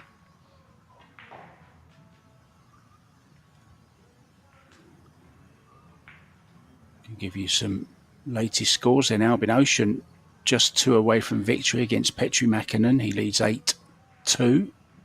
Bader Al-Wahadi 6-3 up on Radislav Babica. Make that 6-4. Babica just won a rack. Mirko Fortunsky trading Daniel Maciel 8 racks to 4. Dennis Grabe 5-3 down. Ryan Jesus Juan 5-3 up. Mario He 7-4 down to Kledio Kachi. Alex Kazakis 6-3 up over Genesis Owano. Back to this one then. We're all square at 5-5. We have got ourselves a race to 5.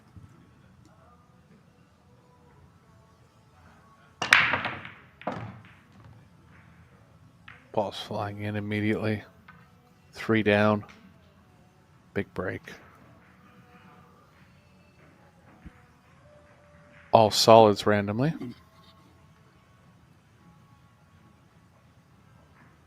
Yeah, that's unbelievable, isn't it?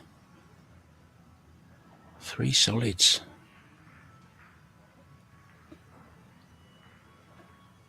And solids are pretty... Does the 4 pass the 10, Eric? I believe it does. You'll have to get a bit of a thin angle on it, so just going to avoid it.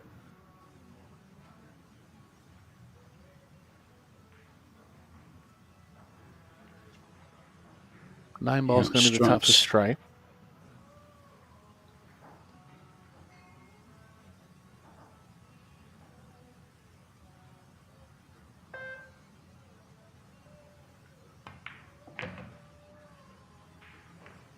Oh, straight away gets on the 9. There's a lesson for all you amateur players, all you league players. Get rid of your problems as early as you can.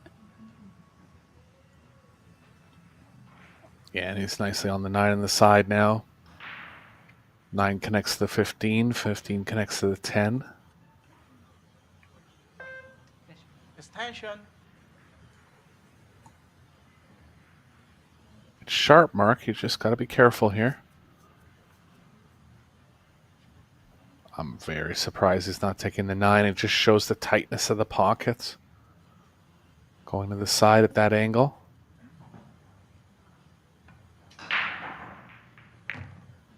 Gonna play it up into the top left, but he doesn't have the angle on the 15. Can still go 15, 10, 9.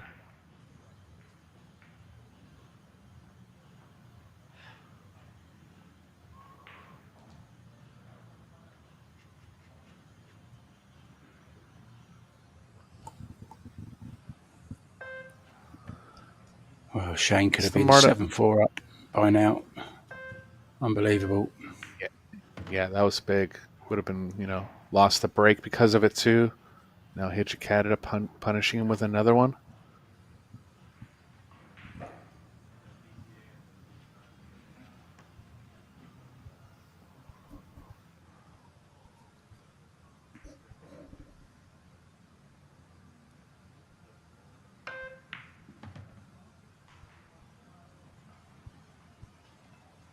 Nice little positional shot there. Get rid of the last problem ball.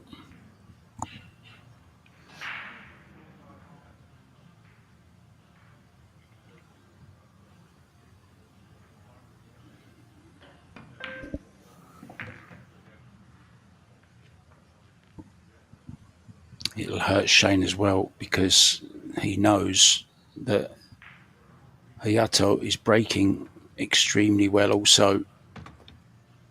So he probably knows it's going to cost him minimum 2 racks. And who knows how many more.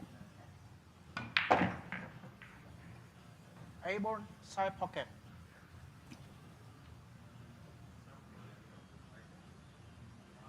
Well, this is the 11th rack.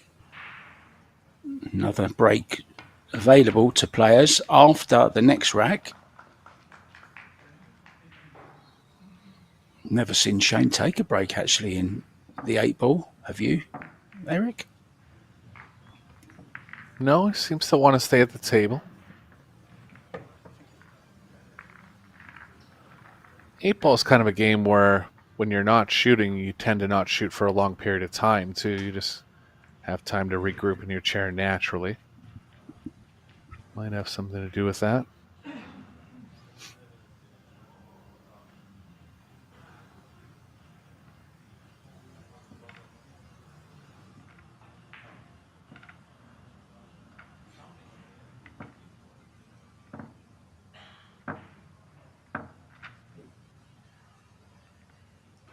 Looks like that guy there. It could be Federgor's brother, couldn't he? The one on the right.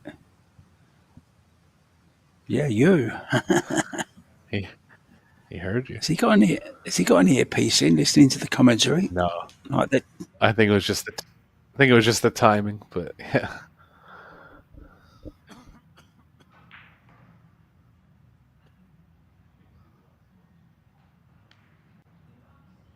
she's smiling this time. She was the one covering her face last time, right? Yeah, she was a little bit shy before, but she's getting used to it now.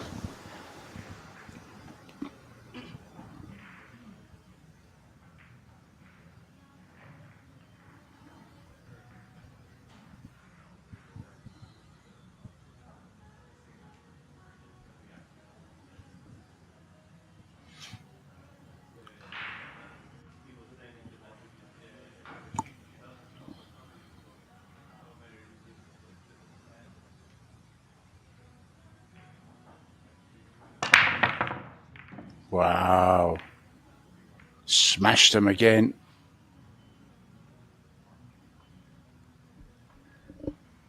Yeah, they're hitting that break in the high 20s as far as miles per hour. Sometimes even getting into like 30 miles an hour. Big speed.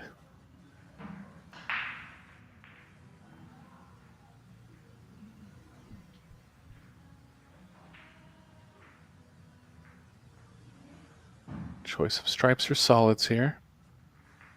Could slightly favor the solids. He'd like to get on the 1 second, but he can't. 0 to 30 miles, 0 to 30 miles an hour in less than a second. That's pretty quick.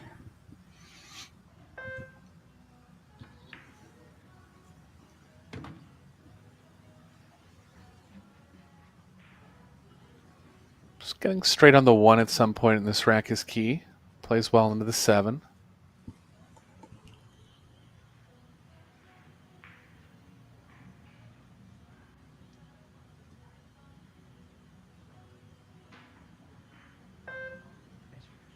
Can come back through the 8-14 right now. Could do the same with the 3. But a decisions to be made here, so takes his extension mid-rack.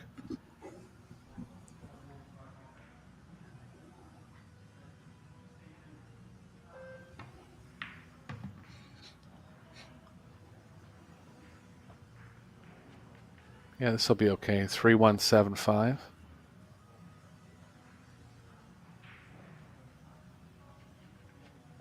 Shane's in has danger. Played well, Mark.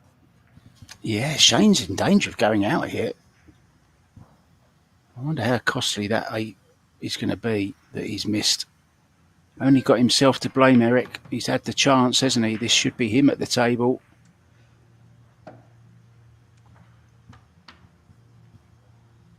Might not be quite straight enough here. Can still recover with the 5 if he's not. Gonna have the same problem going the other way, though, if he shoots the 5. Gonna try to get as straight as possible. It's okay to run into the 9.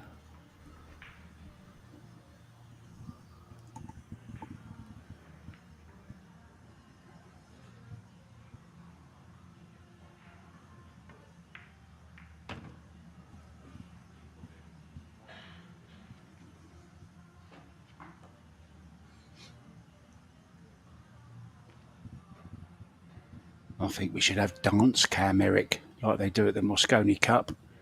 If you're caught on camera, you have to get up and do a little dance. Now, that would be embarrassing.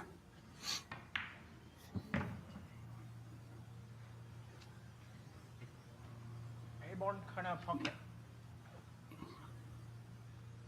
Made it slightly awkward with the cue ball on the rail. Still expect him to make it, though.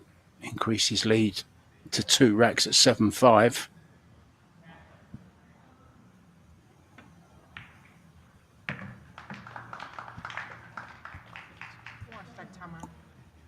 Timeout 7 minutes.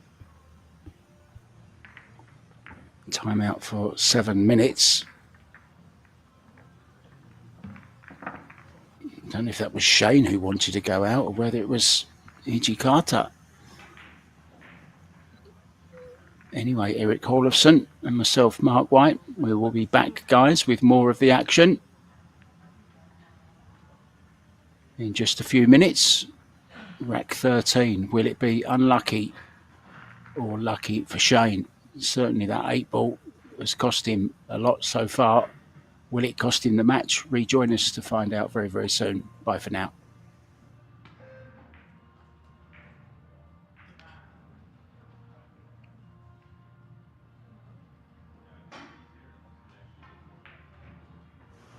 And we are back.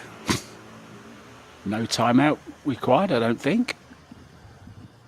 Neither player has gone. I'm not sure what the referee is doing. Yeah, it seemed like Hijikata wanted to go there, but I guess changed his mind. Let's have a look at some stats then, Eric, while we're here. Anything jumping out at you? Well, it's huge break success for Shane, so he's just looking to get the break back and a big threat to run multiple racks if he does. 2 missed balls for Shane. I mean, it's not a lot, but you would typically be hard-pressed, or you'd be missing less balls than 8 ball overall, for sure. One when he was trying to break out another ball and just kind of trying to force the angle, but obviously the 8 was kind of the difference here so far, I think. Daniel Maciel has beaten Jesko Fortunski by 10 racks to 4. Just looking for any other results. That's about it for now, guys. Ocean is on the hill, 9-3 against Petri Mäkinen, so it looks like he's going to be going through. barring an amazing comeback. 6-4. Eklund Catchy leads Dennis Grabet. Mario He. Well, he's in trouble. Young Cledio Catchy, you know, hasn't got a bad 8-ball game. He's 9-4 up against Mario He. So Mario in big danger of going out there as well. Who's your favourite for the 8-ball, Eric? Let me ask you that. I mean, I thought Shane was going to be favourite. I thought Filler, of course, but sneaking suspicion about Dennis Grabe as well, and maybe Cledio Catchy. Don't count out Eklund Catchy either.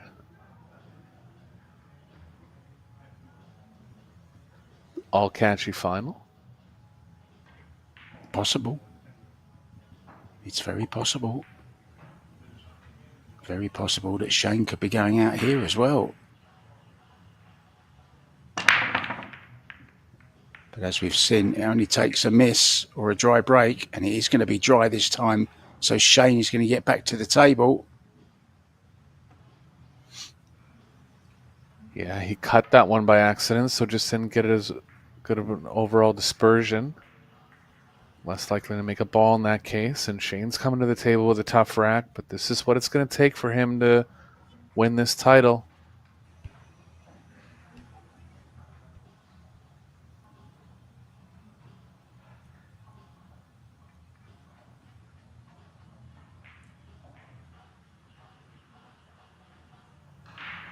The 11 can play into that stack of 4 balls over by the left long rail.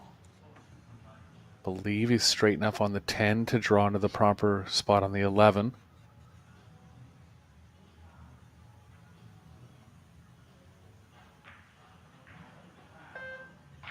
Just going to eliminate 2 balls to get to that spot.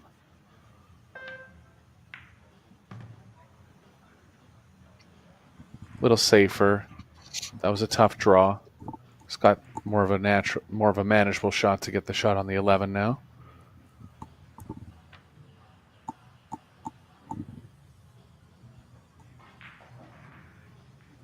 So I'm going to have 4 stripes left by the time he plays the breakout.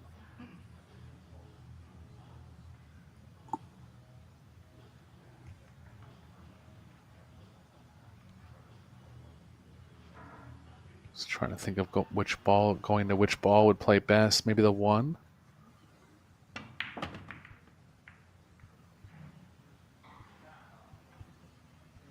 think he's just okay on the 14. He's on the 9. That's perfect. Yeah, he's on the 9, isn't he?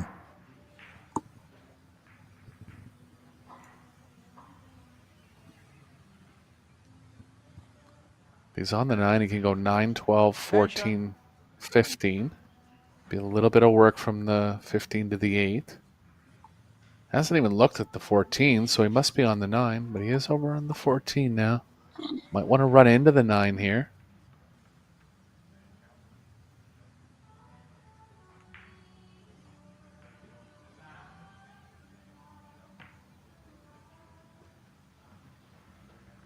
He's on the 12. Well, that's he's for sure. Yeah, he's confident in his cue ball control if he didn't try to run into them there.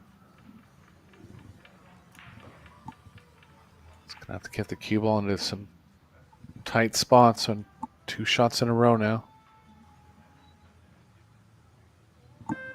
Could break it out. No extension. He's used it. What's he doing? Oof. That was right on the cusp of the final beep. Just made it. Surprised how long he took. He only took his extension the shot before. Yeah, I was just disregarding the breakout because there was so few balls left, but it actually played pretty well. I think he got a little confused too, thinking he wasn't going to break them out, and then he decided last minute it wasn't that bad. It's okay now. Oh, doesn't want to be over top of the 5. Cleverly leaving the bridge on the table in a very awkward position for the ref to foul. Shane wasn't going to foul.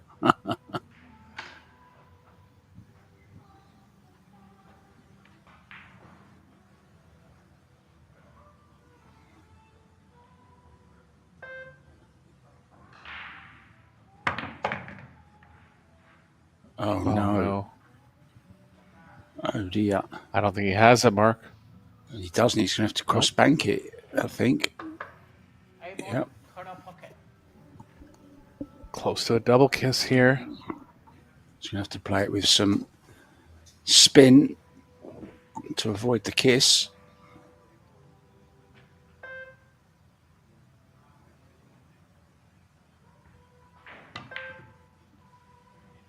Well, I think that's just sealed his fate.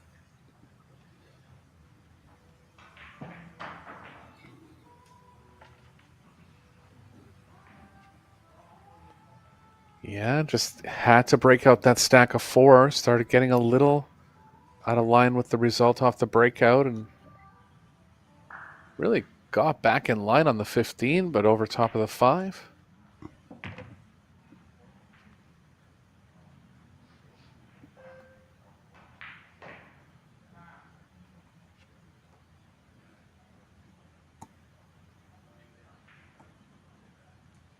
Shane's had a long 2 weeks over here in Southeast Asia, making it all the way to the semifinals of the World 10 Ball Championships, but he's going to have to find an extra bit of energy to come back in this one.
Getting through the rack with ease as expected.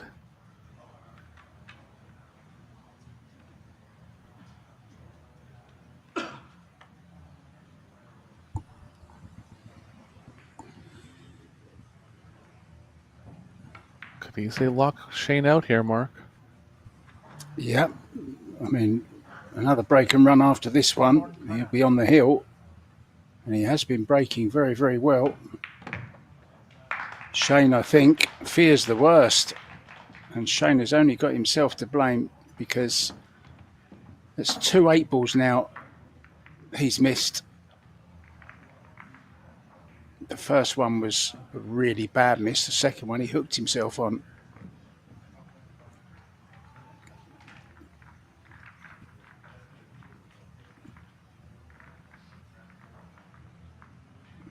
And this is quite painful to re-watch back, to be honest. This was a great shot he's played there, but he seemed out of time and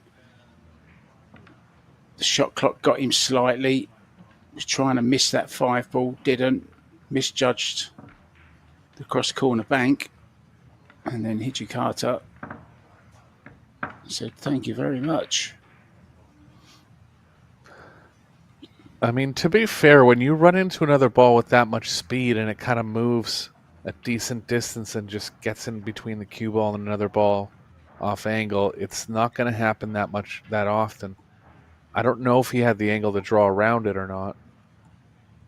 But still, like you said, it just can't let opportunity for things like that to happen.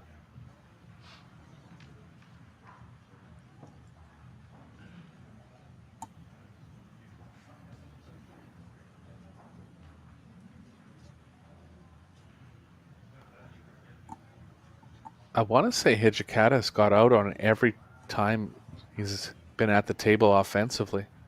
It's only been dry breaks that have given Shane his games and a couple breaking runs on Shane's end too. Played well. Yeah, take nothing away from Hijikata. He's broken the better of the two. And as you say, he's ran out every time also. And Shane, with those 2 missed opportunities, is what's cost him about, well, at least 4 racks so far, Eric.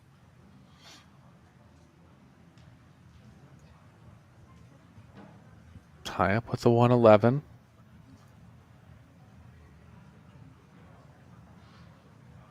No real opener on the stripes. And tough to get into the 1 if he does take solids. Albin Ocean through to the quarterfinals. He's beaten Finn Petri Mäkinen by 10 racks to 3. And Cledio Caci has beaten Mario He by 10 racks to 4. Is there another upset on the cards here? And it would be an upset. We all know Hijikata's a good player. But I think Shane and a lot of other people expected him to go all the way in this one. I certainly did. I thought Peggy Lyon had a chance also, but went by the wayside. Maybe it was his break that let him down, Eric. I know it wasn't working too well for him on the first game we did with him. Side pocket. Yeah, he just favors those cut breaks when he's playing these Pro Billiards Series events, and I think eventually it just kind of goes sideways for him. Seen that pattern a lot. But as far as running the balls, he's one of the most dangerous 8-ball players in the world. Totally agree. I was actually looking forward to maybe a Peggy Lyon SVB final. That would have been something to behold. 2 veterans of the game going at it.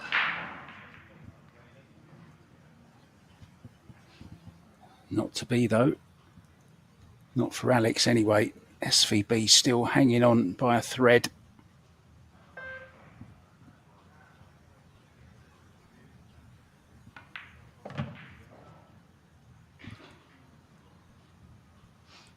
Yeah, 9, 10, 13, 11 finish. Very little cue ball movement. Looking good.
Slightly too much angle to hold on the left side, but the 8 is available on the bottom left.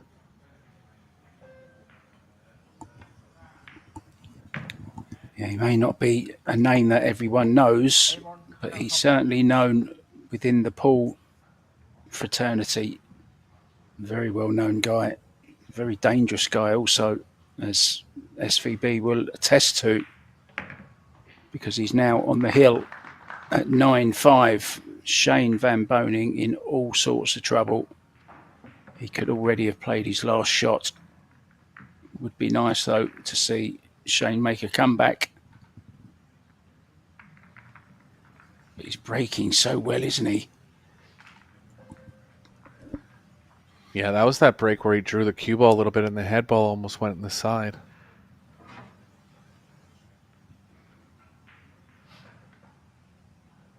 But he's hitting them with good power, hitting them pretty consistently squarely. The last time he didn't make a ball, he cut them by accident. But overall, it's been power square breaks producing good results.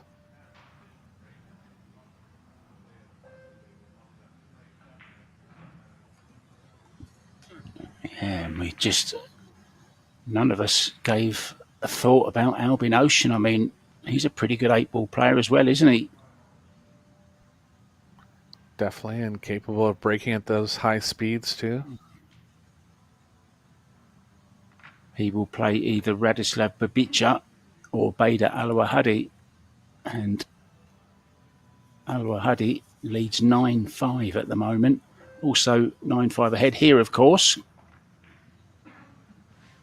7-5 now, Eklan Kachi over Dennis Grabet. Ryan Su Juan 6-5 down to Brian Sigupede from the Philippines, and Alex Kazakis has just got to 8-5 over Genesis Awanu.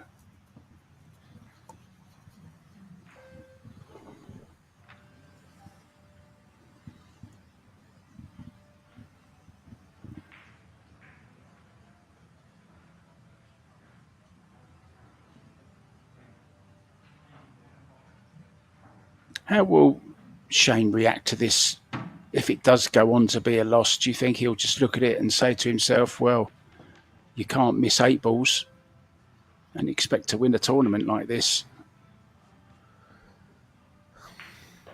Yeah, and I think there becomes a point in your career where you've played so many tournaments that the losses just don't hurt as much, you know? That's how I even feel at a lower level, just kind of when I do lose, I don't know. You've lost so many times that You're just numb to the pain.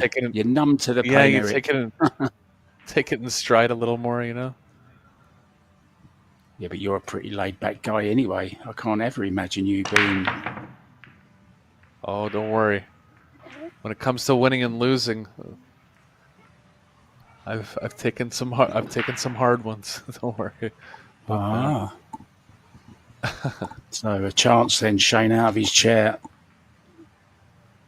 You know, he's well capable of running 4 or 5 pack, but he's got to get that break working, and that in 8-ball is very, very difficult.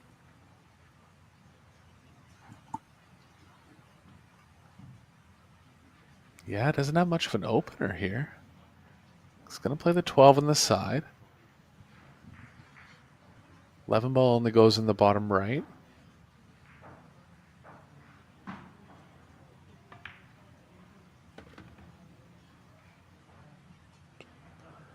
I must Careful on this one, Mark.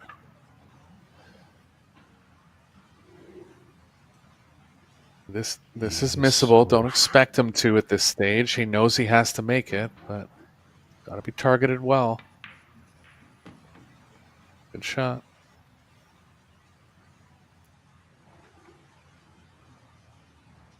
Well, if he can come back from this, especially the position he's in now on the 9, he's not on it. If he can come back from this situation, then not only is he the South Dakota kid and Captain America, I think he'll be Superman from here on in, because this is super difficult.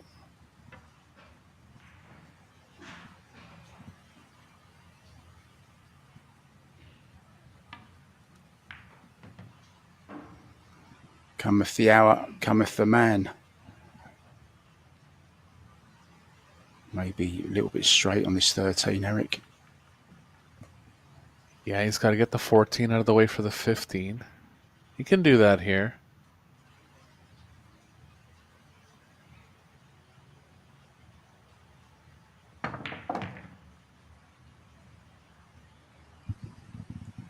$15 goes up in the top left too, so looks like he'll be playing that now.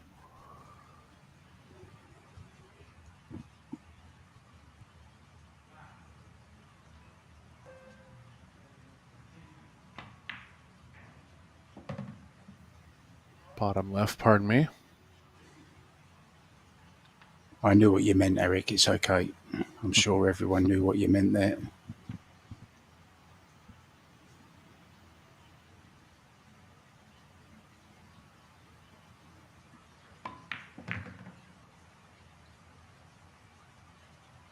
Oof. Close to the side. Looks like it sprung off the rail just a bit.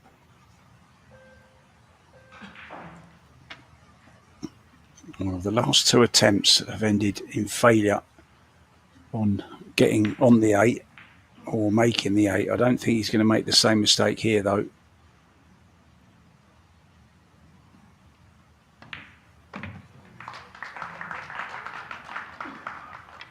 Well, now it all depends if he can hold on to the break.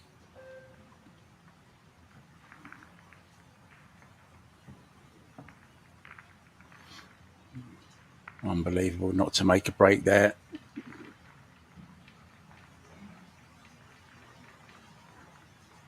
Played some really difficult shots here. This rail first, of course. And then was a little bit awkward on the 13. A little bit of a scare with a scratch in the side here, but it turned out all right. And then finishes plumb on the 8. He's not missing that.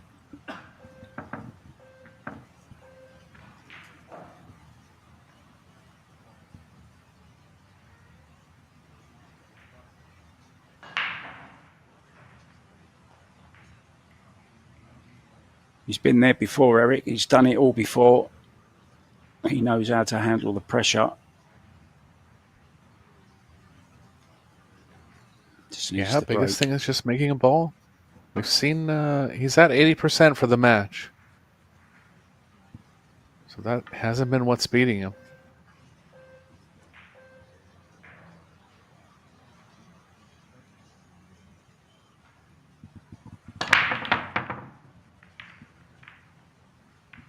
Oh no. 13 almost went. Nothing down. Stripes look good. Stripes look very good. Yeah, just the 9 and the 10. I think It's he in will his take hands. them.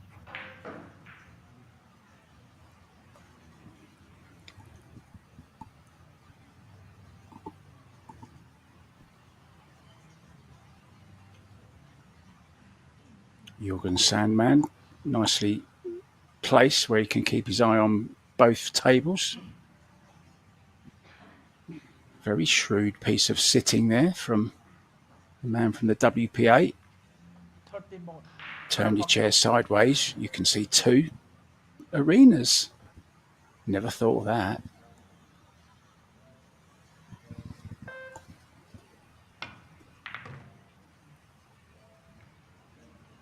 Well, that was the only 12 danger. still pass. Yeah, 12 still passes. I think the 10's available enough in the side, Mark? You would think so. Yeah. Takes him to the 9, doesn't it? I think that's the 9, isn't it? Near it, over on the side rail. Yeah, as long as he's okay on shooting the 10 in the side, he's a favorite in this rack here.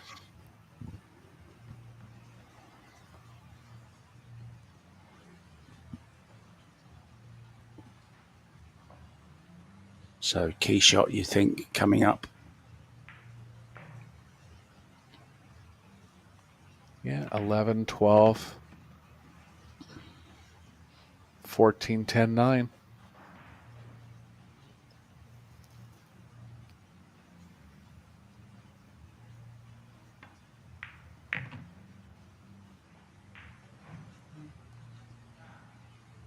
Yeah, it looks good. Would like to get a little bit closer to this 10 ball on this shot.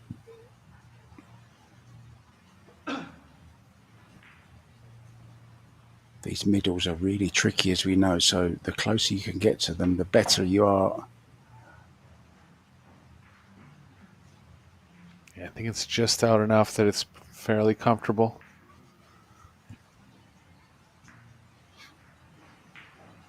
Wants to be straight on the 9. Roll it down the rail. cue ball will be on the 8 ball. And this looks all over for Shane Van Boening for 2025. He can't do what he did in 2023. I wonder if he'll be back in 2026. A-ball corner pocket. Good luck in the Reyes Cup next week. Shane Van Boening, that's where he's off to, I believe. So the handshake will come. It's a shame to see Shane out, but you can't take it away from that young man. Hayata Hijikata played absolutely fantastic in that match. Thank you so much to Eric Hallofson and myself, Mark White. Thanks for joining us. Please rejoin us at 6 p.m. local time. Oh, it's not too far from now, put it that way. Eric Hallofson and myself will be in the booth for the ladies' final. Rublin Armit up against Cheska the Flash Centeno. Thanks for your company. See you later on. Bye for now.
There it is. Just like that.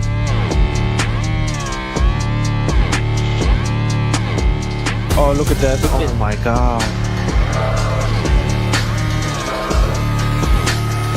Wow. Final 2 shots, Jim. I shall leave it to you. The world 10-ball champion on top of the world. Predator WPA world 10-ball champion. Oh, wow. What a shot. No way. What a roll. 7-9 combination maybe possible. Oh my god. Oh my god.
And welcome everybody to the YALIN WPA Men's World 8-Ball Championship.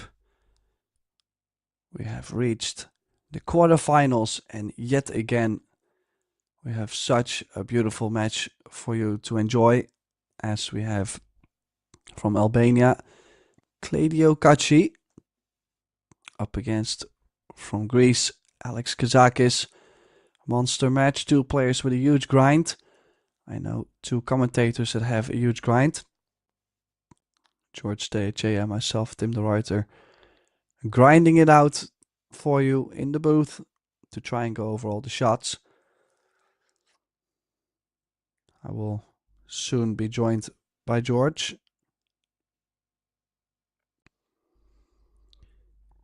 And as you can see, young Kaci at the table. We've seen the older Kaci, Eklund, winning 10-9 a very close encounter with Dennis Grabe earlier today.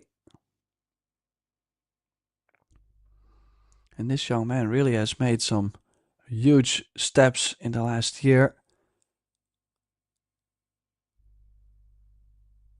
Was starting to travel a bit more. Started off with some national tournaments, so he was traveling, for example, to Sweden, Stockholm Open. He's won. I think he also went to the Interpol Open, so he was starting to go to. They are international tournaments, but not the biggest ones. And yeah, slowly started to win more and more, and then started to play the majors. He got to the quarterfinal or semi-final in the World 9-Ball Championship. Now he's in the quarterfinal of the World 8-Ball Championship, so he's been doing really well. And then he's missed that 14, a little bit surprising.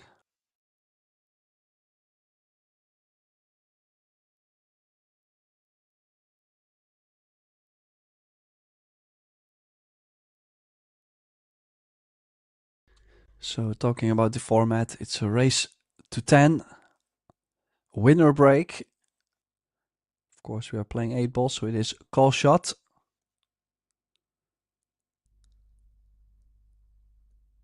No 8 balls on the break.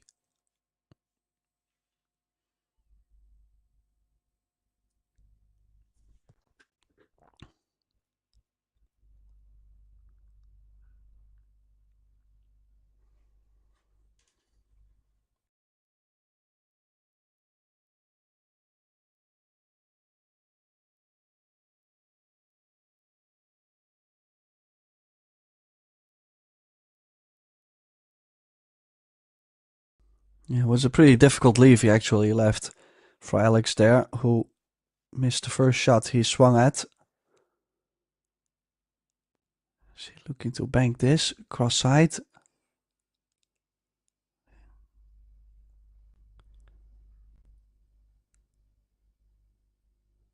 Just missed it on the side pocket point, and then once again a long shot on this 6 ball.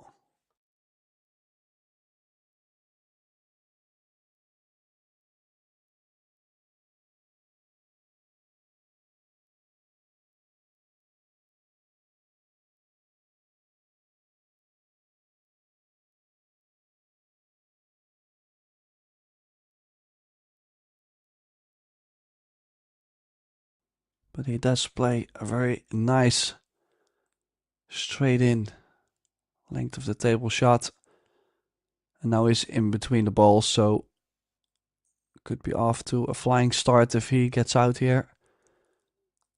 Shooting to the side pocket, as you can see, quite awkward bridge hand placement.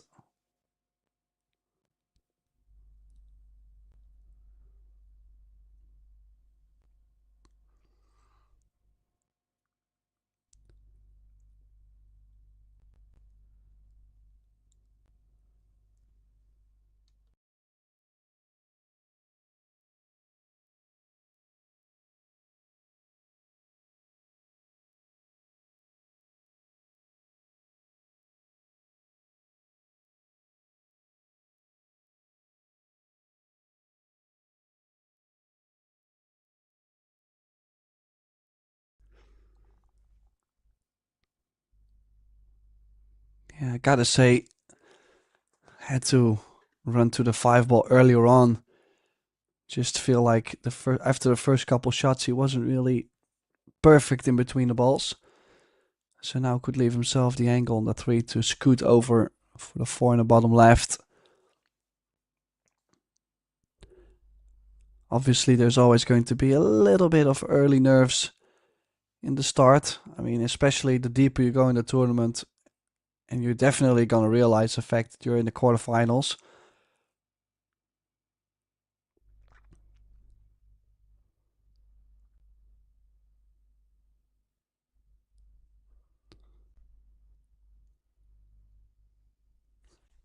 And he's missed that 3 ball. That is a very big surprise to me.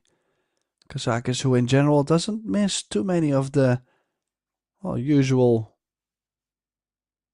shots. I mean, he's always so steady, technique-wise, mentally. I mean, he has a huge grind, so quite shocking to see him miss the 3-ball. Can Claudio still get on the 15 or the 13?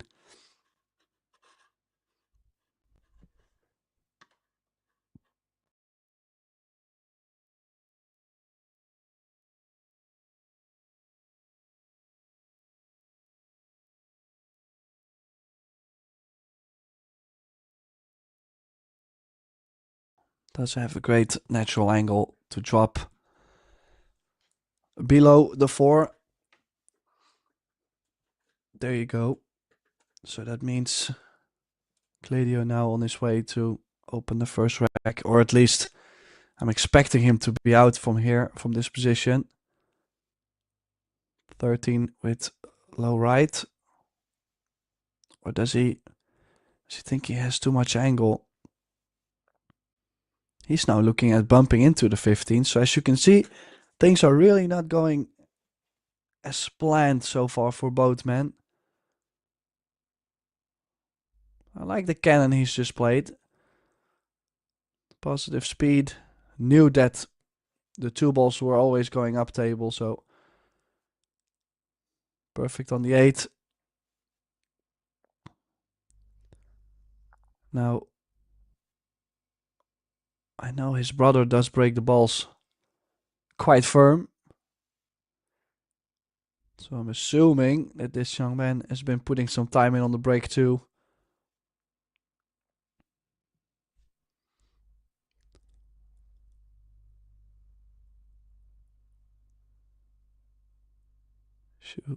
Could see he did make a ball in his opening break.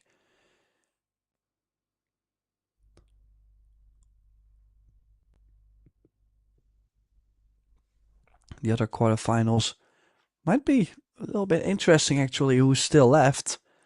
If you consider we had a really strong field, or still do, but of course already so many good players out. For example, Mario He is out. He lost to Claudio Cacci 10-4 in the last 16. Shane van Boening is out. He lost to Hayato Hijikata from Japan 10-6. Petri Makkonen, a player who is a little bit of a, well, I would say a suspect in this format, especially with how well he breaks the balls, but he lost 10-3 against Albin Ushan. Overall in the quarterfinal, we have Albin facing Badr Alawadi. Hijikata is facing Daniel Masiol, who once again is right in between the mix. He is having a killer time lately. He's killing it. And then Ekland Kachi against Bryant Seguiped from the Philippines. And then, of course, this match to conclude the lineup. And I'm very sure they will be updating the scoreboard very shortly, so bear with us, guys. We know it's 1-0 Claudio Cacci. And another opening chance for Kazakis, a dry break for the young Cacci.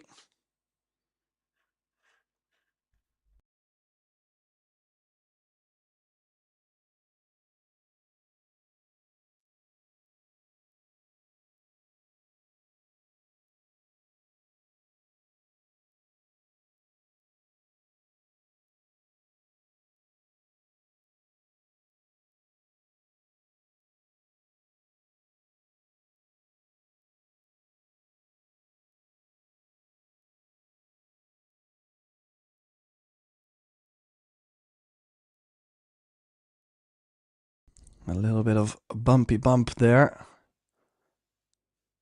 but has landed on the 14. Now it's a little bit of a tricky layout he's got with the 11 ball that doesn't go to the top right. I'm not too sure whether the 13, the striped orange, goes to the left center pocket. That would make things a lot easier. Oh, and he's got the ball wrong. The only shot he's got on is that 9 ball. Well, from this angle, it might not even go to the corner where the 8 is laying.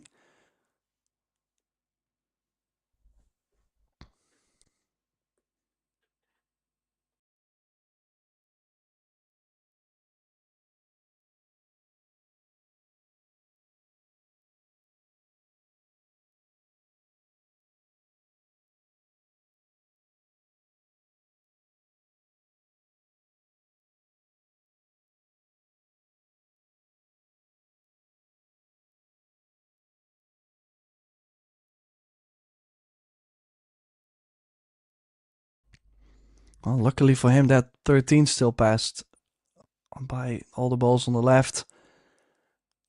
So he's still alive, but gotta say, would like to get the cue ball a bit on the string. He's now straight in on the rail. Can play rail first.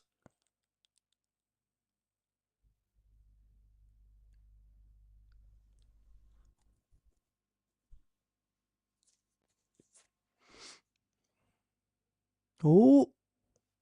Uh-oh. I think he's landed behind the 5. That is... Well, I have to say, I kind of did like the rail first on that. Made you stay away a little bit more from the balls, but... Well, that's at least in the past. You will have to come up with a bit of a shot here. Oh, look at this. Beautiful cut into the corner.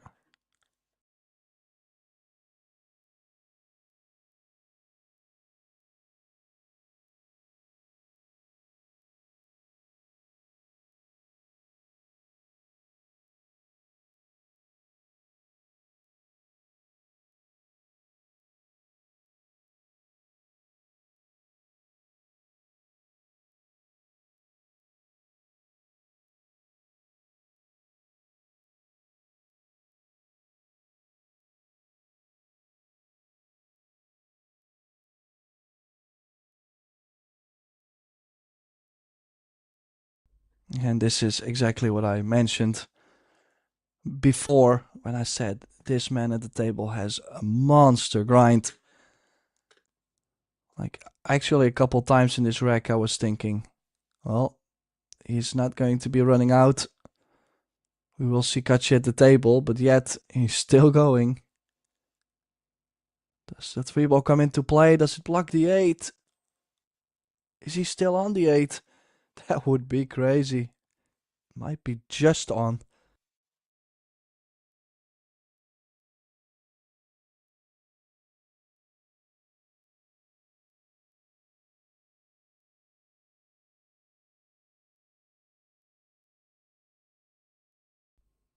As you can see, a lot of right in the cue ball. Can cut the 8 a little bit more and still twist it over to the corner. Yeah, nice shot. Nicely played, and look at the smiles. I mean, it's funny how 8 ball can go at times, but I would say don't make this a habit, Alex.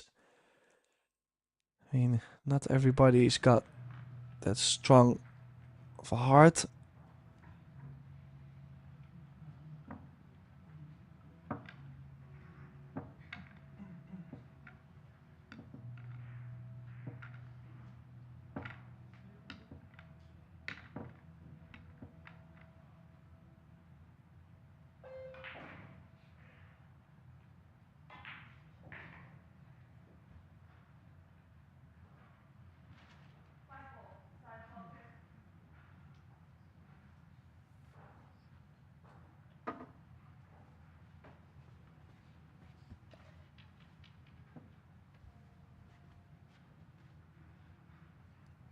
So now we will see Alex breaking from almost the dead center.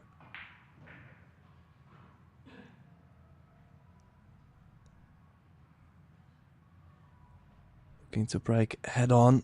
Always comes with quite some power.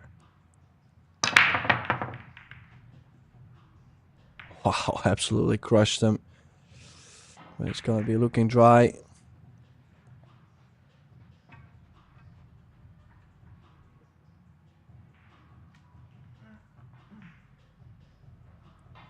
Now there is a cluster with the 5 ball, the 5 and the 13. Both oranges together. What a fruit fest.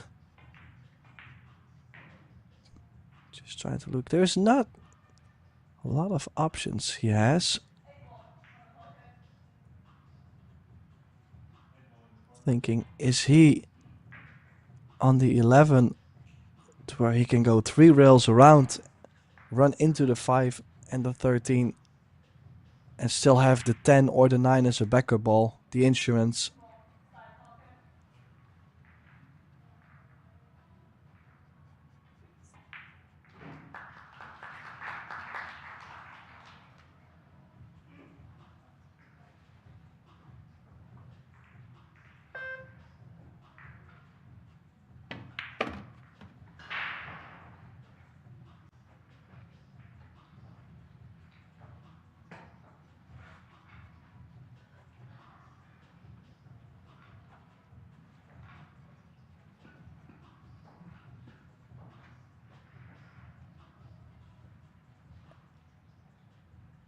Well, he has chosen to go solid and is now definitely going into the 5.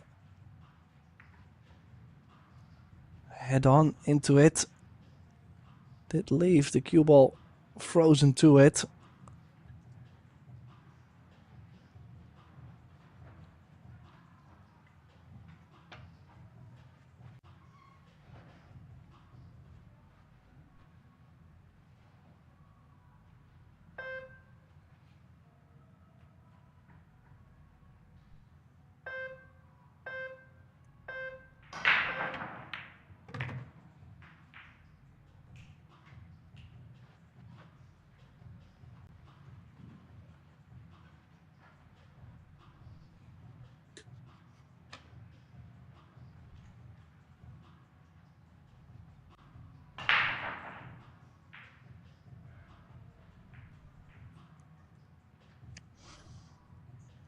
Well, needs to get to the 5 ball. So probably 5, 2, 7 and then the 8. Still some back and forth traveling, but that's just how things have been going for him.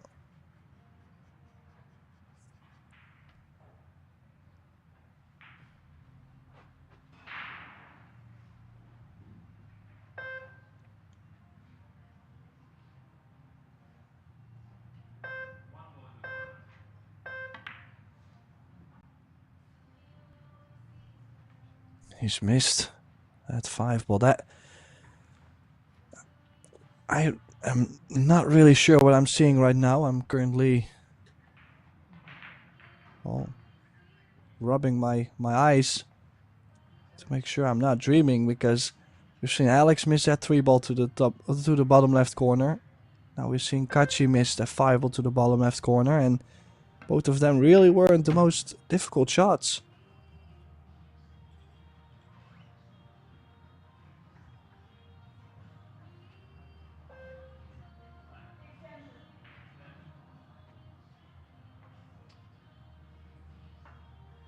Now, ideally, it's going to shoot the 13, but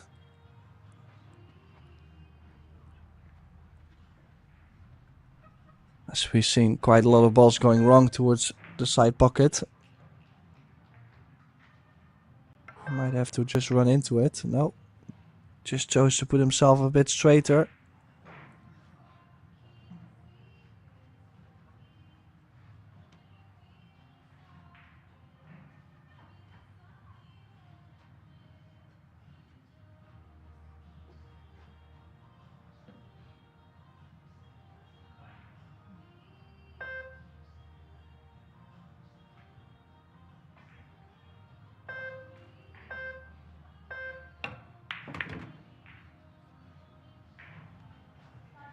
Yeah, nice stop shot. Still, that 14 needs to get out of the way. As you can see, the 9 does not go. to all pockets with the 5-ball blocking the corner. So it will have to be on the top side of this view of the 9. Extension. As you can hear, the shot clock is on. Just took his extension.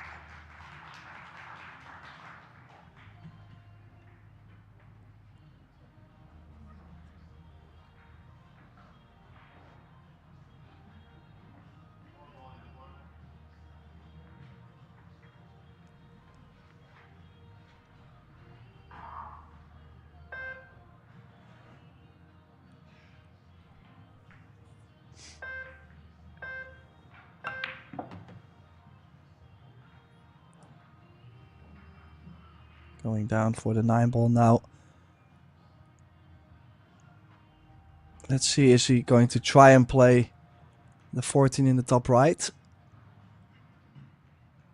Draw the cue ball into the left long rail.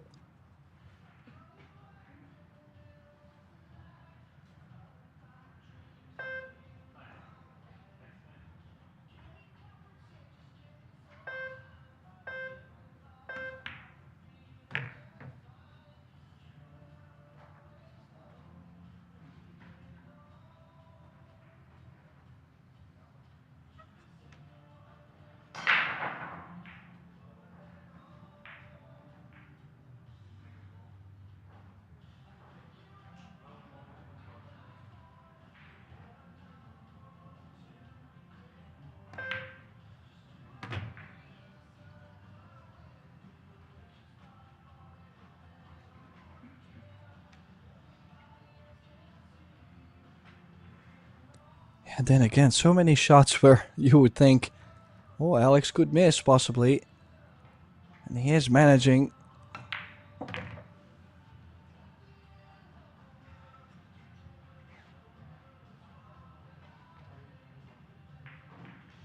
Alex definitely a great character.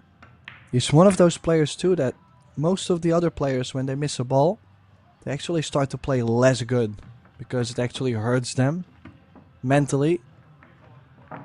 For Alex, I always find it interesting how he will miss, well, I'm not saying an easy shot, but a shot he should make. And then you'll see him the next couple racks or frames after. You can see him actually step it up in his game. That's just how mentally tough he is. There you've seen that 5-ball that cost Gladio the rack.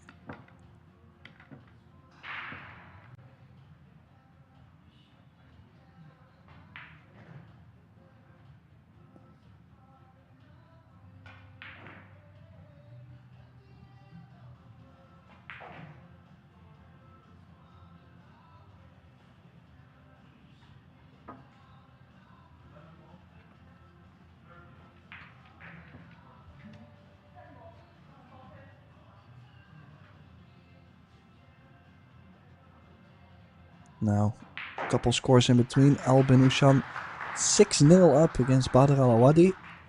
Hayato Hijikata 3-1 up against Daniel Masjold. And Ekland Kachi trailing 3-1 against Brian Seguiped. He's gonna make the 12.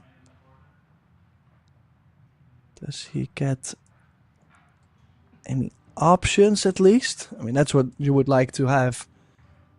At least the option to play solid or stripes. It's just funny how sometimes the balls can land to where you're forced into taking one or the other.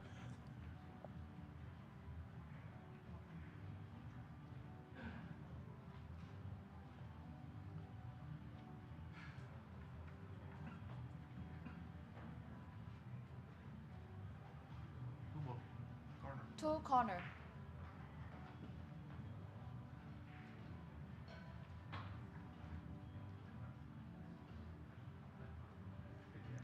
As you can see, nothing else goes. He's really wanting to go for solids. He's choosing this 2-ball. Very similar to the 3-ball he's missed. I think it was in the opening rack.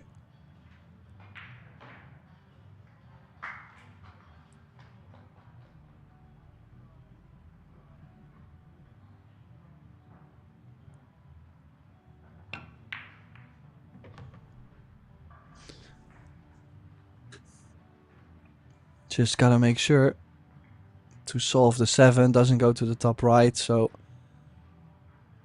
probably got the 1 in, run into the 14, gives you some angle on the 5 to cross over, or is he crossing over right now?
Using the 5 ball to get to the 8. So he's gonna try and get straighter on this 4 to be able to draw towards the 5.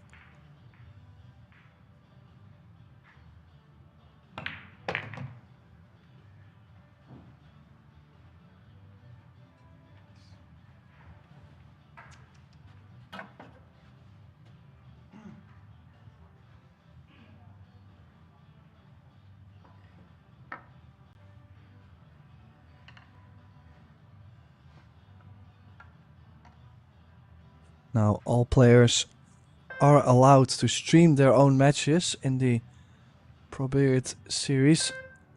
So of course not when they are on the stream table, but anywhere else, all the other matches, they are allowed to stream. So in case you're wanting to watch your favorite player play and they're not on this stream table or the other one, we have 2 in action, then well, maybe you could try and look them up. Who knows, they might be streaming off their own YouTube page.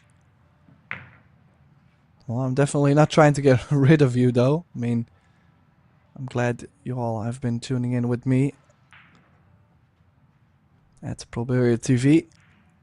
Tomorrow will be finals day. Tomorrow we will have the semifinal and the final to close out this great pool extravaganza in Bali. It's Kazakis now taking the initiative. 3-1 up and then break a run.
Now, just watch his bridge hand. Usually it stays on the table, but now because he's trying to break as hard as he can, just look at him lifting it up, like putting everything in the shot. Dangerous for cue ball control, but look at how much he's crushing the break. And that 12 ball was going straight to the corner and got bumped away by the 14. So we have Yankachi back at the table.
Yeah, this time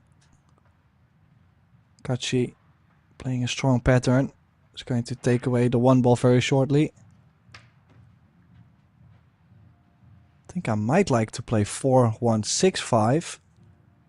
Unless he feels like he was going to run into the 10.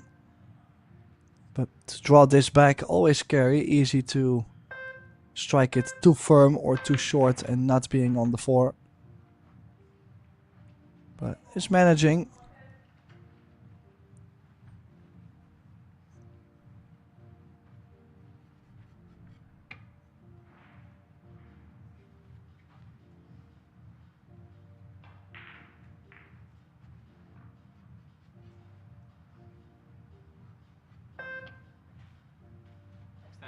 Extension.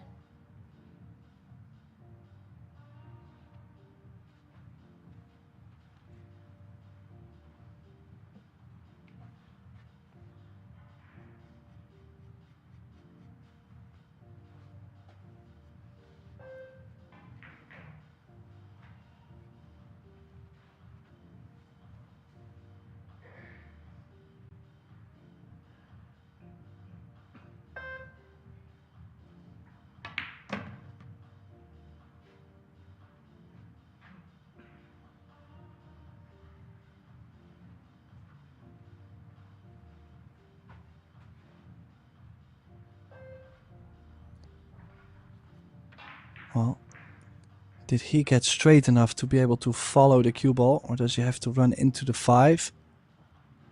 Or will he not be able to make it at all? I'm not talking about pocketing the 6, I'm saying the shape on the 5 is a little bit tricky. That's why he's played the bump, he's played it well. Stun left into the long rail and out for the 8. I think in the first stage of the match it's just important to stay close in case you're behind, or well, just in any case try to stay close to your opponent. Then at some point you'll feel when the momentum is there, when it's time to go, when the break starts working for you, and that's where you have to be on your game. So first it's a grind, and then you have to capitalize on that momentum. That's exactly what Claudio has done. Nice clearance. Comes down back to the break. I mean, that's always has been the thing. I mean, I've been playing for now, is it 15 years, and I've never heard someone that won an 8-ball tournament saying, I could not make a ball on the break, but I just ran out every time my opponent had a dry break. That is just something that's not going to happen. People are going to have dry breaks, and people are going to be making balls on the break, and the one who makes the most balls on the break is most likely going to win the tournament, unless they're going to dog every ball around. So, for example, the last year Joshua Filler won the event. He was crushing the break, and it was just working on the right, at the right moments, the balls were going in. Now I've seen him post online that he lost, I believe, in the last 16 or last 32, and he said he just couldn't make a ball on the break. And well, I haven't seen it, so maybe it was just the break he was playing was just not quality enough to make a ball, or just seemed to be that way. So it really is all about the break, this 8-ball. Hello, Tim. Such a head-on. And there is my good friend George Teachea. Finally got in. Oh, some crazy thing with my computer. Hello, everyone. And I see you're enjoying a great match here with Claudio and Alex Casabubu. Score line is 3-2. Can you still hear me, Tim? Yes. You're all good. Alrighty, so we're finally in. Well, what a match you guys have started. Kazaki's at 3-2. Tim's been doing a great job of leading you guys through here. I could hear him the whole time, but I could not speak to you. Lucky you.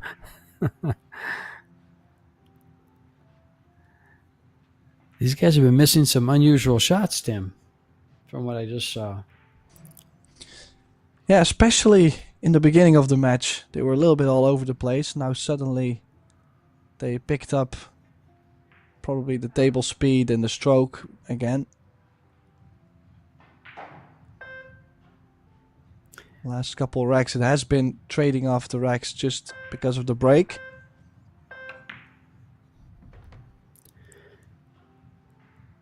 You know, Tim, both players are undefeated to this point. Alex defeated Rizky from Indonesia 8-1, and then Luca Men, Oliver Villafuerte from from the Philippines, and Genesis Oano from the Philippines. So they've been playing some pretty good pool, but surprising, they both started off a little off.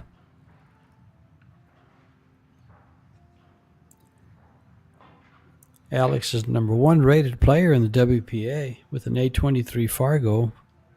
Gladio at 809.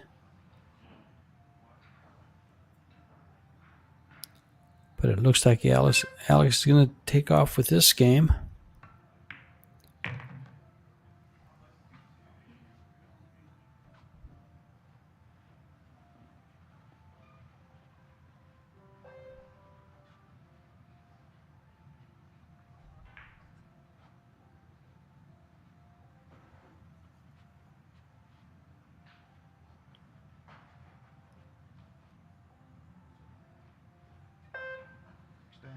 Extension.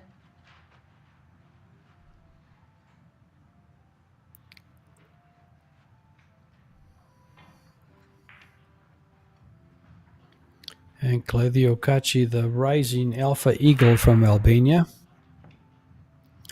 waiting his turn to come back into this match.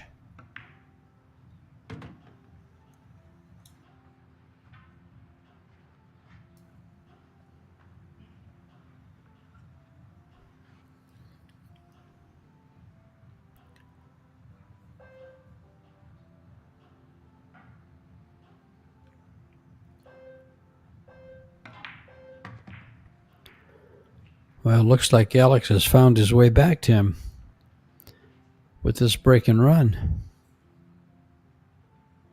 I'm sorry, with this run out, he didn't break the balls. Yeah, that's exactly the thing. Like, they have been sharing the racks because it has been a dry break fest so far. And, you know, it's funny because we had that same thing in just the last match we commentated with Eklund Kachi and Dennis Grabe.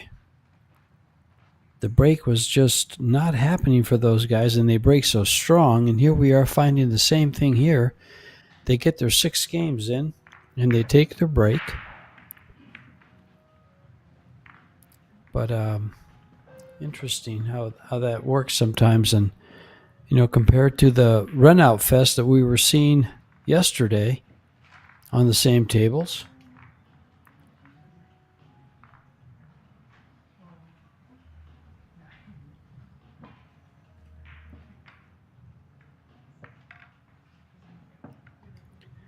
You want me to update these guys on the scores so far in the other quarterfinals? You've got Albin Ocean leading 7-0 over Bader Alawaldi. Hayato Hichikata, who just defeated Shane Van Boening, now leads Daniel Maciol from Poland 4-2. Eklund Kachi, Gledio's older brother, is down 2-3 to the Filipino Bryant Saguped. And of course, Gledio is down 2-3. The brothers have the same scoreline as that. And one other little fact is that if the Kachis both win their match, they will meet each other in the semifinal.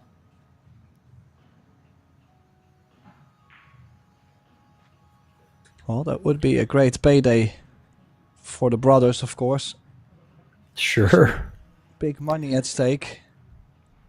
70,000 first place, 40,000 second place. That's $110,000 for a nice trip to Bali.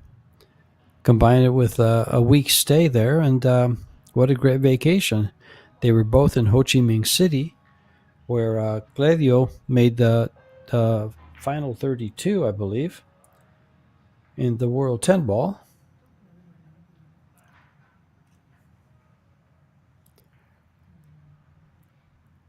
I wonder if they both make the final, if Predator gives them a bonus, since they are both Predator-sponsored players. Well, there might actually be something in the contract. I'm not too sure. I mean, everybody's got a different contract, of course, but I do believe they have something for top finishes in World Championships, for example. Well, you would know about that. But it's just, I said that in a kind of a kidding way, trying to get them a raise. But here's some stats. Kazaki's at a 902 overall performance, controlling the table. He's 2 games ahead, so 4 games to 2, he would spend more time at the table. Break success, the same for both players. No fouls on the break. They're both getting a shot after the break. No fouls. And missed shots. Kazaki's with 2. And Claudio with 3. Pocketed balls, of course, would favor Kazaki's. And no fouls drawn or safeties.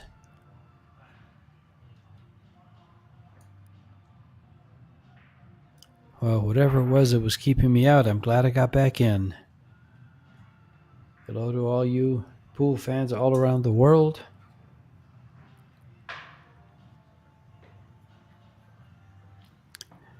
Thanks for tuning in, and sorry about...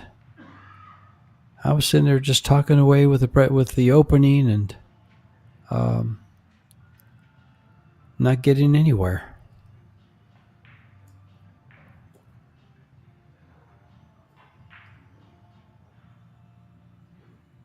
Well, we are currently waiting for Claudio Cacci to come back. Every 6 racks, the players get the opportunity to leave the arena for a break. It's not mandatory, but I would say whenever you get the opportunity, definitely take it. It's always nice to just freshen up. Could go get some fresh air outside or go to the restroom, splash some water in your face, do your restroom necessary things. Scream out your frustration.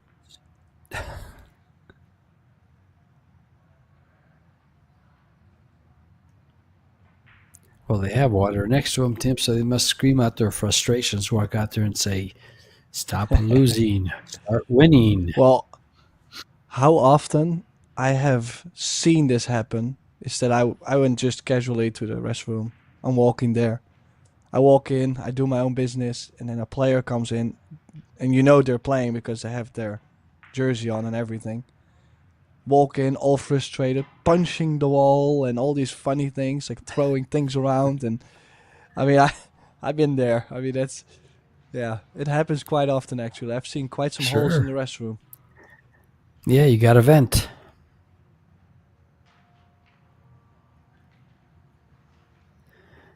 And all of you on Pro Billiard TV, on YouTube, if you want any information on these tournaments, it's all at the touch of your computer. ProBilliardSeries.com has all the info, upcoming events, results from past events. For instance, you can go on ProBilliardSeries.com and take a look at all the tournaments that were played in Ho Chi Minh City a couple of weeks ago, where you had the men's World 10 Ball.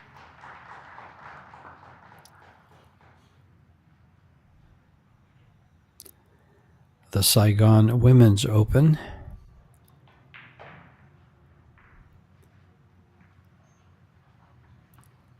And here we had the doubles World Championship, and Kazaki's getting ready to break the balls in the leading 4-2 after the break.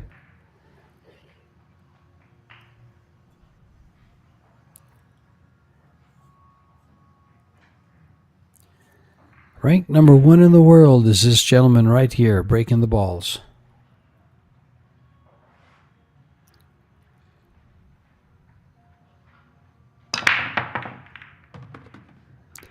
Ball down. Oh, and look how nice everything is spread from each other. Could go either stripes or solids. Only solid problem is the 2-3 ball, but it's a combination. Wouldn't be surprised if he goes for the stripes though. I mean, 12-9. Use the 14 to get to the bottom side of the table. 11-10, 13-8.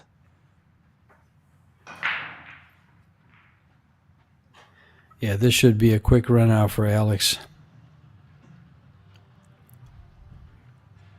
Well, that's I was explaining earlier also, the fact that most of the time in the beginning of the set, it's more of a grind your way into the match, just hang in there, stay close to your opponent if he's starting to run away a little bit, up to the point where you start making balls on the break, and that's where you just gotta ride the wave. You gotta make sure you're on that wave of momentum, and when you're on it, that's where usually the package comes from, and that's where you can take that comfortable lead, and that's exactly what's happening for Alex. Makes a ball on the break, has the perfect layout to extend his lead to 3, and he will still be breaking, so a lot more is possibly to come. And you were very right about that. And these 3 stripes about to leave the table, and the 8 ball's all by its lonesome. And Alex will take another game and put it on the scoreboard.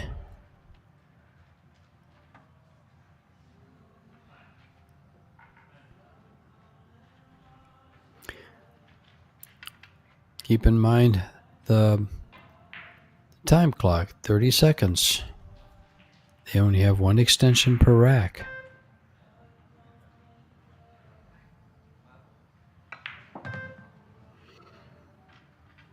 Both players want to get into the semifinal, which will be at 11 o'clock tomorrow morning. And then the final at 3 p.m. And then the next tournament will be in Spain.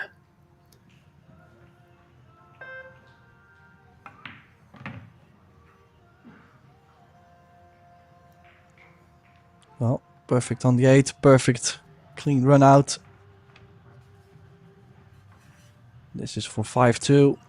In the meantime, there is already one result in the quarterfinals as Albin Ushan, he beats Badr Alawadi 10-0. That is huge. You know, I've seen Albin play so well. At times he breaks the balls as well as anyone, if not better. And he can get on a run, and that's pretty much what it looks like happened over there with the 10-0. As Albin got on a run, got comfortable, and made it happen. What a great result. Well, it has been a while since we've seen him come out on top of a tournament. How great would it be for him to come back in the best shape of his life to win the World 8-Ball Championship?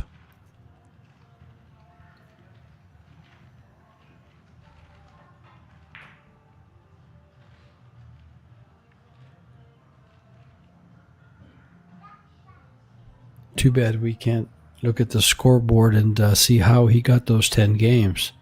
How many break-and runs did he have? Because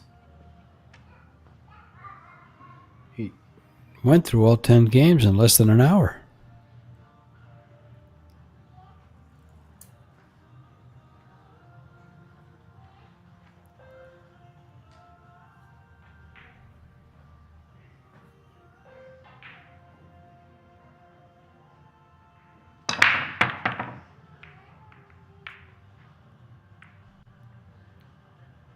I like the fact that he's giving it everything he has in his body.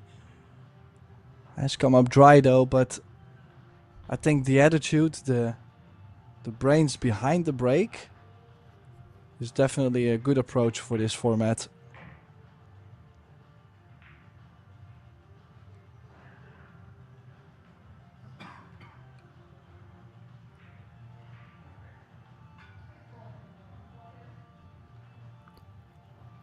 The referee right on top of everything. She's from Vietnam. Tran Han Lin.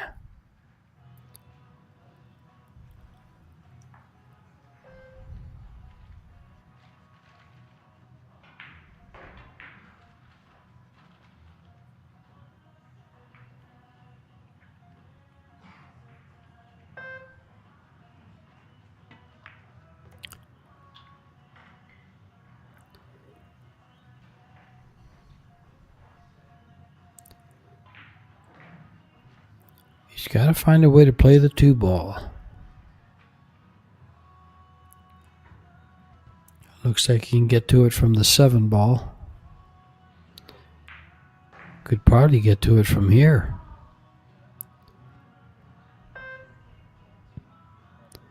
Come across towards the 7 with the cue ball.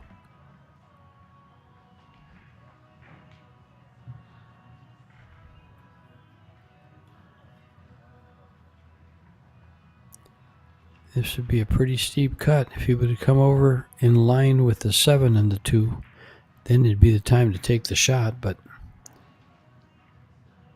might he go at the side pocket here, Tim? No. No, I didn't think so, but we might still later on see him get on it. He might be able to get shape on making the 2. Like center of the table does work, I believe so. Yeah, he just measured it, and he'll make he can stay right there for it. Wow. Nice play there.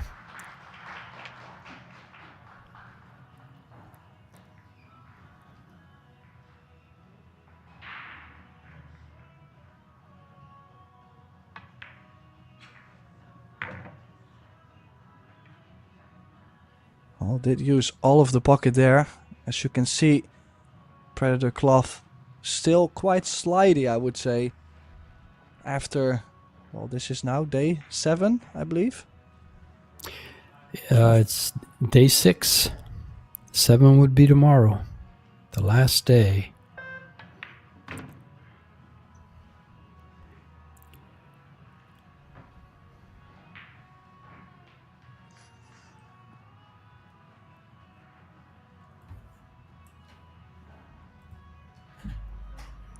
Now just one rail to play the 8 in the same corner as the 1 ball.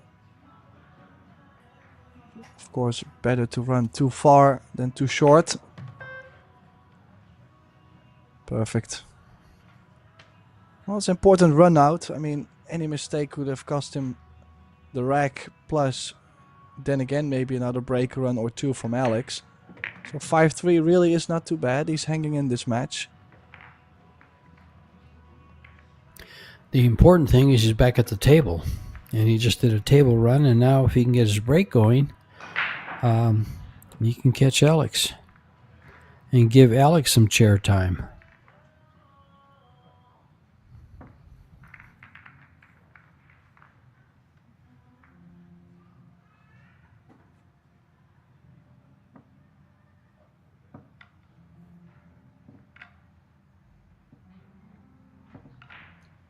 But I'm still kind of surprised and wondering about that 10-0 scoreline with Albin Ocean.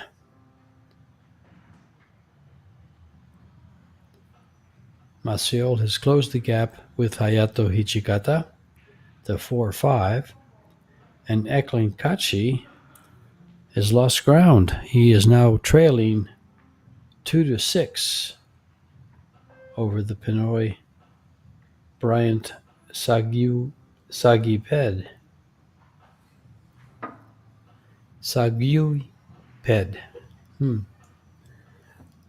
Hard to roll that.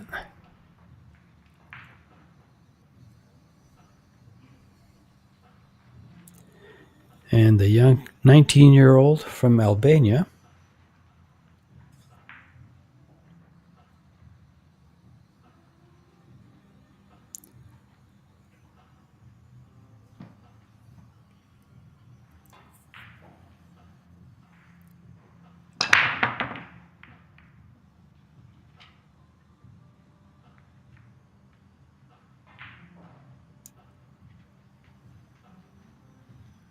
Who so far this year won the Bucharest Mez Open.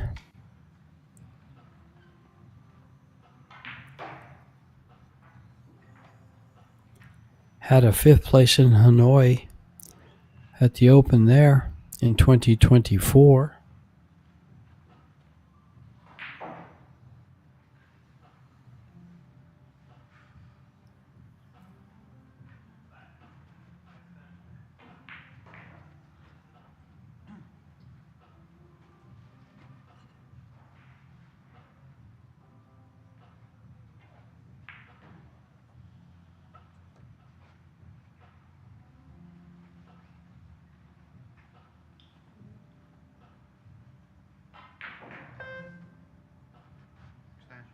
Extension.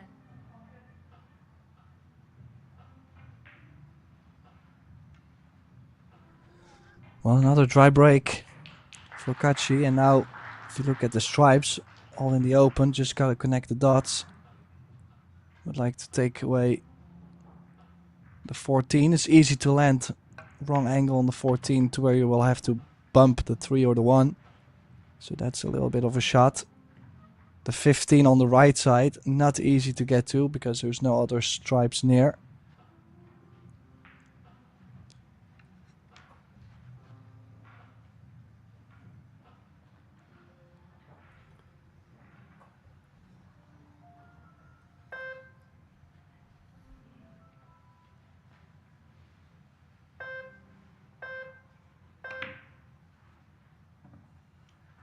Oh, and something funny happened with his bridge hand there.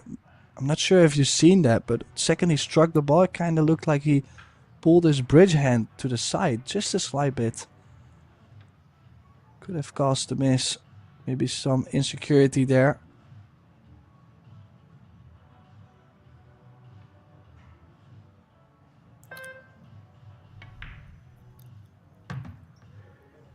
A little dejected after missing that ball, but Claudio at the table. Little interesting information here. Claudio so far in tournament earnings has made over $83,000 in 2025.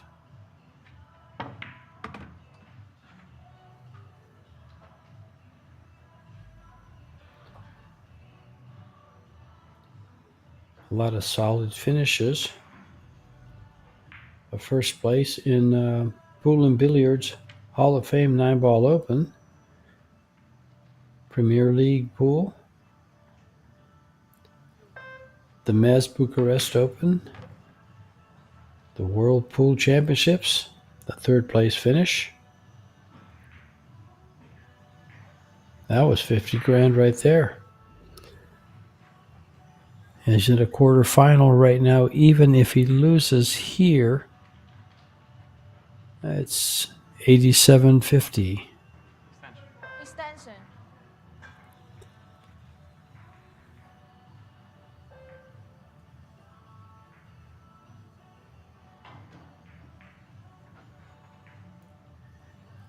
Eklund and him won $10,000 in the men's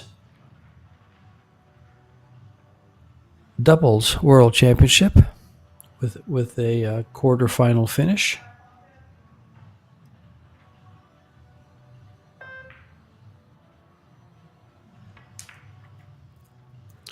Uh-oh, that's not going in. But he's effectively blocked 2 balls for that left corner pocket.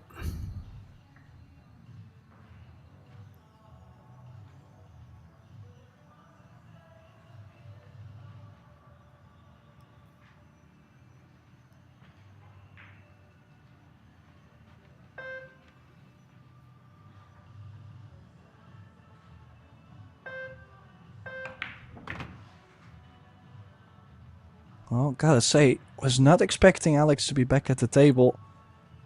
Was not really such a challenging run out, I would have said, if I looked overall. Now, Alex going really aggressive on this run out. Is banking the 11. Does he have a similar plan for the 10 ball after if he makes it?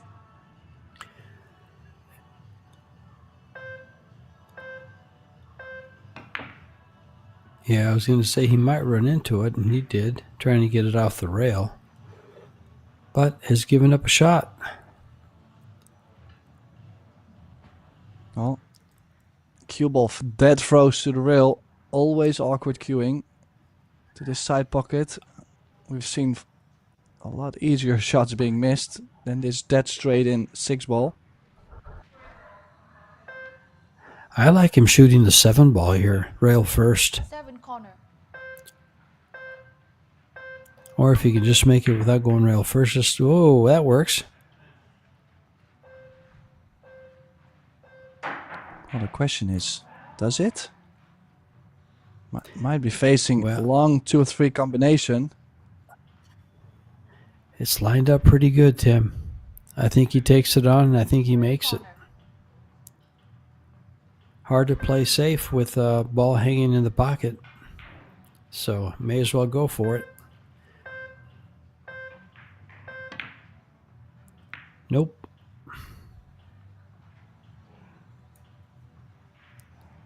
Gave it a go, though.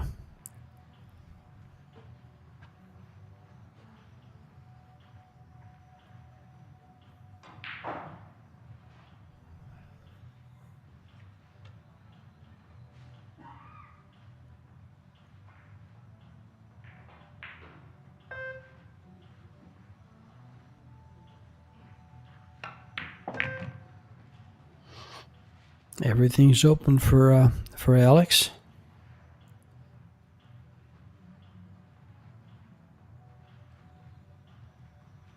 Yeah, a bit painful for Kachi.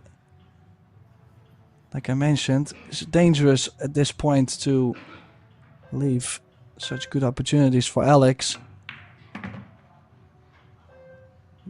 Every time you have a dry break or you miss a ball, you should expect to actually lose 2, 3, maybe 4 games in a row. That's how things can go with 8 ball when that break starts going your way. So you easily put like a 3 or 4 on someone. Well, easily. You still have to play well, of course, but I'm saying it can really just give you the perfect opportunities all of a sudden.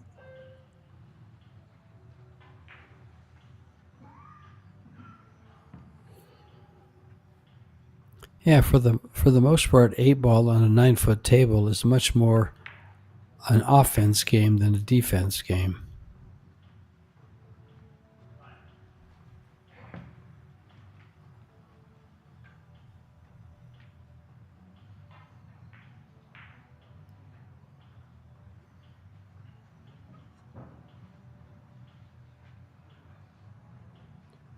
Both Kachi brothers are down in their sets. Can they and will they come back?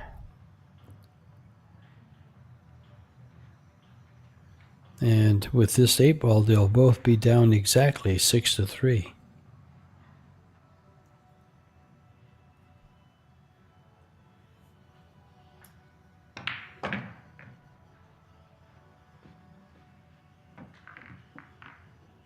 Yeah, as he fires it in. Now 6-3. And breaking. Just barely stayed alive on that break, but yet dry. And then a couple of innings on both sides. Here's that missed 12 ball. Then it was Gladio's turn to go for the run out.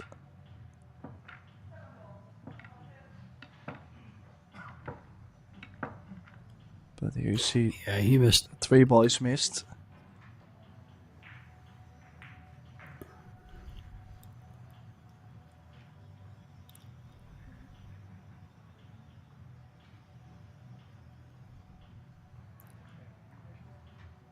Well, in your all-Filipino final of the Women's World 10-Ball Championship, Cheska leads Rubalin Amit 1-0, and they are tied at 2 in the second set. It's a 3 out of 5 race to 4 set final.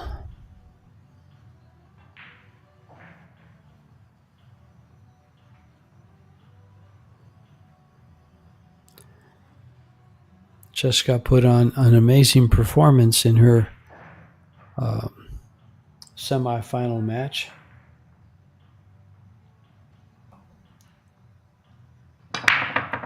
First is Lu Shasha.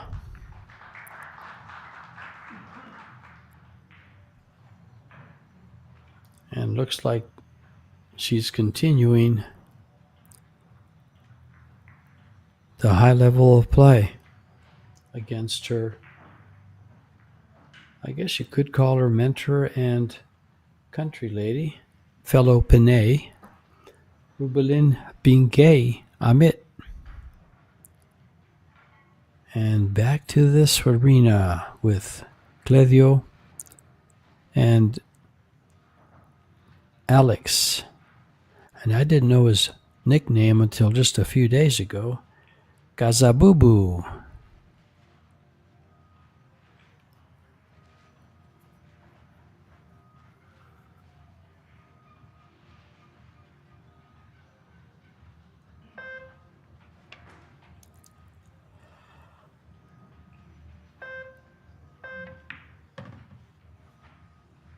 Well, do we see anything special here, George? Maybe the 13, some issues?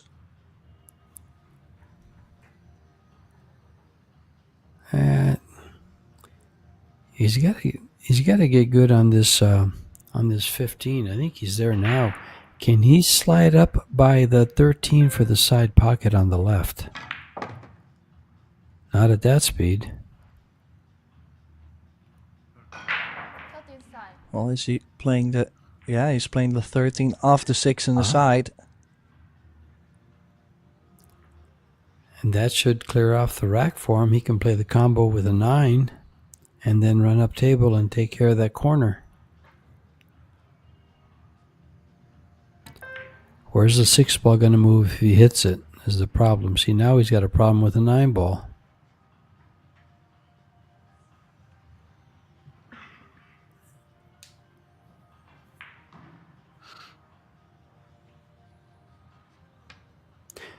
The 9 ball would be a bank for him if he wants to run out. He'll be able to bank it to the side pocket. Or does it go by the 5? I don't think it goes by the 5, does it? I mean, from this view, I would say no. But they have a little better view, of course, in real life. I don't mind the bank on the 9. I mean, it should be, if you can get as straight as possible on it, it shouldn't be too difficult, and you don't have to do too much for the shape on the 8. Nice view of the Predator bridge.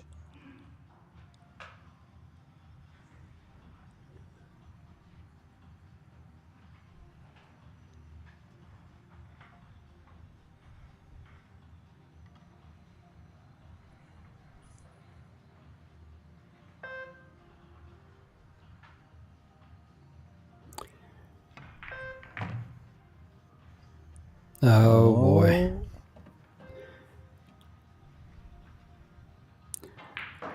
What do you do here, Tim? Can't get the 9 ball past the 5. Can't get to the 11 ball.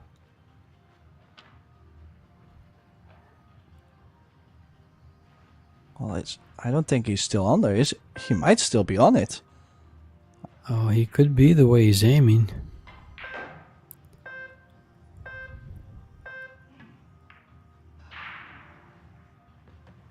Wow, he is, and he's got position for the bank. Nice side. Can you get the cue ball away from the 6 though?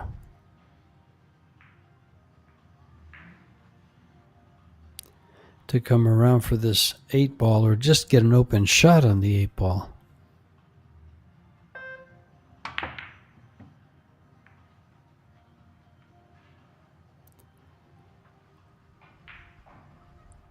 Wow, yeah, this is starting to look real bad for Gladio. He's now had a couple opportunities which he hasn't finished. And with Alex on an open layout, and if he makes the one to the side, I think, well, I wouldn't be too worried about running out. The 3 does go to the bottom right. Can play the short side of the 5-ball.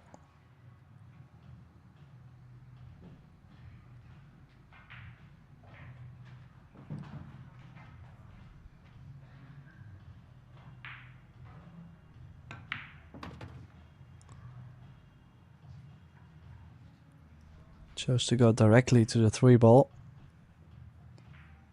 Which I like because the 6-ball is partially being blocked by it. So if he can solve the 3-6 as soon as possible, the sooner the better. If he could shoot this 3-ball, he would have shot it by now. So it doesn't go. He can't get to it.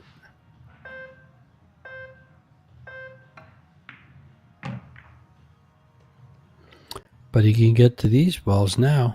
Nice opening there.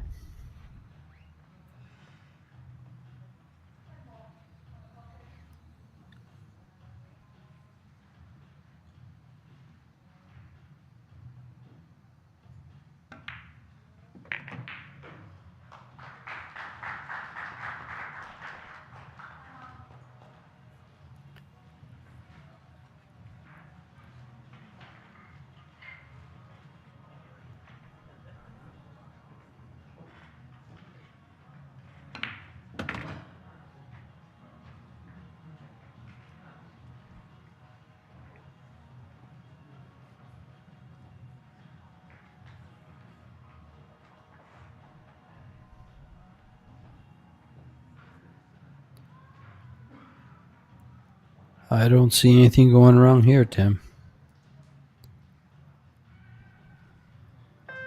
Well, he's opened up the 3-6 in time and now on his way for 7-4. Scoreline going a little bit different than his brother. Eklenkachi now down 6-4 against Bryant Guipet. This will be 7-4, so a slight difference.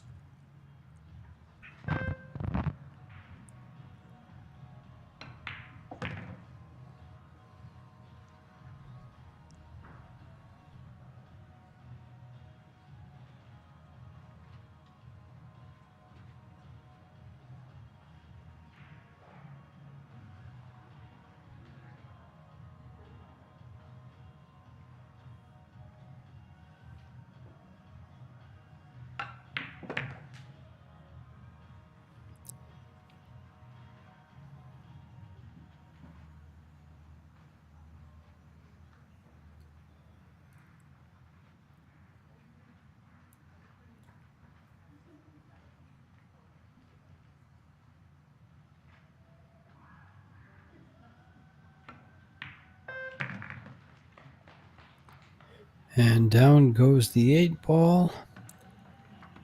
And Alex to 7.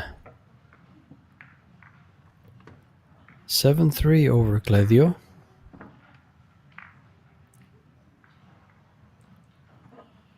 Brother Kachi is now 5-6 against Saguiped. And Hijikata 7-5 over Maciel. And of course, Albanosian is into the semifinals with a scoreline of 10-0 over Bader Alawaldi.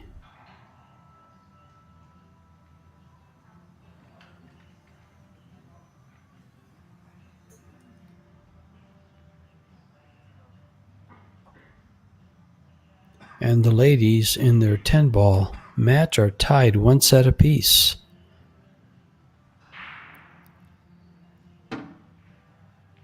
Centeno versus Amit.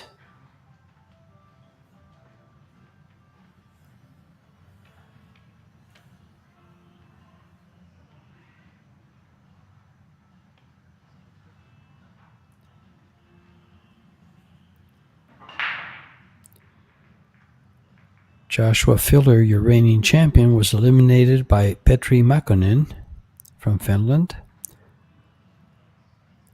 And Shane Van Boening was eliminated by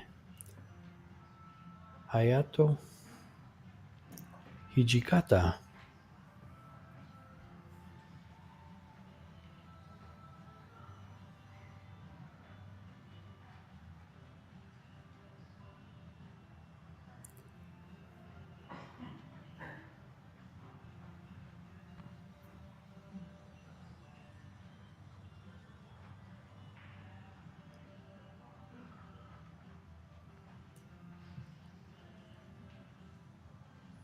Well, I mean, I don't think we will have to be surprised at this point because Kazakh has just had another dry break. These numbers are absolutely crazy at the moment. Yeah, I'm just kind of dumbfounded. Yesterday, in a couple of the matches that we did for the 8-ball, they were making 2 and 3 balls on the break in quite a few different places. I mean, at least one. And here, in the last match we just did,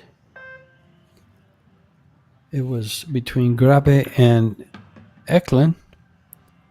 It was very few balls made on the break. And here we are again in a later match and the same result. What changed in the building? What changed between yesterday and today? The referee racking? Humidity in the arena?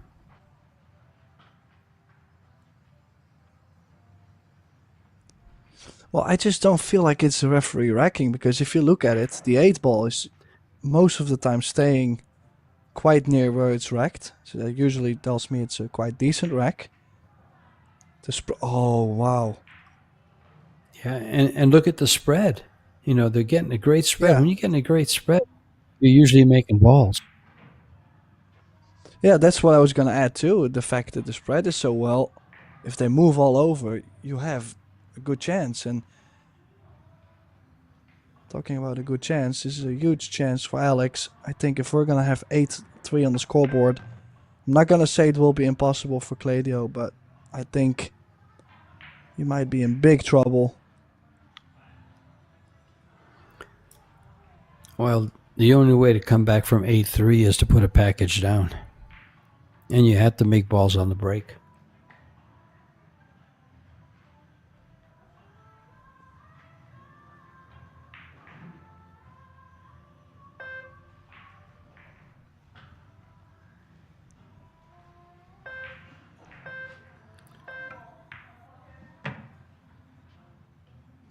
Now crossing over to the 1. So you can see the 9 is obviously blocking the bottom right. So the 1, 6 and the 8 won't be able to go there. So that's the little bit of maneuvering to do in this rack.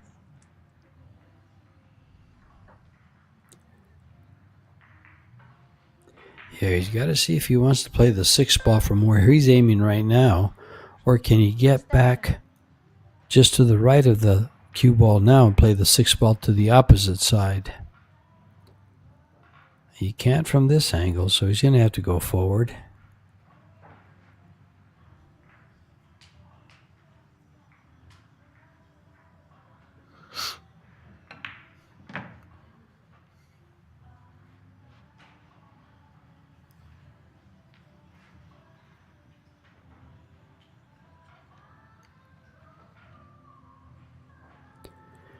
Yeah, he's in pretty good shape here. You can follow this 6 and get on the 5, from the 5 to the 3, from the 3 to the 4, And then from the 4 to the... Ooh, he can't. He'll have to come across for the 8. So will he play the 5 ball last? I don't think so. Not the way they lay here.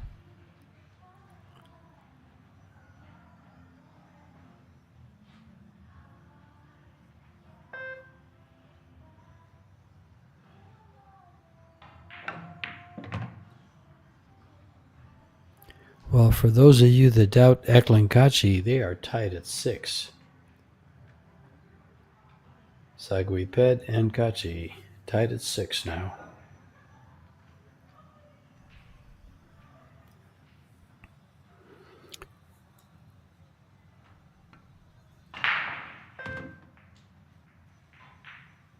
Well, he has the perfect angle on the 4 to cross over for the 8 in the bottom left. 8-3 could be very possibly coming very soon.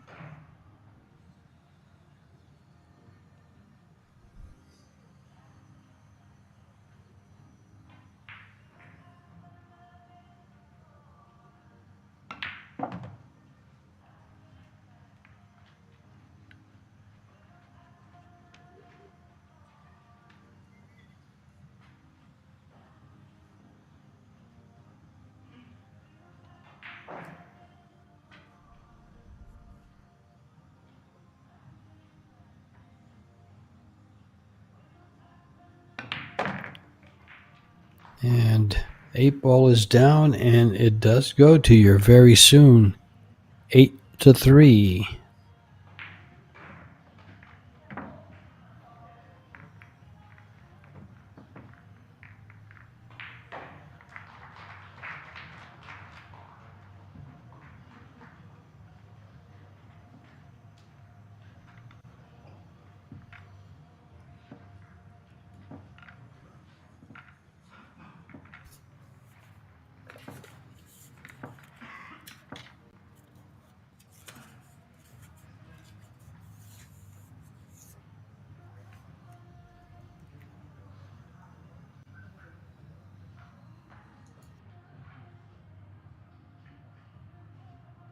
Well, with Alex being up 8-3 and breaking to get on the hill to arrive at the mountain. Tough times for Claudio in the chair.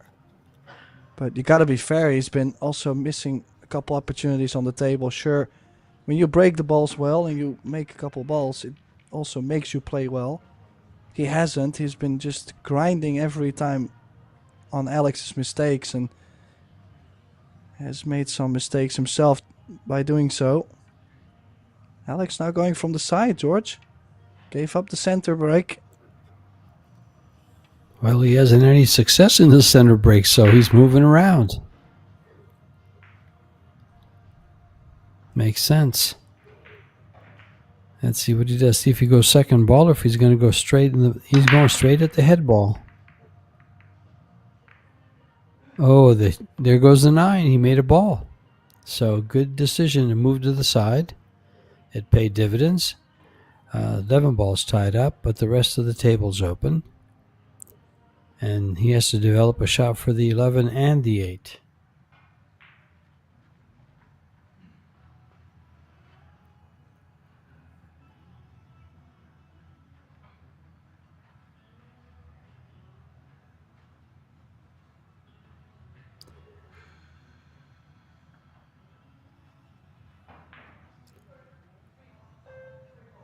I think I like the solids.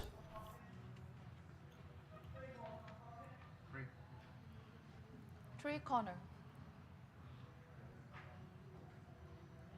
He can try and open up the 8 ball now, but he wants to do it soft though, because he could send the 8 ball up to the 2-7 and block those balls. So he's got to be careful how he opens up the 8.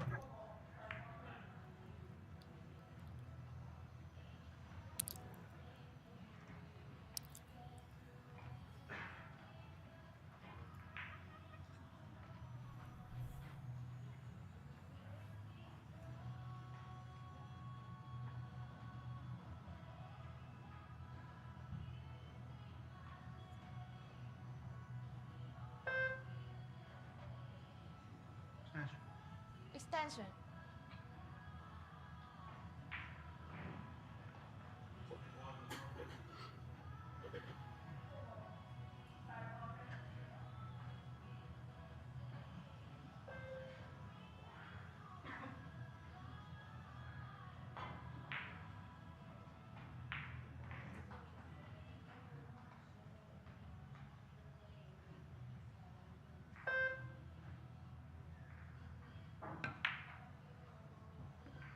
Oh, that's missed. Oh. There goes the chance to get on the hill first. He's left the door open. Now the only thing Kachi has to do is kick it in. The door, not the ball.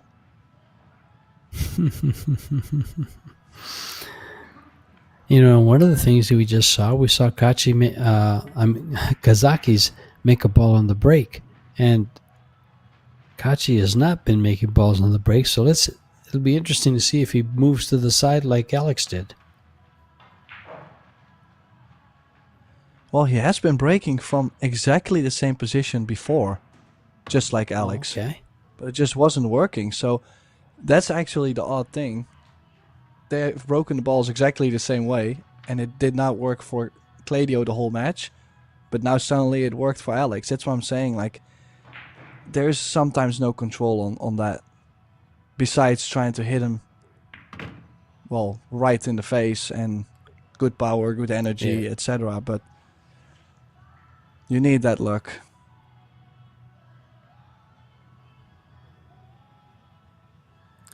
Coming back for the 15 here with a little bit of a draw.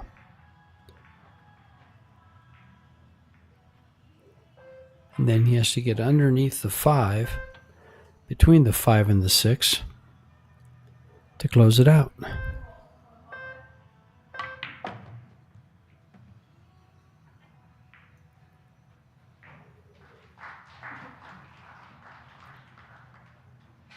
Oh, and look what he just did here.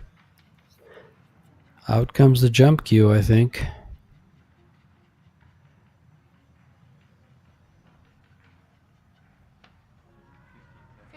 Yeah, must make on this 15, and also he's going to be far away from this 11 ball if he makes it. Oh, that's the first hurdle.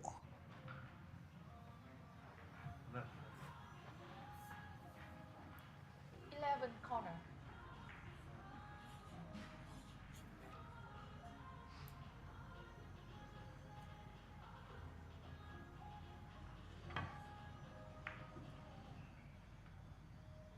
Oh.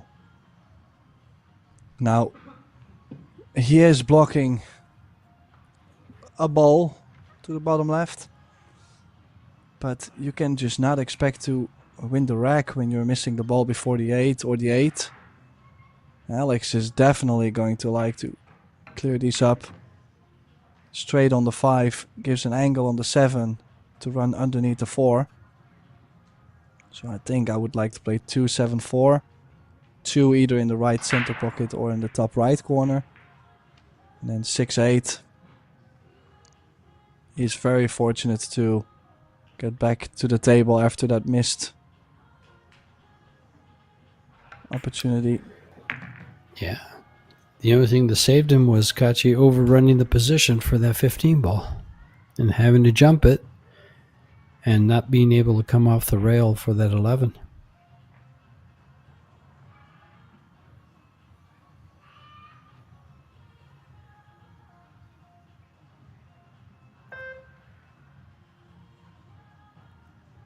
Eklund and Sagiped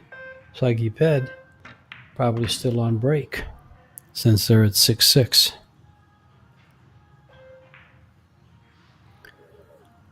Eklund will be breaking when he comes back, so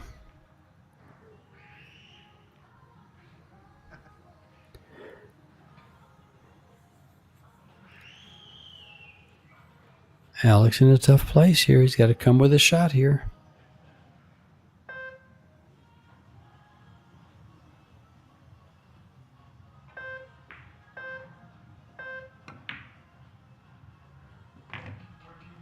Wow.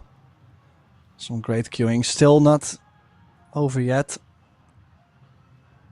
Expecting him to go around the 4, right? Into the left long rail. Low right spin. He can go into it too. He can go to the rail and come back out and hit the 4. But I think he can go, well, maybe he can run into the 11 and stop it for the 4. Very easily missed on the thick side. Yeah, You see. Yeah, he went into the ball first. But he did that same thing like he did earlier. You could see his bridge hand like move outwards. Very weird thing, actually. This is going to be interesting, George, because the 4 does not go. He might be able to shoot the 4 off the long rail of the 11 in the corner. Is he going to try and follow this? And he was trying to play it safe, blocking the corner. He hasn't. How did he not get on the hill here, George? This is a miracle for Kachi.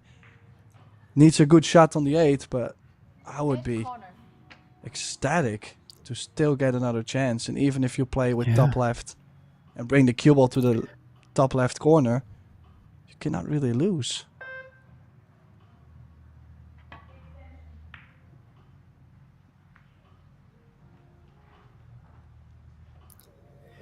Now it's tough for Kazakis.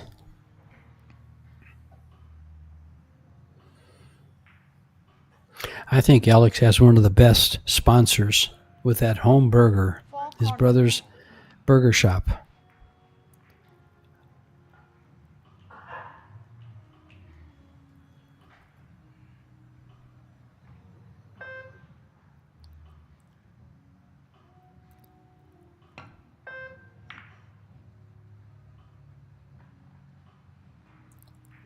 Again, yeah, probably the best thing he could have done, I think.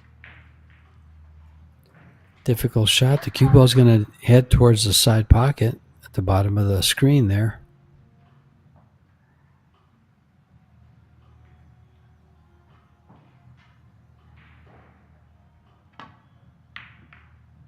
Oh, he's missed the 8 again. All missed over it the badly. place, is he?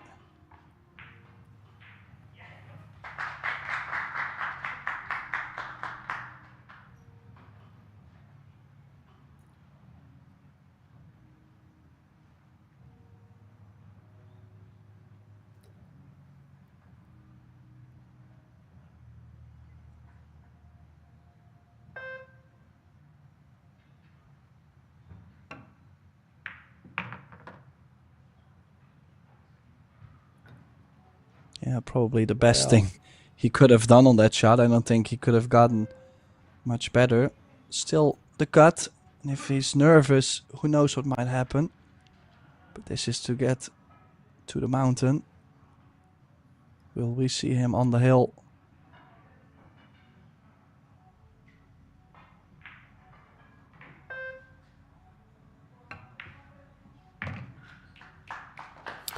And down it goes, and he is, as you say, on the mountain, ready to take that leap into the semifinal.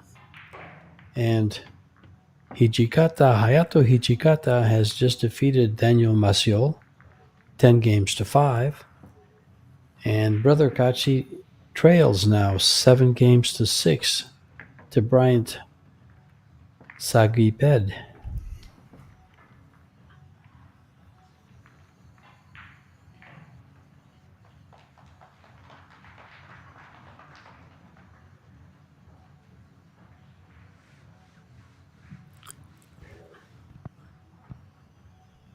See, that shot right there is what cost him that game, because he couldn't get the cue ball down for position. Made a nice jump shot,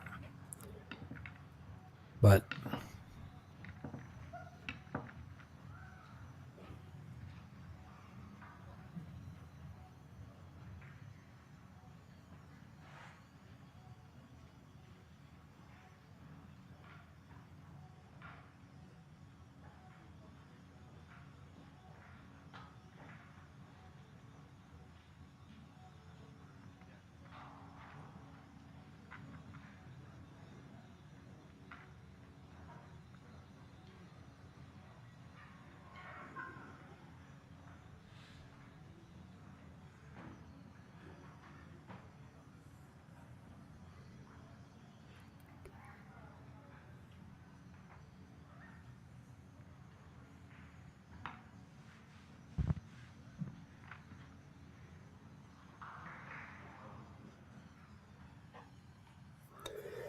And some stats. At 9-3, Alex has worked his way up to an 886 overall performance. Still not that good at the break success. Still no fouls. Missed shots have really added up for Gledio. He's got 9 missed shots.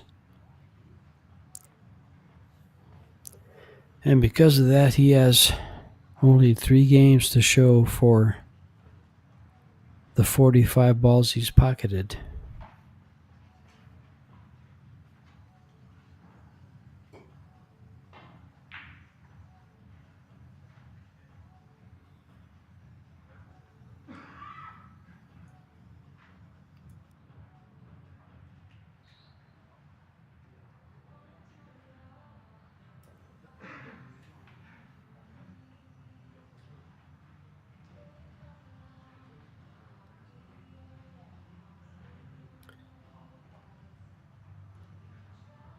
I guess the brothers didn't want to play each other, but Eklund's hanging in. They're tied at 7.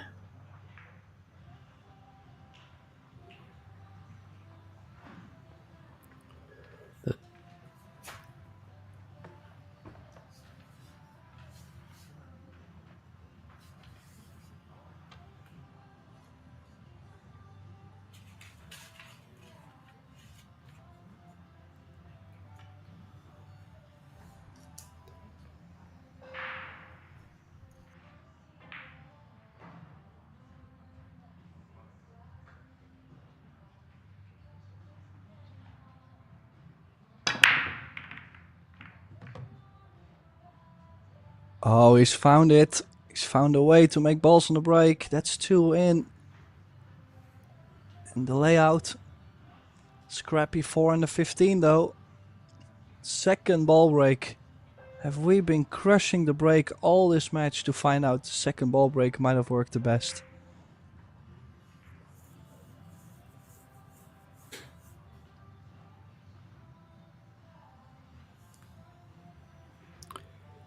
I think he'd like to have the solids.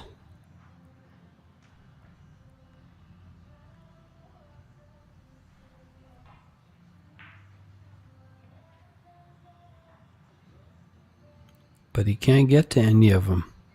Does the 7 ball go? Because the only problem he has with the solids is the 2-4. So he's taking stripes.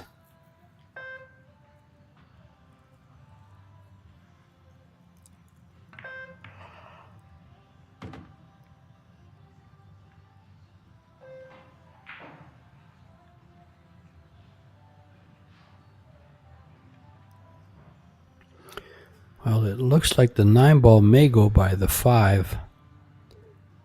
But he's pretty straight on this 13 ball.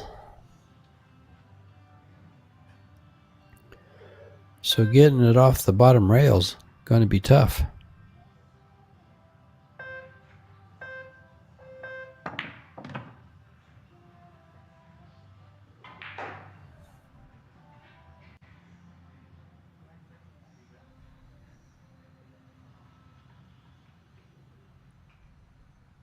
Well, he is leaving that 15 on quite some time.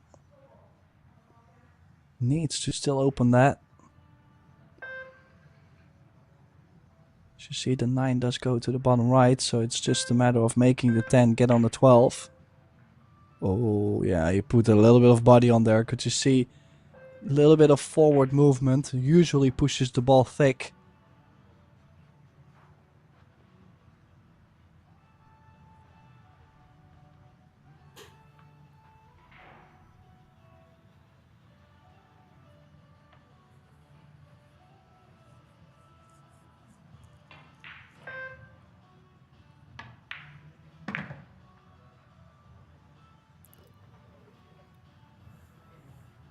Will Cledio bank the 2 ball to open up the 4? Or is he coming at it now? Oh boy, that should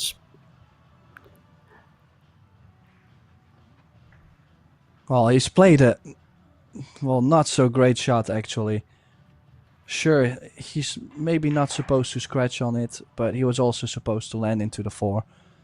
And this might be the final visit to the table for Claudio Cacci in his World 8-Ball Championship. I think I would play 9, 14, 10, and then the 12-8. Could also play the 14 now and just land in between the 3 balls. In that case, you always have the option.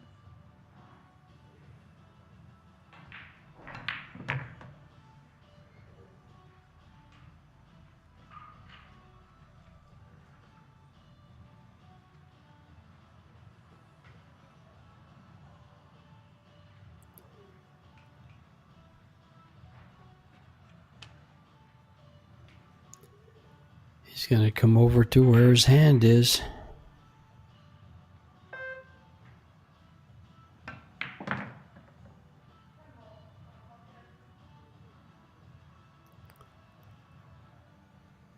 Well, could even play the 12 first, 12, and then play the 10 towards the 8. Have to say, George, looks like Kazakis is going to survive this match, but he'll definitely have to play better tomorrow to win the championship. Well, maybe he needs that night's rest, because they won't play till 11 o'clock in the morning. And he will be playing the winner of Brian Saguibed and Eklund Cacci.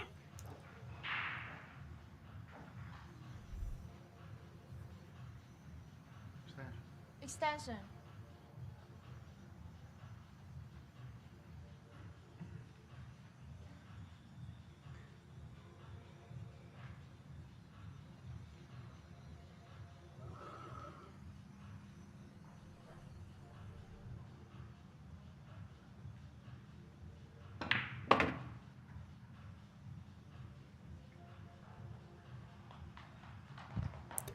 Perfect speed, straight into the side pocket.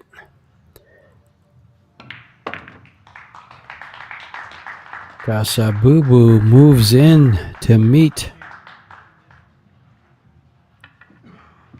Eklund Cacci or Brian Saguiped in the semifinal, 11 o'clock tomorrow morning. The other semifinal is set between Albin Ocean and Hayato Hijikata.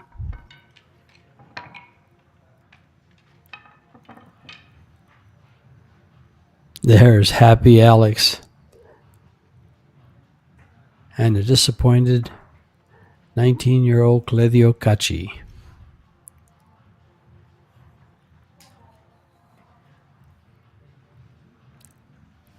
And before we leave, let's go ahead and give you an update on the ladies. How are we on the ladies here?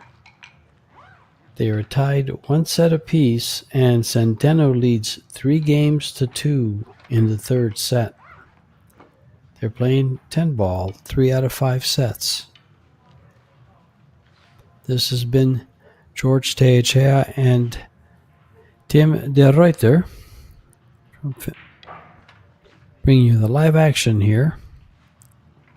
Tim, it was great working with you with this quarterfinal, and we'll be back tomorrow with one of the semifinals. Stay tuned, folks. We'll be back.